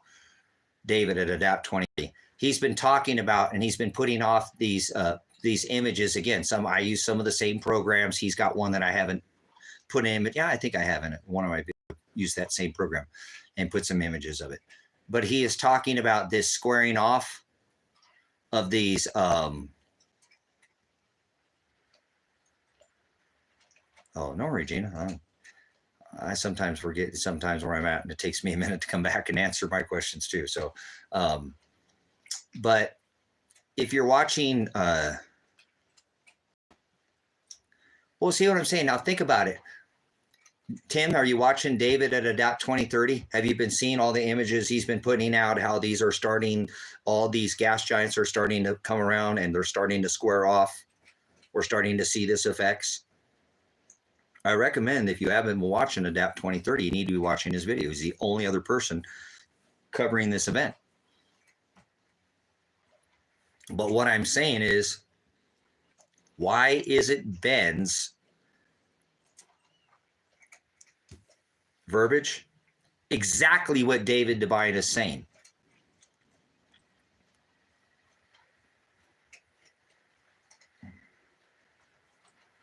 He's talking about how already there's effects that is happening.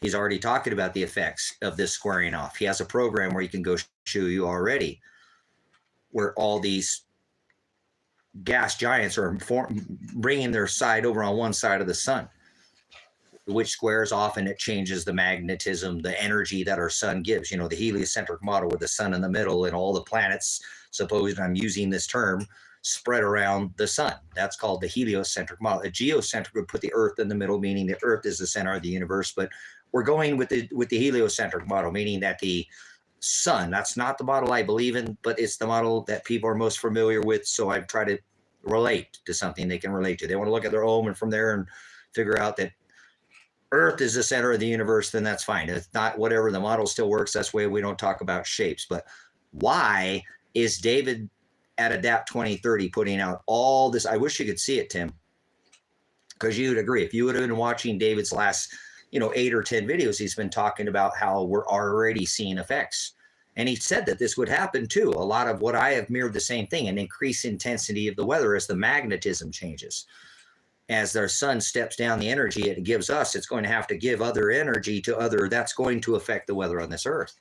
And it's starting to happen. But everything has been as pole shift and it's all the same. He's blaming this on the pole shift. And that the magnetic excursion has a lot to do with the weather. That has, a tremendous amount to do with it, but it's not the deciding factor. There's so much more to the mechanics, of what's going on here. So it's disheartening to see somebody make millions of dollars off of people and them not being told about this event they could be getting ready for. So is it the end of the world? Absolutely not. Will it be the end of the world for a lot of people? Probably. I don't think, again, the third of the earth will be here by the end of the world, or by the end of the world, not end of the world, the end of the year in this Greek calendar. So probably most of us won't even be alive by the end of the year. So it is what it is. I ain't tripping. I want to go. Take me, Father. I'm done with this place. So hard to sit here and watch all this stuff happen. And the only people I see getting ready for it are the elite, and the people who have money are well getting prepared for this event. They know it's coming. They have privileged information. So I hope this is valuable to you. You know what I'm saying? The reset back to the reset, Tim, was back in 2020. The reset was back in 2020. When we passed out of the conjunction between Jupiter and Saturn, we left the age of Pisces and moved into the age of Aquarius. 19, Agenda 2021, Sustainable Development for the 21st Century. Right? That was the reset they were talking about. Going from year 2019, what happened in 2020? You got the bug, didn't you? The Great Reset. That's what they were calling the reset. The reset was going from 2019 into 2020 when Jupiter conjuncted Saturn. We left Pisces.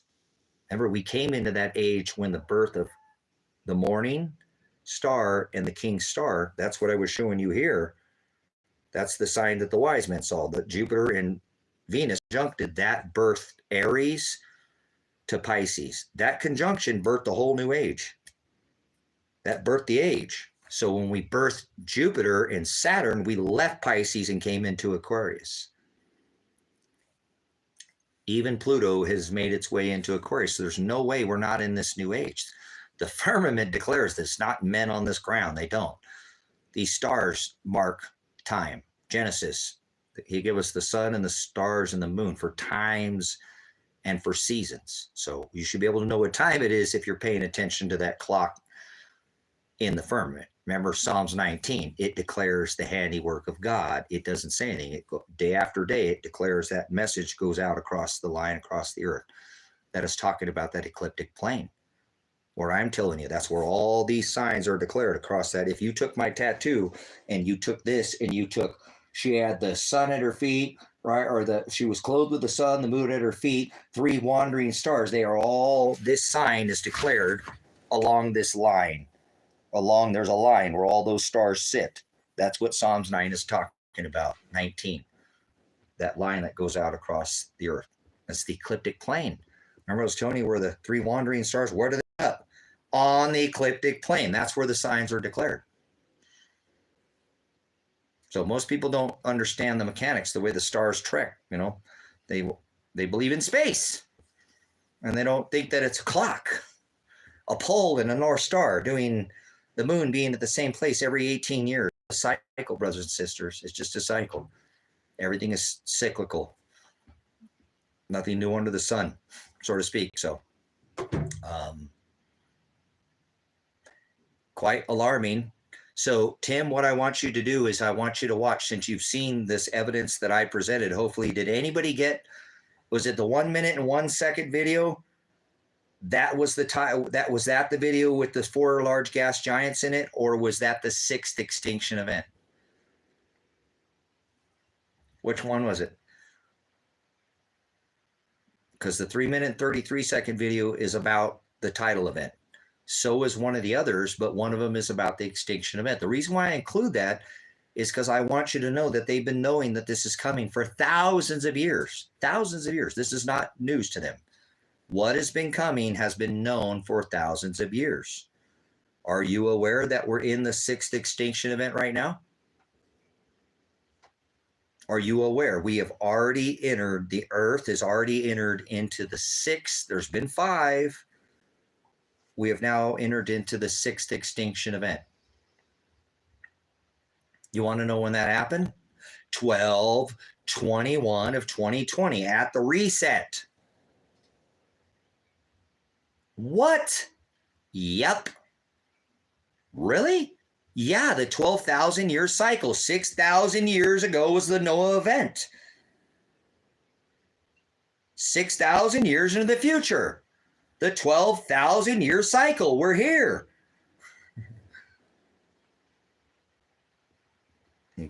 Oh man, I'm hungry right now. I haven't eaten any breakfast. So yeah, I better get off here and go get something to eat, guys. See what I'm saying? 6th extinction event. New Age, all that fell on that day, brothers and sisters. Do you realize how important the date 12/21/2020 is? We left an age. We're not in Pisces anymore. We're in the age of the apocalypse, Revelation, Aquarius. We're already in the age. How many people do you think know that? When we hit that day, we hit the 6th extinction cycle. We hit it that day. That day, we hit the 6th extinction event. And the 12,000 year cycle. All this on that same day, brothers and sisters. World don't care about that date. Just another date to them, guys. Just one more date. I don't like that. I don't do that on purpose, Iceman. I really don't. I don't. I just trying to spit the facts. You know what I'm saying? But think about that. We leave an age. That's the year. That's the COVID, guys. What year did the COVID come out? What year did they announce the COVID?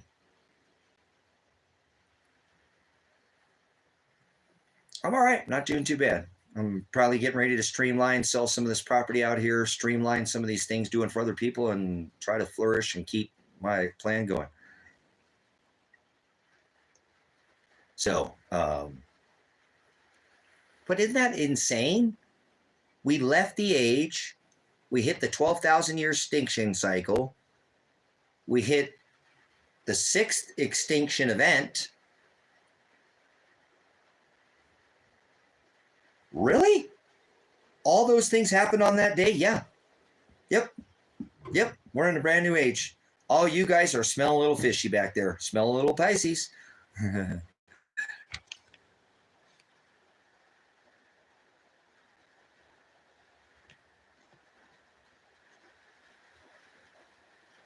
I'm trying to do what I can, Tim. I really am. I'm trying to do the best with my time. That's why I've not been working. That's not why I've been working. I have been working, guys, out here because I feel like my time is more valuable here. I mean, I've been doing work out here, but not, I said 8 hours a day. I got to do this a full time. Tracy's got bills to pay and all that, but I don't even care. It isn't even bothering me. So I don't even care if my bills get paid this month. I don't care. Well, please give glory to God, Iceman. It's God doing it, not me. Obviously, if you follow me for a minute, this is God's. Well, thank you, Father. Thank you, Father. Thank you for coming in, Iceman. Appreciate you returning. And we might be able to work something out, Iceman. I'm not opposed to, you could just see I don't want to make a mistake, and I want people to come out here and thrive. And you could come out here and be 100% self-sufficient. That's what I need. I need people who can take care of themselves, you know what I mean, and not me look after them. Then I can help you and you can help me, you know what I mean? That's what I don't want to look after anybody. So it'll all happen. Even if I sold 25 acres, guys, or 45 acres, I'd still have 20 acres. Now, I can't sell the 20 right away because I don't own that property there, and I could get the title to the 5 and the 20. So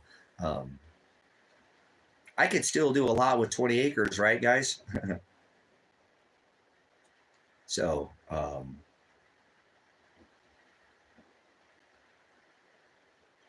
I thank the Father for the last 3 months, guys, getting a break off this internet. I had to start up this internet again, and oh my God, people are so whack. I'm like, thank you, Father, for the break. Thank you for the break. You gave me a break from these idiots, and I apologize, guys. It's a lot to deal with when you're self-employed, to deal with the way people have been since the jab, the greatest jab ever, right? The battle to the altar of Jabba, a whole different world we live in. So it's been tough, but I'm working my way through this, and I couldn't have done it without you guys. I couldn't have done it without you guys, man. You guys really helped me through a tough time. This channel has been such a huge support to financially some of the stuff that I lacked, man. I had been stressed to the max, you know what I mean? And I don't care about bills, but you guys, when you're trying to keep a homestead together and you're trying to get people to come out, you got to keep the land. You can't just let it go, right? So I want to concentrate on me for a little while, guys. I'm not shutting this channel down by any way, shape, or form. No way. I'm going to keep taking up my cross, daily. So, but what I need to do is I need to start figuring out a way to get this financial stuff a little bit. Maybe I can take care of this before this whole, 10, 24 date. So that's what I'm thinking. I've been thinking, just started this morning. Maybe I should just sell this 20 acres next to me. Maybe I should just sell the 20 acres next to me. Do I pull the tractor trailer over here? Do I leave it there? Do I, in the next month, work my tail off and build that 53-foot tractor trailer into a house? Build it into a house. It'd be hard. It'd be a lot of work, but I don't know if I could get it done in a month by myself, but I could try. You know what I'm saying? Sell that property. Why do I have it? I'm not building a homestead anymore. I don't need it. I'd like to keep it, to offer it, to give it away to the church, but I'd rather pay this property off. This is the one that has the shelter on it. This is the one that has 3 cabins that can generate money for the church.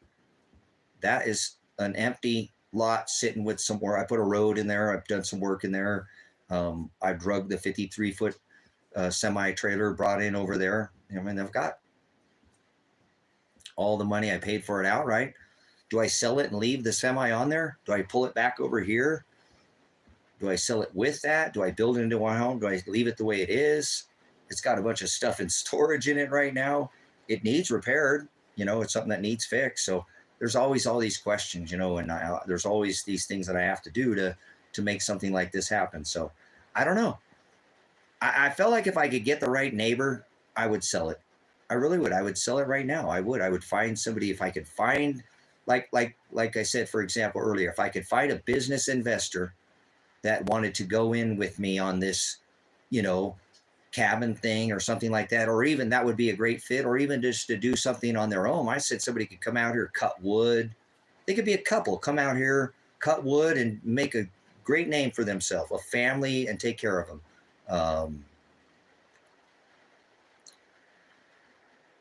I don't know. See, that's what I'm saying. I don't know what to do here. I mean, I want to hold on to it because I feel like in a few months I should be able to get these cabins taken care of, and I wouldn't even be considered selling it. But it just sits there, like I said. So I don't know. What do I do? Do I sell it? Do I sell the 5 acres on the highway? That's just the UFO property. I bought it just to build the UFO. I got $20,000 into that land with the payment and all the, probably more than that, but in my time, maybe I could just sell that. I could buy a truck, the truck I'm looking for.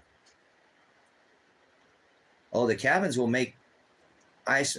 You could come out here and build 1 or 2 and survive just off the cabins. I'm telling you, they'll work. I know they'll work. I know they'll work. I know it. I know it. I know. I told you that I did the whole thing earlier about these dunes. Just the people. I would not rent to anybody in this town. I would not rent to anybody coming from any other town here, which would be a source. I pull people from my hip camp from Washington, Idaho, back east. I've had people come out here to this valley and stay at this property at the hip camp. So I don't think I'd have any problems. 90+% of my rentals, I told you, would be people going out to the dunes. Hey, let's go stop over there for the night. We'll stay over there. Let's go check this out. It's like a Western town. Did you see this thing? This is cool. Look, this looks like I got a UFO. I was planning on making everybody pay with silver. You'd have to pay with silver when you came out here. That was one of my little gigs that I was going to do. All right, hey, you got to pay for silver. You got to pay for your. Well, I don't have any silver. Well, you can buy some from us at the price. Kick over. Here's the value, and give them a little schooling about silver. And then say, oh, okay, well, if you want to buy a piece of silver to take home with you, you can. Your token to remember for your stay at Silver Lake at the Moonshine Cabins. So I can buy one of those? Yeah. You got to pay me. Well, why wouldn't I just give you the cash? It's the transaction. Does that make sense? Does that make sense? Why I want to make people pay for silver for their room, for their cabin? It's to teach them a little bit about silver. But I don't have any silver. You can buy silver out here. We have a bank of silver. You buy it from us, and then we take it right back from you. Well, why would you even do it? It's to teach them. It's the experience. And to give them experience to buy 1 or 2 or 3 to take home with them as their token to remember, hey, we went to Silver Rock Ranch. Maybe I can even get my own coin minted someday, brothers and sisters, for the ranch, Moonshine Cabins. But the experience of why I'm having this is to make people, this is Silver Lake, Oregon. Why not make them pay in silver? You have to bring cash, right? I'm sure I'll take credit cards too, brothers and sisters, for the deposit, Square or something like that. But I'm trying to make the experience, teach them a little bit about spot price. Oh, that's a paper contact price. You have to pay a premium. See, here on APMEX, we're going to charge you the price of APMEX price today. Okay, so your room's $150 for the night for the big 40-foot cabin. It's $150. So your deposit of $150 goes on your credit card, but you have to pay the other $150 for the room in silver. But I don't have any. Don't worry about it. We'll just charge your Cash App, your credit card, or whatever, and you can buy the silver, and then we'll take it back. You'll pay for your room in silver. That way they got to think about it and add it up, learn about a premium, learn about spot price, learn about paper contracts, a little bit. A 5-minute crash course, guys. I'm not trying to take all their time. Get them checked in. Just part of the experience. Oh, hey, guys, by the way, before you leave, you don't have to take or buy one now, but if you want to buy one of these when you leave, You can buy one and take it with you as you go. I'm sure people would take one of these or two as an experience, and I'm not trying to make a dime on them. I'll probably just sell it to them for the price over spot. I'll just replace it. I might lose a little money on them some days, might gain a little bit on some days, but that's not what I'm trying to do. I'm trying to get them to the experience. Most people have never even held a piece of silver in their hand. So I think that's what would make my experience better than yours. Come out and do whatever you want. Gina, you come out here. Iceman, you come out here. You guys come out here and build whatever you want. Maybe you want to do it all out of shipping containers, and you want the whole building to be glass, all modern. You want to stack them up on top of each other and put a deck out there. And I plan on doing something like that stuff too, but maybe yours are more modern, really nice and modern and glass and, you know, brass and metal and whatever. It doesn't have to be. I've got an old Western town. Mine looks like an old movie set. You know what I'm saying? Does that make sense? You come out here and do whatever you want. You put your own design on it. Here, look, I'll be the McDonald's. You be the Burger King. Okay? You be the Wendy's. I don't want to be McDonald's, but I'm just saying, if I start something, I don't want, we all sell burgers, correct? Oh my God, Tracy, why would you give somebody your idea? They're going to steal your business. No, they're going to help my business. Now I'm not the only one doing it, you idiot. They give me credibility. Competition is a good thing. It gives me credibility. See? I'm all out of rooms. Hey, Iceman, you got any rooms over there at your property? You know, Iceman bought the 5 or the 20 or the 20 next door to me. You know what I'm saying? Do you see what I'm saying? I don't have any more rentals. I've got them all rented out. You got any rentals? Hey, Gina, you got any rentals? I don't know what you're over there. Gina did a very, I don't know, what was Gina's theme? What's Gina's theme? Hers is a spiritual theme. Everything's scriptural. I don't know what her theme is. I don't know what, Gina, what's your theme? Hey, these are all rented out. I got these ones over there. You guys can go. Oh, hey, Tracy, I got some people there wanting to rent out. They saw your cabins. They really like the Western style. You got any rooms available over there? Any cabins? Heck yeah, man. Yeah, I got one over here. Hey, I got somebody who wants, you know, they've seen your thing. We advertise each other. We all do it as a whole. I'd like to see 5 or 6 or 8 or 10 people out here doing this. This could be done. I add the hammocks. I add the telescope. I add the skylight experience. People like to under the stars, right? So we put a skylight under the bed, you know. Dry camp too, guys. These aren't bed and breakfast. I'm not serving people anything. They bring their own sheets. I put a composting toilet in there and I clean it out. If you pooped in that composting toilet, it don't sit there for days. You're in there for 1 or 2 days. It's not going to be hard to clean your poop. I just take it, I dump it, and I burn it into the burn incinerator and burn it. So what? That's all I got to do. Clean up, go behind it, wipe things down with bleach or whatever. And, you know, there we go. Vanessa's got Little House on the Prairie. She got there, said, so, hey, you want to go over there? This is the whole, maybe she's got a water theme. Maybe Vanessa's got a water theme. Fountains and water. There's a features in that. And who knows? We could all do the same thing, though. You know what I'm saying?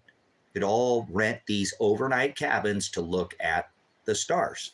I called mine Moonshine Cabin Rentals. Moonshine, get it? Moonshine, you know, shine, the moon, the sunshine, not.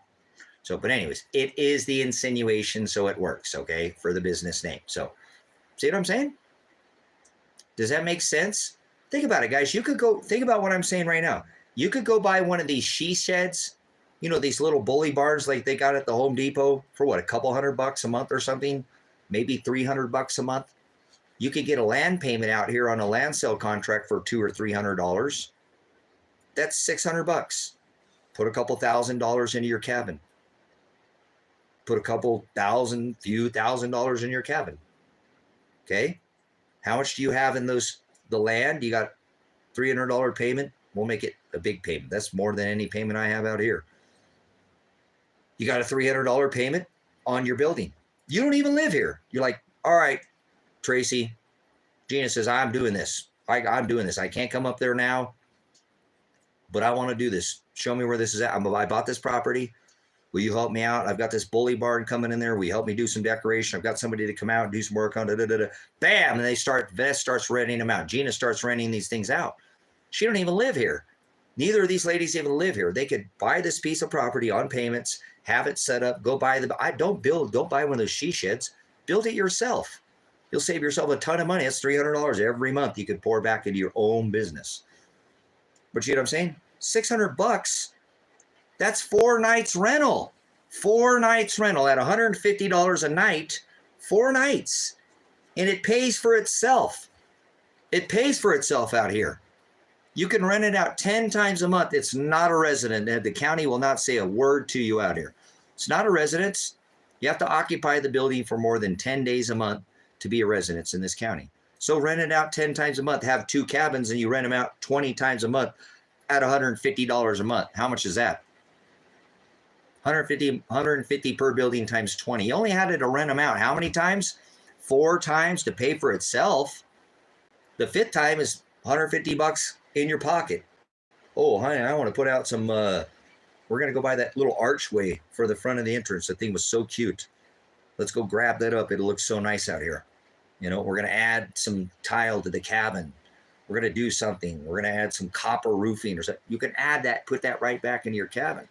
So people could come out to this valley and get something up, or not even be in this valley and set something like that up and make money right now because there's nobody else doing it.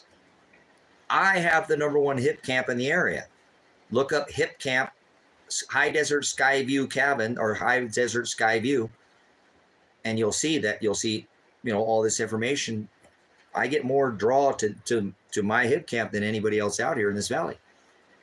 So I don't think I'll have any problems marketing these cabins. I don't think I'd have any issues renting them out. And if I had them rented out, just because somebody else has some in this valley doesn't mean it's going to steal my rentals. And so what if a couple of people take a couple of mine and they get some of it? We would all eventually work itself out.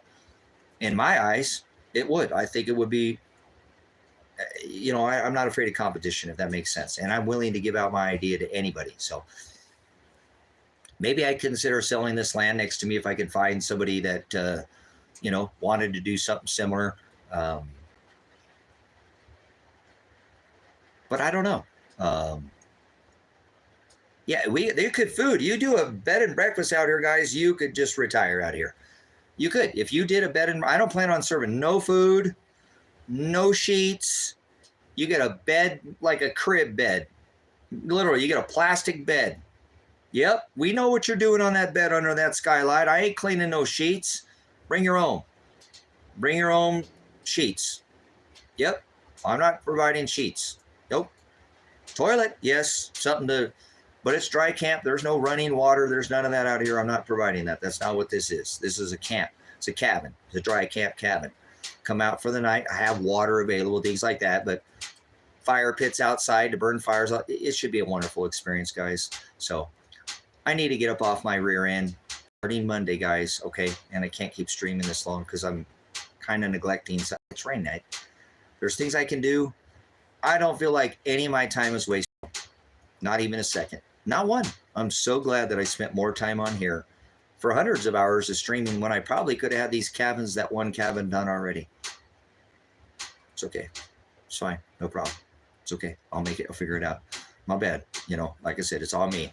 You just tell, I don't want to do the worldly things right now. I just don't. It's not more, this seems way more important sending out this 24 message than worrying about this things of the world, so to speak. But I still got to pay bills. So can't neglect, because I have a habit of neglecting Tracy, and then I pay because I'm worried about everybody else. So I got to step up a little bit this week, guys, and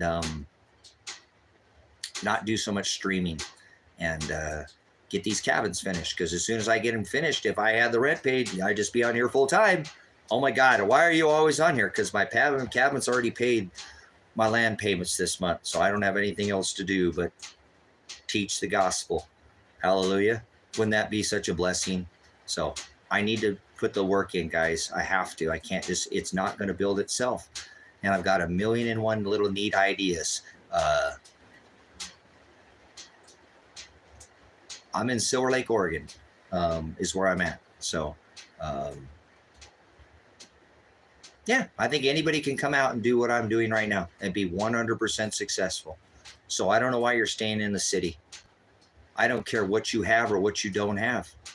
Bring your stuff out here. I moved out here in a tent. Yeah, I got to eat too, Gina. What are you eating for? I haven't eaten anything yet. What are you having? What are you making? Barbecue. Yeah, I want to do a lot of barbecuing, guys. I want to do an outdoor kitchen out here too, guys. An outdoor kitchen. See, I'd love, I don't want to get into that again. I so wanted to have a community of people out here where we could barbecue at night in an outdoor kitchen and sit around the campfire.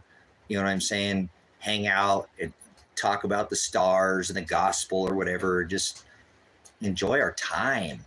Wouldn't you rather get your time back? Don't you want time? What's more valuable, money or time? What's more valuable to you, money or time? What would you rather have, a lot of money or a lot of time? I have a lot of time, brothers, sisters. I don't have a lot of money. I have a lot of time. I have time to myself, time in my own head, time to talk to God. That helps too, though, Vanessa. Remember, when we check out of this system, we don't feed this beast, right?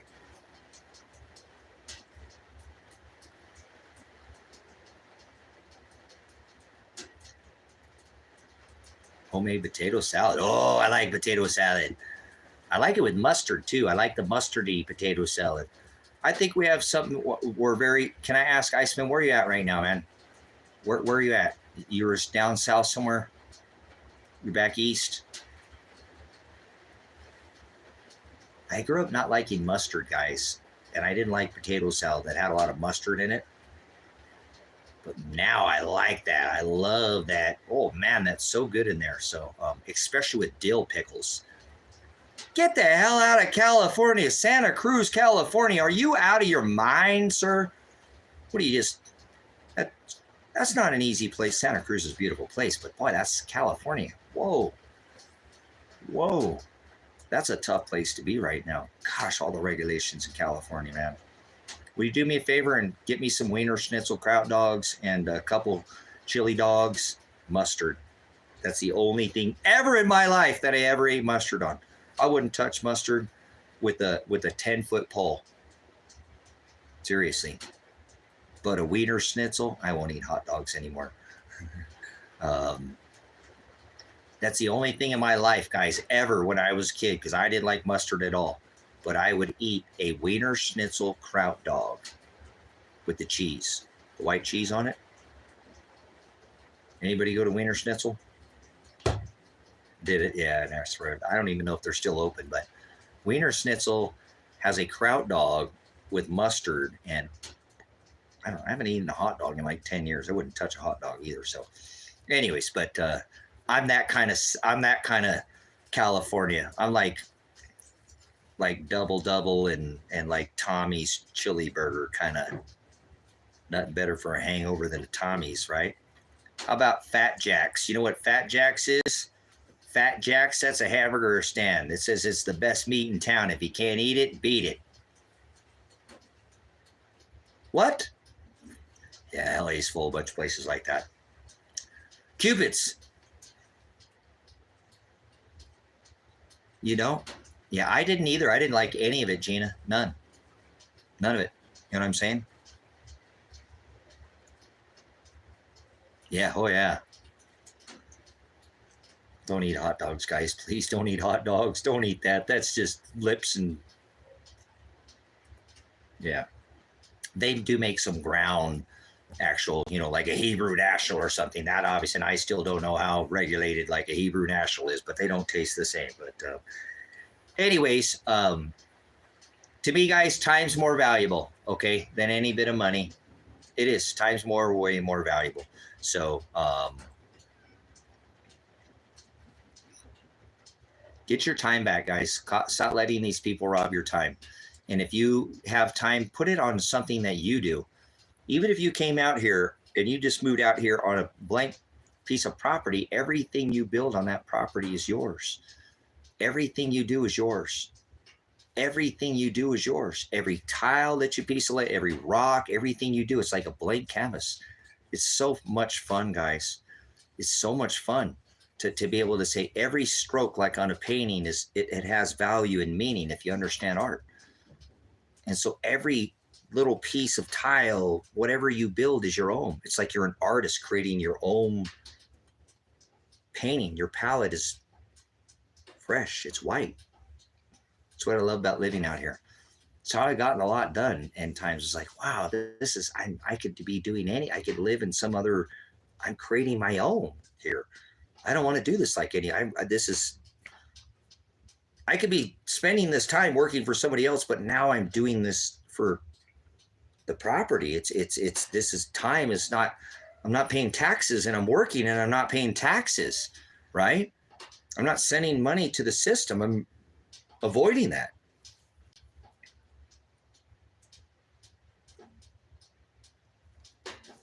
Yeah, Nevada wouldn't be too bad. I just don't, so expensive out there. I don't know. I've looked at Nevada. I like Nevada too. I'm invested in a mining company in the Tonopah district over there in Nevada. You know, if you know where the Tonopah district's at, but pretty heavily regulated in Nevada. It's pretty tough to live over there. Unless if you have a little bit of money, you'll probably be okay. If you'll go by there, you know. But this is probably one of the easiest places to live without being regulated. Remember, I ran the code ordinance office out of here. I said, he's going to end up with a hole in his head if he goes down one more driveway and enters on anybody's property. I already have the gentleman. He's already got the piece of metal put in the sleeve. And if he comes down that driveway, yeah, I need to speak with the district attorney. I need to speak with you're going to end up with a guy with the Oscar disease up here with a hole in his head. If you send him, I know the person they're going to put this in, you're going to get sued. Remember, I just sent all that information out about the Fourth Amendment, the right where you can't enter on none of these people's property. You have to contact these people via email. I don't care for an inspection. You can't enter their property without a warrant. I don't care if you're with the federal government. You cannot enter anybody's property out here without a warrant, period. And they will uphold their right, their Fourth Amendment right to be secure in the houses, papers, persons in effect. And under Title 12, that says that if you deem them a threat, you can use the force necessary. You can deem them an intruder, and you can use the force necessary.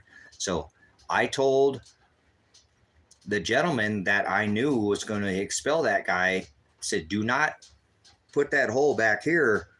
I'm not into doing any of that. I don't want you to do this. He says, I don't care, man. I came out here to be left alone. I said, the hole goes here, not here. You go here, you go to jail. You go to jail. You go here, hole here, the county gets sued because he's not supposed to be on your property and you didn't do anything illegal. Now, I'm not into taking, I didn't say that, but these people out here are. You drive down the wrong driveway and they will throw a piece of metal at you. And they were getting pissed at this guy for going on people's property. He was actually going on the property. And so I had to get on the phone and say, look, you're going to end up with a lawsuit on your hand. This guy, I've talked to the people that have dealt with him, and he's a good guy. He's not actually trying to be a jerk. He's not fining anybody yet. He's actually trying to get people to fix the issues that they have before he's even threatening anybody with a fine. But he's making the mistake of going on people's property. Here's the Fourth Amendment. Here's the title. Here's what's showing. You're about ready to have a lawsuit on your hand and a homicide. You better stop sending him around. He's going to end up. Don't send him on it. He can drive around all he wants, but don't go on anybody's property. And I don't recommend getting off the main road like the last guy you sent out here. He didn't even have to be threatened by, people with that. They just started expelling metal at him when he drove off the main road. He was fine going down the main road in that little white truck. You guys, some people take advantage of this out here. There is freedom out here, and I don't believe in freedom, but they take advantage of it. They do. They just let their yard pile up full of them. And it's not like that, because a lot of these people, the community police them. You know what I'm saying? You know what I'm talking about? The community forces people out here. A lot of them, like the Joneses a little bit, like your property looks like crap, and they'll call the county on them. This is what gets that guy to come out. So if your property don't look like crap, nobody's going to bother you out here. Don't give them a reason.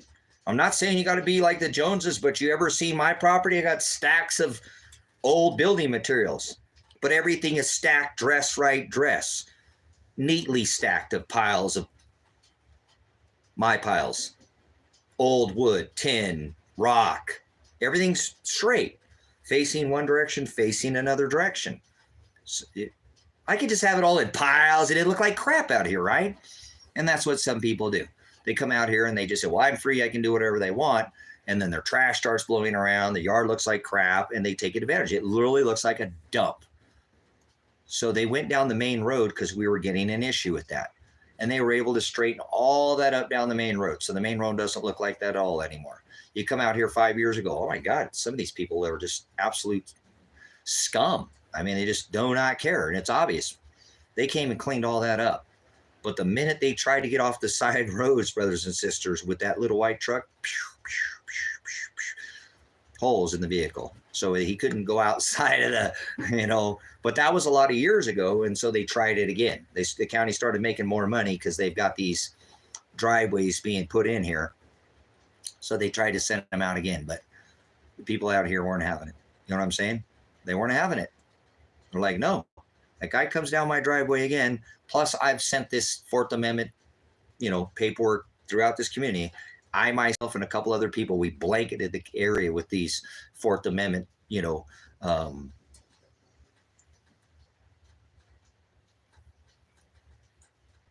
so what they can do is and what they do is they nanny state you. They nanny state you and they satellite can see what's going on, or your neighbor gripes or makes a complaint about you. So if you didn't have a property where you were bothering anybody out here and you didn't have trash blowing around, there are so many little dips and holes. You could put your single level home in a lot of places where you wouldn't even see it from a driveway. There's so many houses out here. Like I said, people won't even sign the census out here, but you can't see them. You can't see them from the road. You can't see them from the driveway. And that's what some of these officers go in and find, and try. And so it didn't work. So he won't come out anymore. So if you came out here, they won't bother you. They got to go through me first. I regulate this town. I know that sounds a little overzealous, but I police this town. I said the last time I got pulled over by the cops, I said to the cop, you remember Tom, that was the supervisor. I said, I stood in during the COVID when your department, I held protests in front of your police department to try to get you guys to stand up. I warned you it was coming and you didn't do anything. You didn't do anything.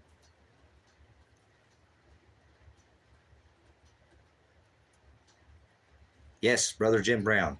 So I am 11 miles from the gas station right now.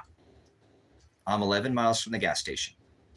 So I'm 3 miles from the other property. The other property's 3 miles to the highway and then 3 miles that way. They're both actually the 5 acre and the 20 acre. It's 3 to the road and 5 to the highway. So they're both 8 miles away. And I'm 3 miles, 8, 9, 10, 11. I'm 11 miles to the 3 grocery stores out here. So plenty of work out here. Farming work. Like if Iceman came out here, don't mention my name to anybody, you can probably get plenty of work out here.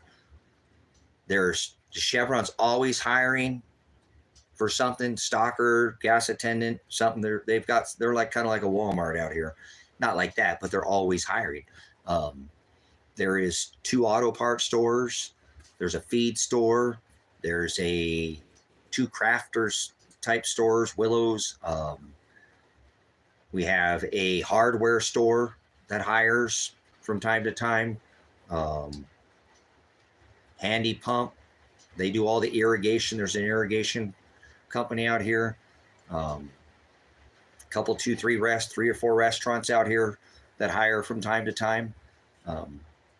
Couple bars. Bartenders get hired out here from time to time. Silver Lake, Oregon's where I'm at. What else do we have in town there?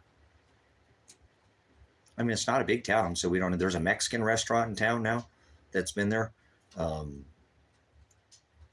What is that called? I can't remember the name of it.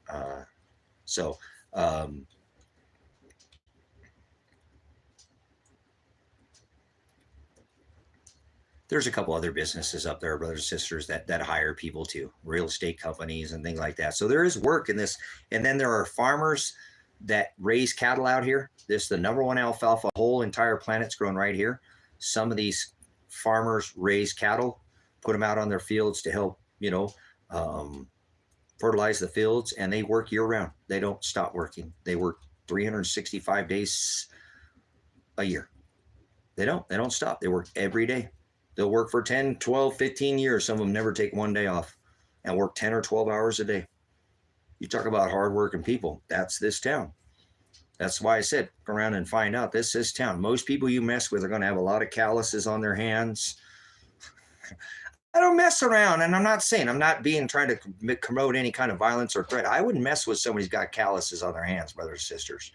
That doesn't make them a tough guy or a tough woman, but it probably makes them a lot tougher than somebody who doesn't, if that makes sense. Yeah, I got a lot of calluses. So.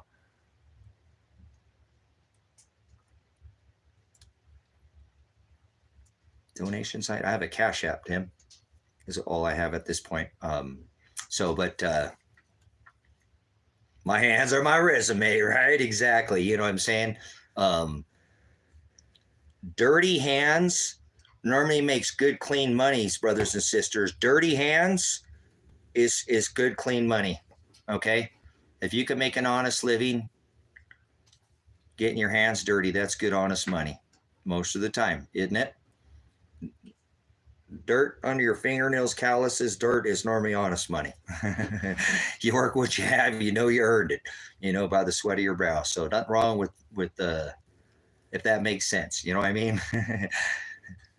Okay, so some of you guys got what I'm saying. It'd be, what? Dirty hands? No, you don't understand. We work for what we have. So there's plenty of work out here. You guys, there's no mechanic in this valley. Let me explain to you what happens. Do you know anybody who's looking? Now, look, I know mechanics. A mechanic's worked in the shop. They're not going to lay on the ground. I understand. But if you can bring out a little 10 by 10 and lay out a little floor, roll out flooring or something like that, snap together flooring, lay on this desert, you can make $500 a day out here. Yeah, I got plenty of internet. I have some of the best internet in the whole valley, right where I live. Seriously, I have some of the best internet in the whole valley, right where I live. But yeah, I'll do a tear off, huh? But that's a fun job, tear off, huh? On a roof. But you could seriously come out here with a chainsaw, a pickup truck, and cut firewood, brothers and sisters, and make a good living for yourself right now. There is not enough people out here cutting firewood for as many people who have wood stoves. Never enough firewood cutters out here, ever enough firewood cutters. 200 to 250 a cord right now is the average out here for the ponderosa or the lodgepole pine. You go down south, you get any of this hardwood, you're going to get $300 to $500 a cord for it. You can make a real honest living.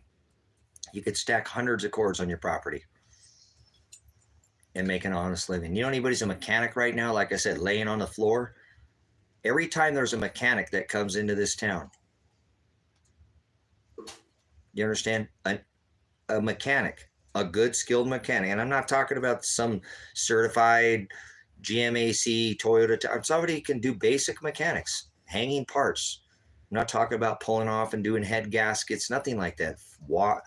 Changing radiator fluid, doing, air filters, maybe plug something, basic mechanic skills.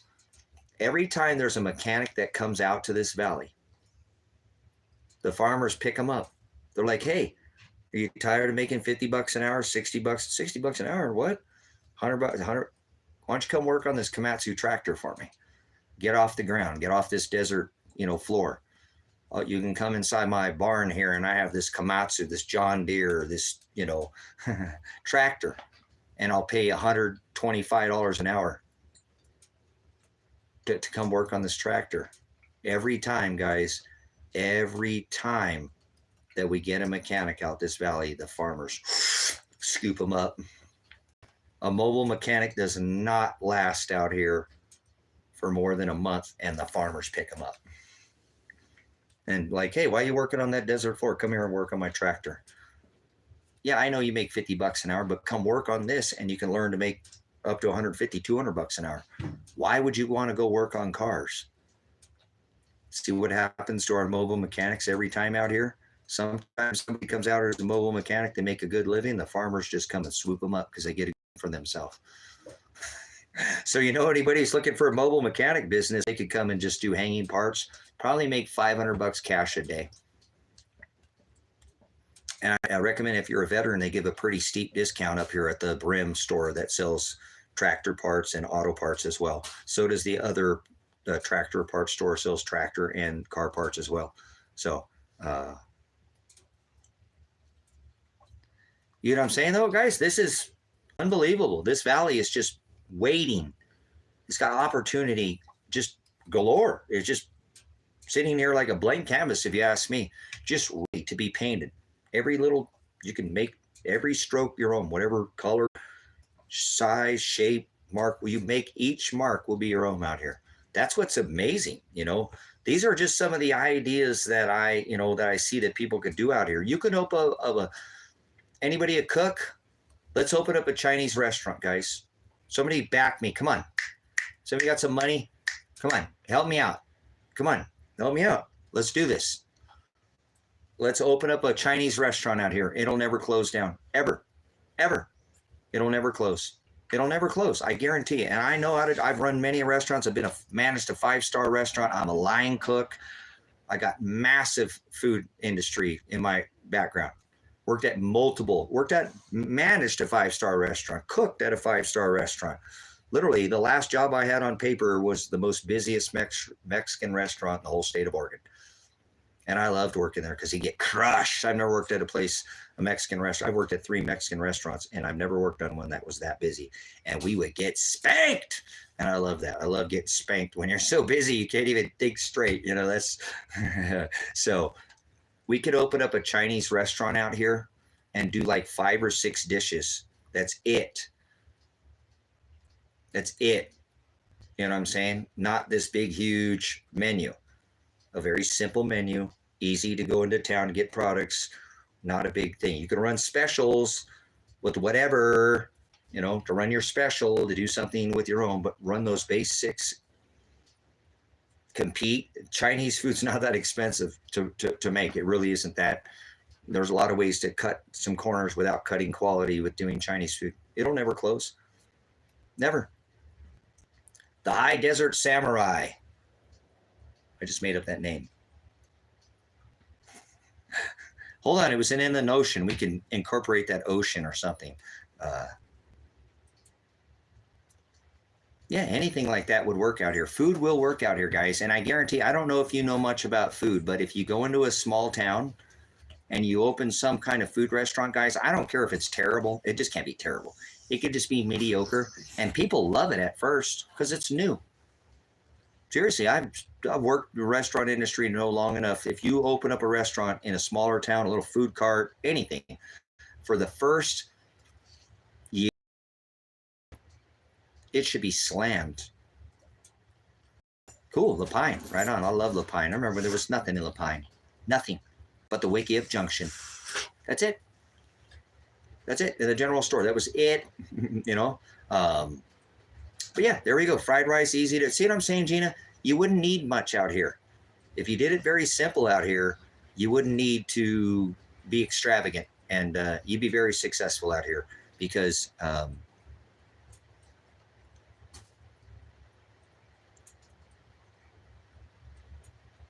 had to be my own mechanic. I couldn't afford to take my truck anywhere. But again, I think that somebody could come out here and open up a small restaurant, and this would work in almost any town. If it's a smaller town, 2, 3, 4, 5,000 people, and you open up a new restaurant, that place is going to be popping the most for the first year or two. It matters, how do you retain that business? How do you keep their business after a couple of years? How do you keep that excited? How do you keep that going? So a lot of businesses flop after the first couple of years because they can't keep that going. It's not that actually that hard to do. I know how to do all of it, but I'm telling you, I don't care what business you put out here. If it was food in the first couple of years, it would do very well because it'd be new. Everybody would try it. That's right. That's exactly portion control. That's how you do it. There you go. Consistency is everything. Nah, you know what? You're fired, sir. Get the fuck out of here. You left. What is that extra cheese on that burger for?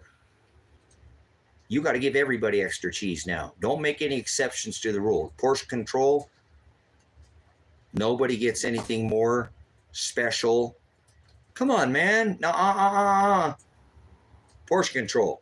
Everybody gets the same portion. Well, somebody doesn't get something the same, somebody's going to bitch. You know what I'm saying? That's the way it works. So quality is absolutely, right? High quality. You don't need to be massive, you know, but good quality food and consistent portion control, portion sizes. You know, the lady out here, she runs the lodge out here, and I'm glad she stepped back, guys. Her portions were so huge. Not everybody's supposed to leave with a clamshell. That means your portions are way too big. That's what I was told her. I'm like, Dorothy, guys, if you ever go to the Sandlot Lodge, she puts love in her food, and you can taste it. Mm-hmm. No. I know it's probably been a while. I said, I'm not talking about home cook. I'm about going out to a restaurant and actually tasting love in your food. Dorothy out here at the Sandlot Lounge, or the Sandlot Lounge that has a bar in it, she puts love in her food, brothers and sisters, and you can taste it. But her portions were so huge. And I'm telling her she's trying to bring in on specials, because like her burgers are like this big. Now they're not that big anymore, but I'm like, Dorothy, you're charging $6.95 for a cheeseburger basket. Dorothy, you put all this other, you want chilies on there? Oh, jalapenos on there? They come out like this big. They're not, you know, literally got to smash. I mean, you can't even get your mouth into them. $6.95. I'm like, Dorothy, you don't need to do that. These people in this town love you. Killing yourself. Well, what do you mean, Tracy? You know, it's just to get them in the door. Dorothy, you need to get people in the door here, and you're killing yourself. At $6.95, you are losing money. You can't keep doing that, and you're hurting your business, because you're losing, you know, this value on your other product, which is not. But when they expect, they don't not. I know it gets them in the door. I know how to do that. I know what you're saying, but Dorothy, that's too cheap, and your portions are way too big. Well, what do you mean? Tracy said, Dorothy, everybody leaves out of here. All they say is your portions are huge, and everybody, you give a clamshell, you give a to-go container. You pay for that to-go container, Dorothy, and you know that. I know, Tracy, but, you know, I said, Dorothy, you got to stop.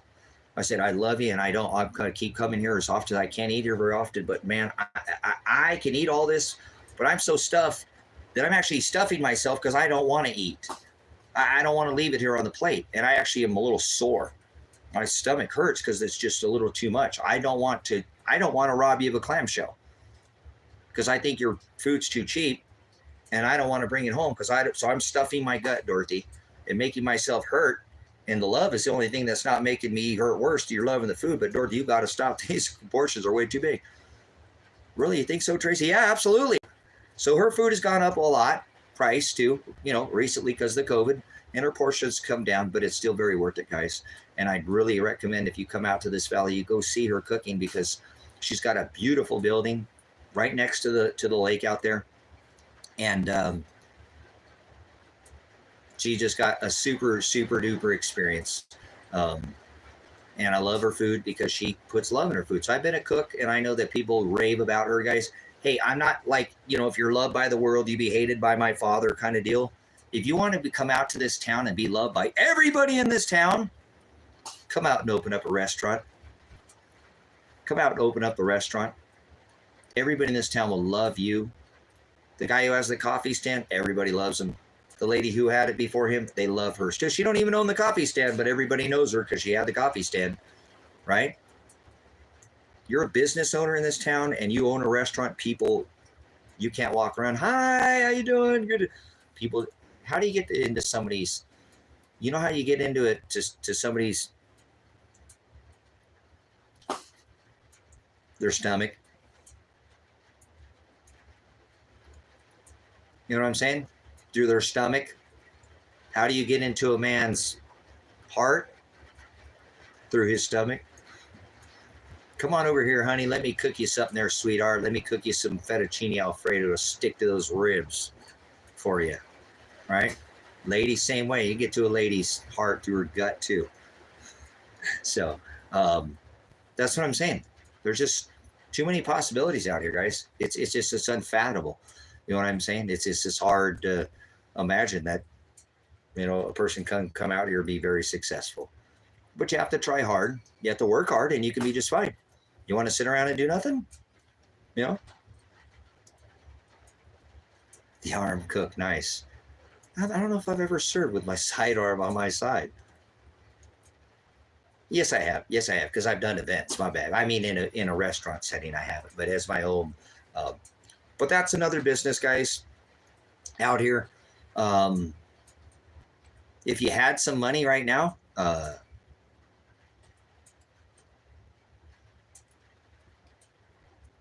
yeah, in some places you can, because you can open carry. Why couldn't you open carry in America? There's nowhere that I know that you couldn't cook with a sidearm on. Why not? Plus, you're behind the counter. Nobody's going to even see that, right?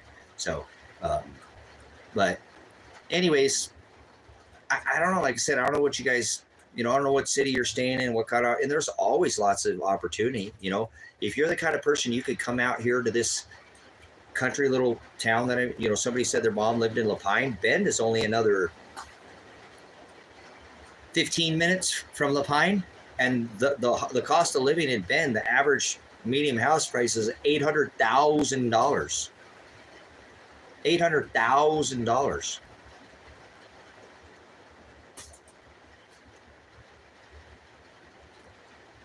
So the money in Bend is insane. I mean, if you want to go make money, you could make a lot of money in Bend, because it's one of the largest gross cities in the U.S. and it has been competing with Idaho, Meridian, and Star, and all those areas. Nice, yeah. I make the best Alfredo on the planet. Nobody can touch my Alfredo. Stand alone. I got a good recipe. So, but anyways, like I said, these are all things, guys, that, you know, anybody can do out here. Anybody can come out here and be successful. It just matters how hard you would want to work. You know what I'm saying? Yeah, Bandon's nice. Not like Bend, but definitely this valley is full of opportunity. So it's my fault that I don't have all these cabins done. So my bad, guys. My bad. I'll get them done, though. I'm going to start taking some more time off of here. I'm not shutting this channel down by any ways, shape, or form. I'll still try to come on here daily as often as I can. But I've got to get back to work on Monday to get these cabins done. So that, because after dealing with these people on the internet these last couple, I don't know, it's only been about a week since my internet's been turned back on. I am like, holy crap, these people are crazy.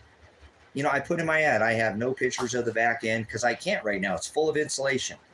I'm housing all the insulation for the cabin in the motorhome right now. It's in bags and stuff, so it's not that, but the camper area of it's not very good anyways. All the appliances are in there. The rear end's worth $1,000 alone. That's a true 1-ton Toyota in that Granville model. It has the true dually rear end in it. That's why I bought it, for that rear end alone. I don't care. I bought it for the rear end. And then when I saw the inside of the cab, I was like, this thing looks like it's brand new. There's not a single crack in the dash. It's just beautiful. And then when the mileage on the engine, when I went to actually look at the motor, and it's only 96,000 original miles, I could get $1,000 easy out of the engine. A 22R is a million-mile motor. One of the most sought-after motors right now on the planet is a 22R. I got some guy who wants me to ship him the dash. So I listed the whole thing online, and I said, I don't have any pictures of the inside, and I'm not giving any pictures. There are no pictures available. I got 30 people, guys, ask me for pictures of the inside. I said it runs perfect. I put the, whatever that thing over the slave cylinder in, and I didn't install it, but it needs the clutch blade. and it can drive out of here. I can't bleed the clutch by myself, so it would need bled. Somebody could drive it out of here. I get people asking me, does it drive? Does it run? It says it runs excellent. Now I've dropped my price. Originally had it up for $3,000 because I paid $3,200 for it. I dropped it to $1,800. $1,800. I got all these calls and stuff. You know what? I said, I don't want to deal with this anymore. I'm going to go back and I'm going to change the wording on my ad. You know what I'm saying? 4 parts, or I'd like to try to sell complete before I start disassembling all the parts on it.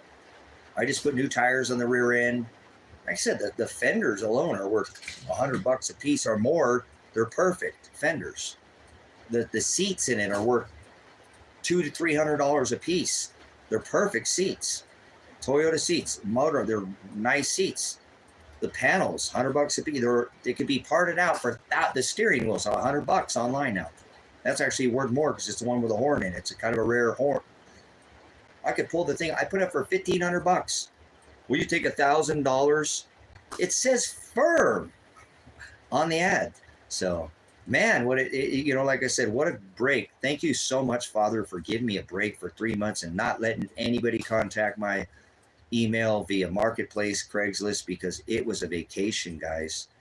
I've forgotten how crazy and insane people are and how actually ignorant. They're just window shop or whatever it is. If I put in my ad that I want $1,500 firm, why would you even contact me with an offer for less?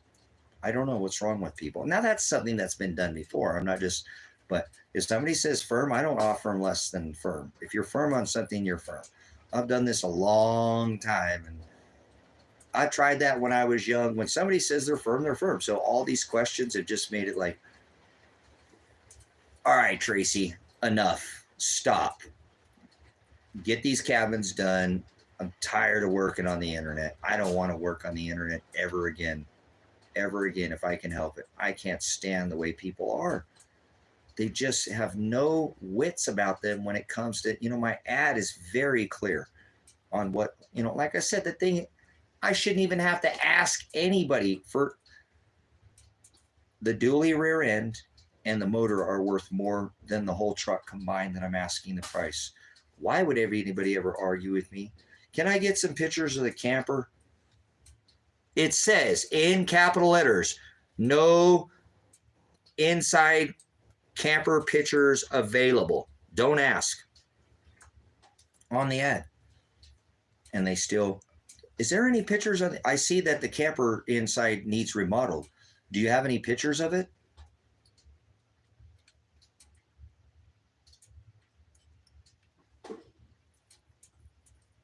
I don't miss working on the internet, guys. Not at all. Not at all. I'm telling you. I just want to put it out there. I'm so glad that the Father has given me the 3 months off. It's been hell because I didn't have any income coming in, but I made it through the last 3 months by the glory of God, people helping out. I had some people made some CashApp donations that tremendously helped me out. I still had to sell my generator. I still had to sell my wood splitter. I still had to sell, I covered a lot of it, but those gaps were filled in, and I cannot thank you guys enough. I cannot wait to get this done and over with. So I need to get these cabins done. I need to get these cabins done. You know what I'm saying? I got to get them done. I got to get them done because the sooner I get them done, the sooner I can get off the internet. I mean, I'll still have cabin rentals via the internet, but I'm not going to be selling things, because it's driving me crazy. I'm already going, oh my God, I won't even listen to it, guys. When the ad comes in or whatever, because I'm actually, it's nice to actually start getting some people after 3 months of getting completely turned off. And that's how you make your living, to see an ad, but oh, hey, somebody's interested. But I'm telling you, I don't miss the stupidity with people and their questions are just, they won't read anything.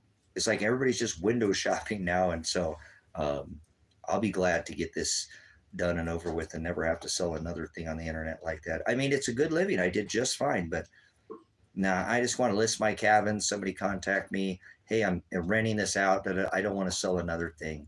And I'm sure I will sell things, but not like I've been doing. And if I have a means to, not do this, I need to stop a little bit on here and focus on that.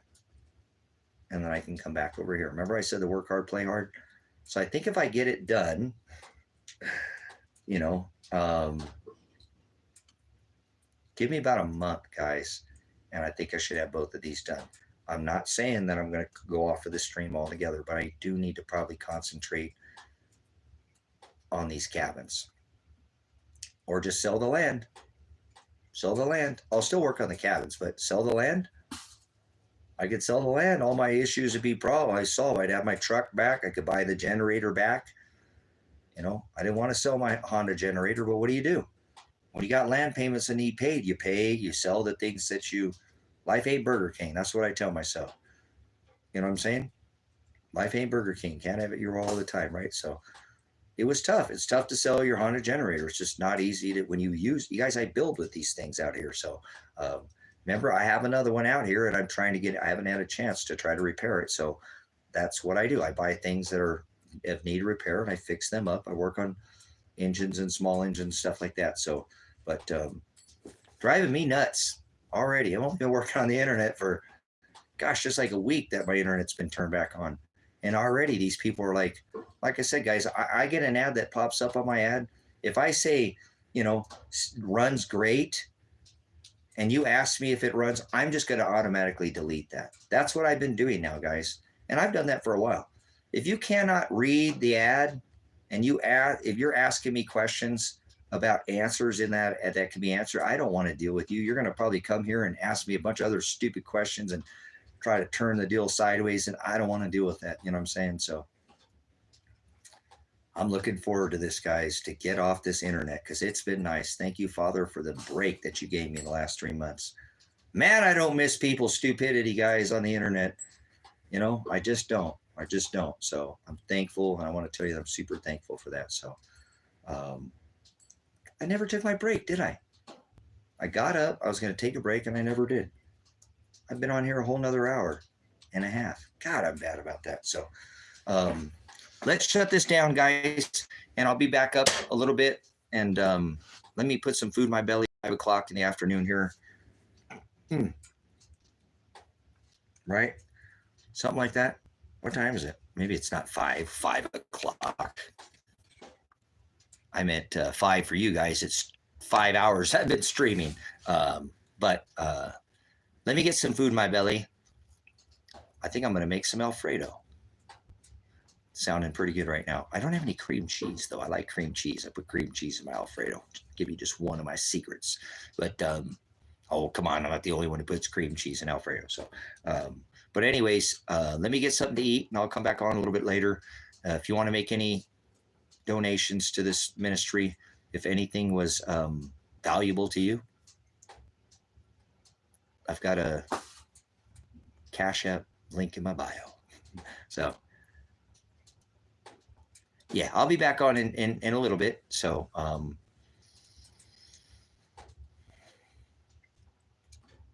yeah, I got a scale down for me, guys. Thank you so much. There's Levette for that Cash App that you gave me, sister. Your continued support of this ministry is just, I'm so glad that I've met you, sister, and you've always loved to see when you come in the chat. Such a blessing to this ministry. Your comments and continued support are much, much appreciated. Thank you so much. So thank you, sisters and brothers. This channel is a lifesaver. You guys have really helped me out through a tough time. Financially, emotionally, have been a little bit of a roller coaster just because of, you know, having to let go of the homestead, thinking I was going to homestead, and had to let it go. So it's okay. I'm all right, you know. But I'm working towards, like I said, I'm working towards getting these things taken care of so that I can get this done, you know. So I want to see this channel move away from some of these things that I've been talking about and get past these things. And I think the cabins will allow me to do that. So I'm probably going to shut off the super chat.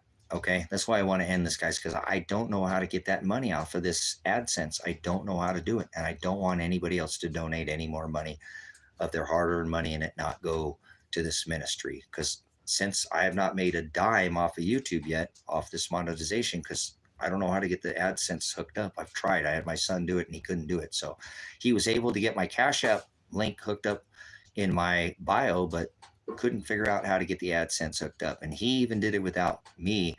I even walked out of the room because I know sometimes I just affect electronics. So he's like, Dad, it's stuck. I can't. I don't know what's going on. This is crazy. This shouldn't be happening. I said, I know. Welcome to my world, son. He's like, he tried too. He's really frustrated when he tried to do it. But again, he got the Cash App link to link up in my bio, but he could not get the URL link to get the AdSense to make all this stuff work. So I'll probably be shutting down the super chat, guys, after this stream, because I don't think I'm going to be able to receive any of the donations. So I apologize to anybody who has made donations to this chat. And if I don't receive it, I feel terribly guilty that you spent your hard-earned money and you tried to make a donation to this ministry, and God saw that you did it, so you're fine. Trust me, that's you tithed, and God saw that. And remember, it doesn't even need to be said. We're not even supposed to tell people what we're doing. We're supposed to do that in secret, right? So God saw what you did. Blessings, brothers and sisters. For anybody who gave a super chat, my apologies. I just can't seem to get this AdSense thing taken out. So I'm going to be shutting the super chat down, guys. Just because I don't want anybody to lose their hard-earned money. Sucks. We get jacked hardcore by taxes and inflation. You know what I'm saying? So let me go get some food in my belly. I got coffee belly. Got no food in my stomach right now. I'll come back on and real butter, Kraft Parmesan cheese, cream cheese. Oh, Gina. That's pretty close to. Yep. Oh, I love how thick it comes out with those three. Just those three alone. You don't need any more than those three, guys. Those three items right there will make Alfredo lip. Will stick to your ribs. Don't skimp on the Kraft. It's got to be Kraft too. I'm telling you, you'll taste the difference if it's not Kraft. I don't buy name brand anything. Yes, I do. Lowry's garlic salt. Some things I just have to, there's nothing even close to Lowry's. But if you're going to make Alfredo, make sure it's got Kraft cream cheese, because, you know what I'm saying? Check this out. Go get any off-brand store of cream cheese. Take the bar out. Take the Kraft bar. Take a bite out of that Kraft bar and eat it. Just plain. Take a bite of any other one. It don't taste like that one. Why? Nothing tastes like Kraft cream cheese. Just try it by itself. Take a big bite. Take a big bite of the bar. Just open it up and take a bite. Does that make sense? I'm serious. I don't know what it is about. Am I wrong? Because everybody's taste buds are different, right?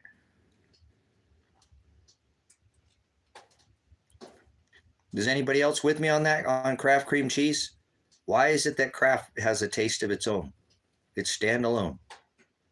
Even on a bagel, it's got its own. Am I wrong? Is it just my taste buds? Everybody's taste buds. You can't tell anybody what their music they like, or does that make sense? Okay, so you know what I'm saying, Carl? I normally don't buy name brand things. I'll move around. I don't need name brand things. But I don't know what it is. I've tried every other cream cheese, and they're not bad. I'm not saying that they're not bad, but they don't have that cream cheese. You can't. Okay, some can't. Maybe some can't. In certain recipes. And I'm not saying, right, because everybody's taste buds are different. So thank you for your testimony. Some people, I don't know what you're talking about, Tracy. They taste the same to me. You know what I'm saying? But I personally,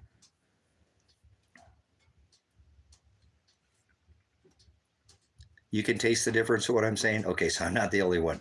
I'm not a main brand guy, guys. I just don't do name brand. But there is something about Kraft cream cheese that's kind of standalone, kind of like garlic salt. Lowry's garlic salt. Anybody ever seen another garlic salt that's like Lowry's? I can't find anything close. I've tried every other brand. I actually had another brand that I bought when they were out. It was similar, but it wasn't the same. When I put them together, they had a kind of a taste. I don't know what that brand was. It was in a bigger container. Definitely a dish. Okay, so I'm not the only one. So some things, guys, and I don't mean to be like this, but sometimes we should treat ourselves a little bit. You know what I'm saying? Yes, the secret ingredient is plastic. Thank you. That's why it tastes so good, huh? One polymer away from being plastic. That's why it tastes so good. Let me go have some Velveeta cheese, right? Just sit on the counter for 100 years. But you guys are the best. You guys are the best. Okay, guys, much love. I'll see you on the next live stream. I'll be back here in an hour. Don't mind garlic salt. Yeah, I do. You know, I don't use it in a lot of stuff, but I use it in a little bit. So.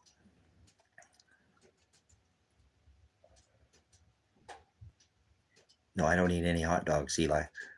Or is that Eli? Yeah, Eli. I don't eat hot dogs. I haven't had a hot dog in a long time. I don't eat pork. I don't eat seafood. I don't eat. I don't drink soda. Energy drinks. I try not to eat any sugar. A little bit, but not very much. Very little sugar at all now, if I can help it. I think that's all I don't eat. I eat everything else though. But I don't eat pork. I don't eat. I can't drink milk. That hurts my stomach. Yogurt. I can't eat yogurt anymore.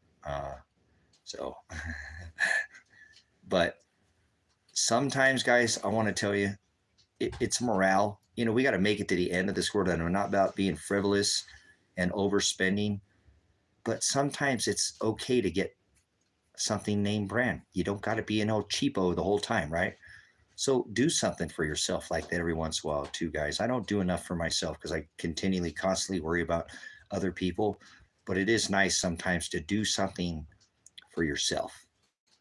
And if it's just garlic salt or Kraft or something like that, come on, guys. You know what I'm saying? Do something for yourself. You know what I'm saying? Yeah, Celtic salt. Absolutely. Do something for yourself every once in a while. It helps keep your spirits up. Even if it's just a little thing every once in a while, it's good to take care of. I neglect myself a lot, brothers and sisters. And so there's sometimes that it's okay to buy something name brand. You don't have to buy off brand everything. And be careful with that too, guys. I want to say that just because it's off brand doesn't mean it's cheaper. Sometimes you can find the name brand for less than the off brand. And I don't know what happened. It used to be everything you bought in bulk used to be a reduced rate. You buy 3 H3 yellow Hummers from the Chevy dealer, it's not going to be the price of one. I guarantee you, you're going to get a bulk discount on 3 H3 Hummers. But be very careful when you shop penny wise now, because just because it comes in the big container does not mean it's less. So be very careful. People are kind of fooled by that now. I watched that. Everything used to be in the big container. You bought it in bulk, you got a discount. Less, packaging too. Not anymore. Be very careful when you're going to the store and spending. Don't just grab things that you're used to. Look a little bit more now. It's a little bit harder. Things, your ingredients, guys, now they're able to change the labels of things on ingredients now. If it's within that certain parameter, they don't have to even tell you. And now if there's more than one, look at this, guys. If there's more than one genetically modified product in that, they don't have to put it on the label. They can hide it behind a QR code. If there's more than one genetically modified and they've come up with another name for it now too. It's not genetically modified. They've renamed it, rebranded it. But if there's more than one, they can hide it behind a QR code now. So you're not going to know what's in that box or bag or, sleeve or package. You don't know. You'd have to get the QR label, look that QR code up to see what kind of single mom or something. It's got 3 or 4 kids or something. I was a single dad, so I know 3 or 4 kids are going to have the time to flip around all these labels, get online and scan and look through all these labels, guys. Please be careful what you put in your body, okay? Your body's a temple. We can obviously tolerate a lot of crap and poison on our body, but, just be careful. Remember the old term, if you can't read it, how do you say that? Don't eat it. Who's that old? If you can't read it, don't eat it. You guys remember that? When this first started with these preservatives way back, McDonald's and all the preservatives and all food. And so your body's a temple, guys. Take care of it, okay? And get some of those things that you like every once in a while, because it's not going to break the bank. It probably won't break the bank. I'm not saying be frivolous, but get the things that you like. And 2, I want to make sure that I got to go with this because I got to end this with this one. you guys, if this was the last stream, that we ever had, because you guys have been watching, the sun has been pumping off solar flares. Let's say we had a massive coronal mass ejection right now, a solar flare, a solar filament release, some kind of energy come from our sun that took down our grid. Is very plausible. That is very, very plausible for that to happen. Do you have everything you need right now from the store? Do you have everything you need?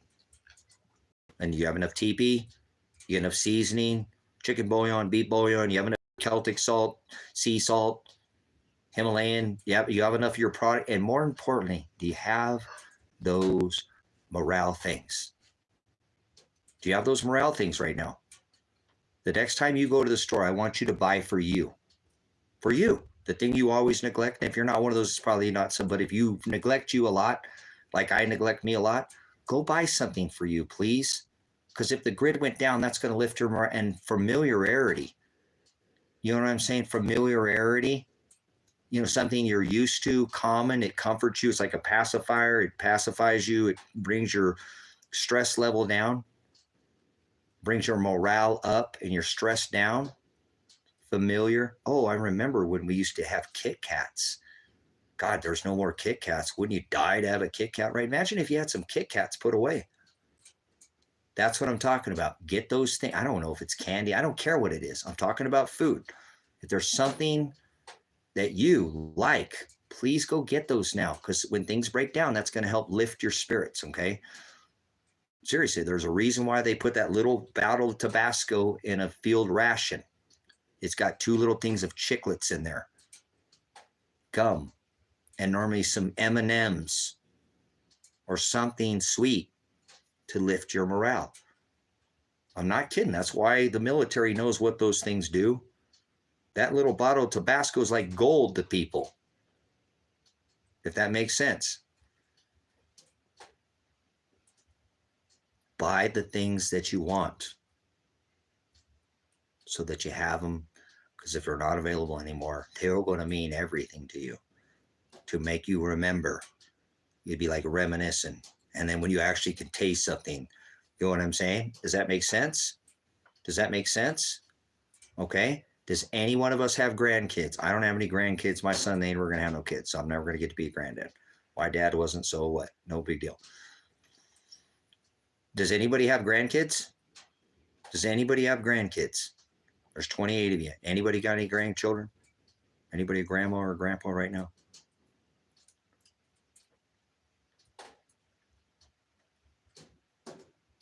Because there's a good chance that your kids will be showing up to your door.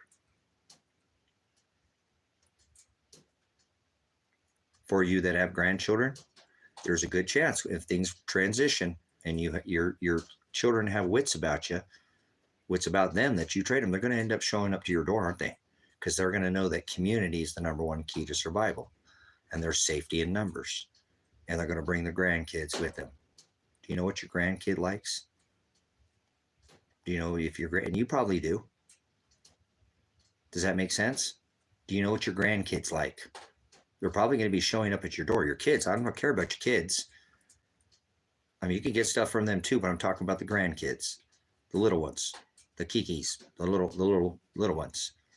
Get the things for the grandkids, because there's a good chance that your kids will be showing up with your grandkids to your door if something's, and I want you to have those things for them too.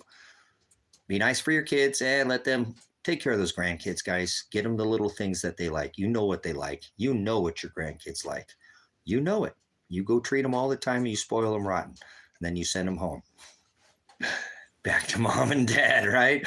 It's the perfect plan. That's what best thing about being, I'm not even a grandkid. It's almost bringing tears to my eyes thinking about it. So take care of those grandkids. You know what I'm saying? If that makes sense. Because these things are morale lifters, brothers and sisters. If that makes sense, you know what I'm saying? If kids show up with grandkids to your door and their favorite thing is, you know, garlic pretzels or something, you know, and you've got a stock of that, and you can slowly trickle that into that child, it's going to keep that level of more steady, like a pacifier. It's going to pacify you, correct? I know I don't want to be, but that's what it is. It will pacify you. So do that, please, because the grid can go down today. There's nothing stopping. The only thing I think that's controlling this sun from crushing our grid is the Father in heaven. I think the grid should already have been down. They don't have a protection for it, brothers and sisters. So when these people come showing up at your door, I hope you have some things to keep this morale high so that your times aren't stressful.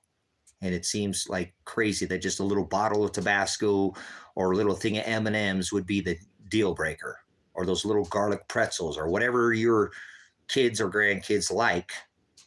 You can focus on the things that are more important at that time when they have something that they're familiar with. That pacifier is going to shut them up. Don't say I said it that way, but it will. It will help keep them calm, and you'll be able to think more in that tough position that you're in. And there'll be something they're familiar with, like having a blankie. Oh, it's my blankie, right? Anybody have a blankie or something like that? You know, familiar stuffed animal, right? Okay. All right. Makes sense. Last thing, because I love the kiddos. Do you have a go bag? Do you have a go bag? Do you have a go bag? Something you got to get in your truck and go, get in your car and go. It's all full of stuff. Stick a couple small kids' toys in there. I don't care if they're even like McDonald's Happy Meal toys. I don't care if they're Happy Meal toys. 2 toys, smaller toys that will fit within that bag. I don't care what space they take up. You have to be very careful in a bug out bag or a go bag, what you put in there and what you don't. You can get very overweighted very quick. I don't care. Put that little Matchbox car and that little Barbie doll in there. Please, please, please, please, please listen to me. Because when things break down, and just like a police officer, and I hate being a cop when I was, but why do you think they give that little kid that teddy bear that comes out of the back of their trunk? Those little stuffed animals. The kid grabs it. It's common. It's something they're familiar with. It takes their mind and they're not thinking about. Does that make sense? So put those little toys in that. So when that child's freaking out, you can hand her that little Barbie doll. She's being like, not looking up at all this stuff that's going on around her.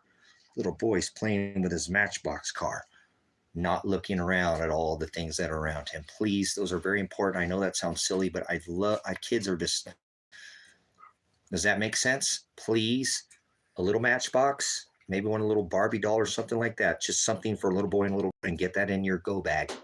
That way, if you're on the road and you come across a child, they're lost, they're without their parent, anything could be happening, guys. We don't know what's going to happen. And you can give that little boy that little Matchbox car. His brain is not going to be, okay, I think they'll be worth their weight in gold. Those 2 little things, stick them in a zip bag or something and put those in your go bag, please. Does that make sense though, Iceman, what I'm talking about? Think about how big of a difference that would make for that little, well, you got it, Iceman. I dig your style, man. I dig your style. We might be able to work something out, man. And not that I feel bad that you're in Santa Cruz, but I like your drive. You're consistent. And that's what I need. You know, I need somebody to come. It's not what I need. I need you to do for yourself out here. We'll get a hold of each other on email or something. I got your number. I'll call you or something. I can't promise it'll be right now, but I got some things to do out here. But you seem to have your skill set is obviously high. Your mentality is in the right place, and it seems like you're paying attention. You keep coming back, and you're not wearing off. You don't have soft hands. No. Okay. Much love, guys. Thank you for those little prepper pointers. I've been doing preparedness for 30 plus years. So I just love to give these little prepared pointers. So if that's valuable to you, stick that in your bag. Okay. And make sure, guys, you got water filter.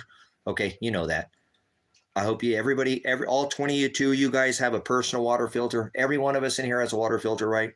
A personal water filter, a Life Straw, a Sawyer, something they can take on the road. Make sure you got your water filter before anything else. No. This isn't the masquerade with the face diaper, but when you're crash landing and the plane's going down and the mask drops, you put the mask on yourself first. Take care of yourself so you can take care of others. Okay? That's kind of where we're at right now, if that makes sense, guys. Put your mask on. Take care of yourself first so you can take care of others, guys. Okay? Make sure you have that water for yourself. Please, for yourself. For yourself. Please make sure you have that water filter. Take care of you. Then you can take care of others. When you're hydrated and you're not dehydrated, you're going to think a lot more clearly. So make your water filter your number one priority. If you have it, they're less than $10 right now, guys. That's so cheap. It's stupid. So not to have one. Okay. That's going to leave it at that. 3 days without water. That's not very long. And you're going to be, back to the dust you go. So I don't want to see that happen to any of us. All right.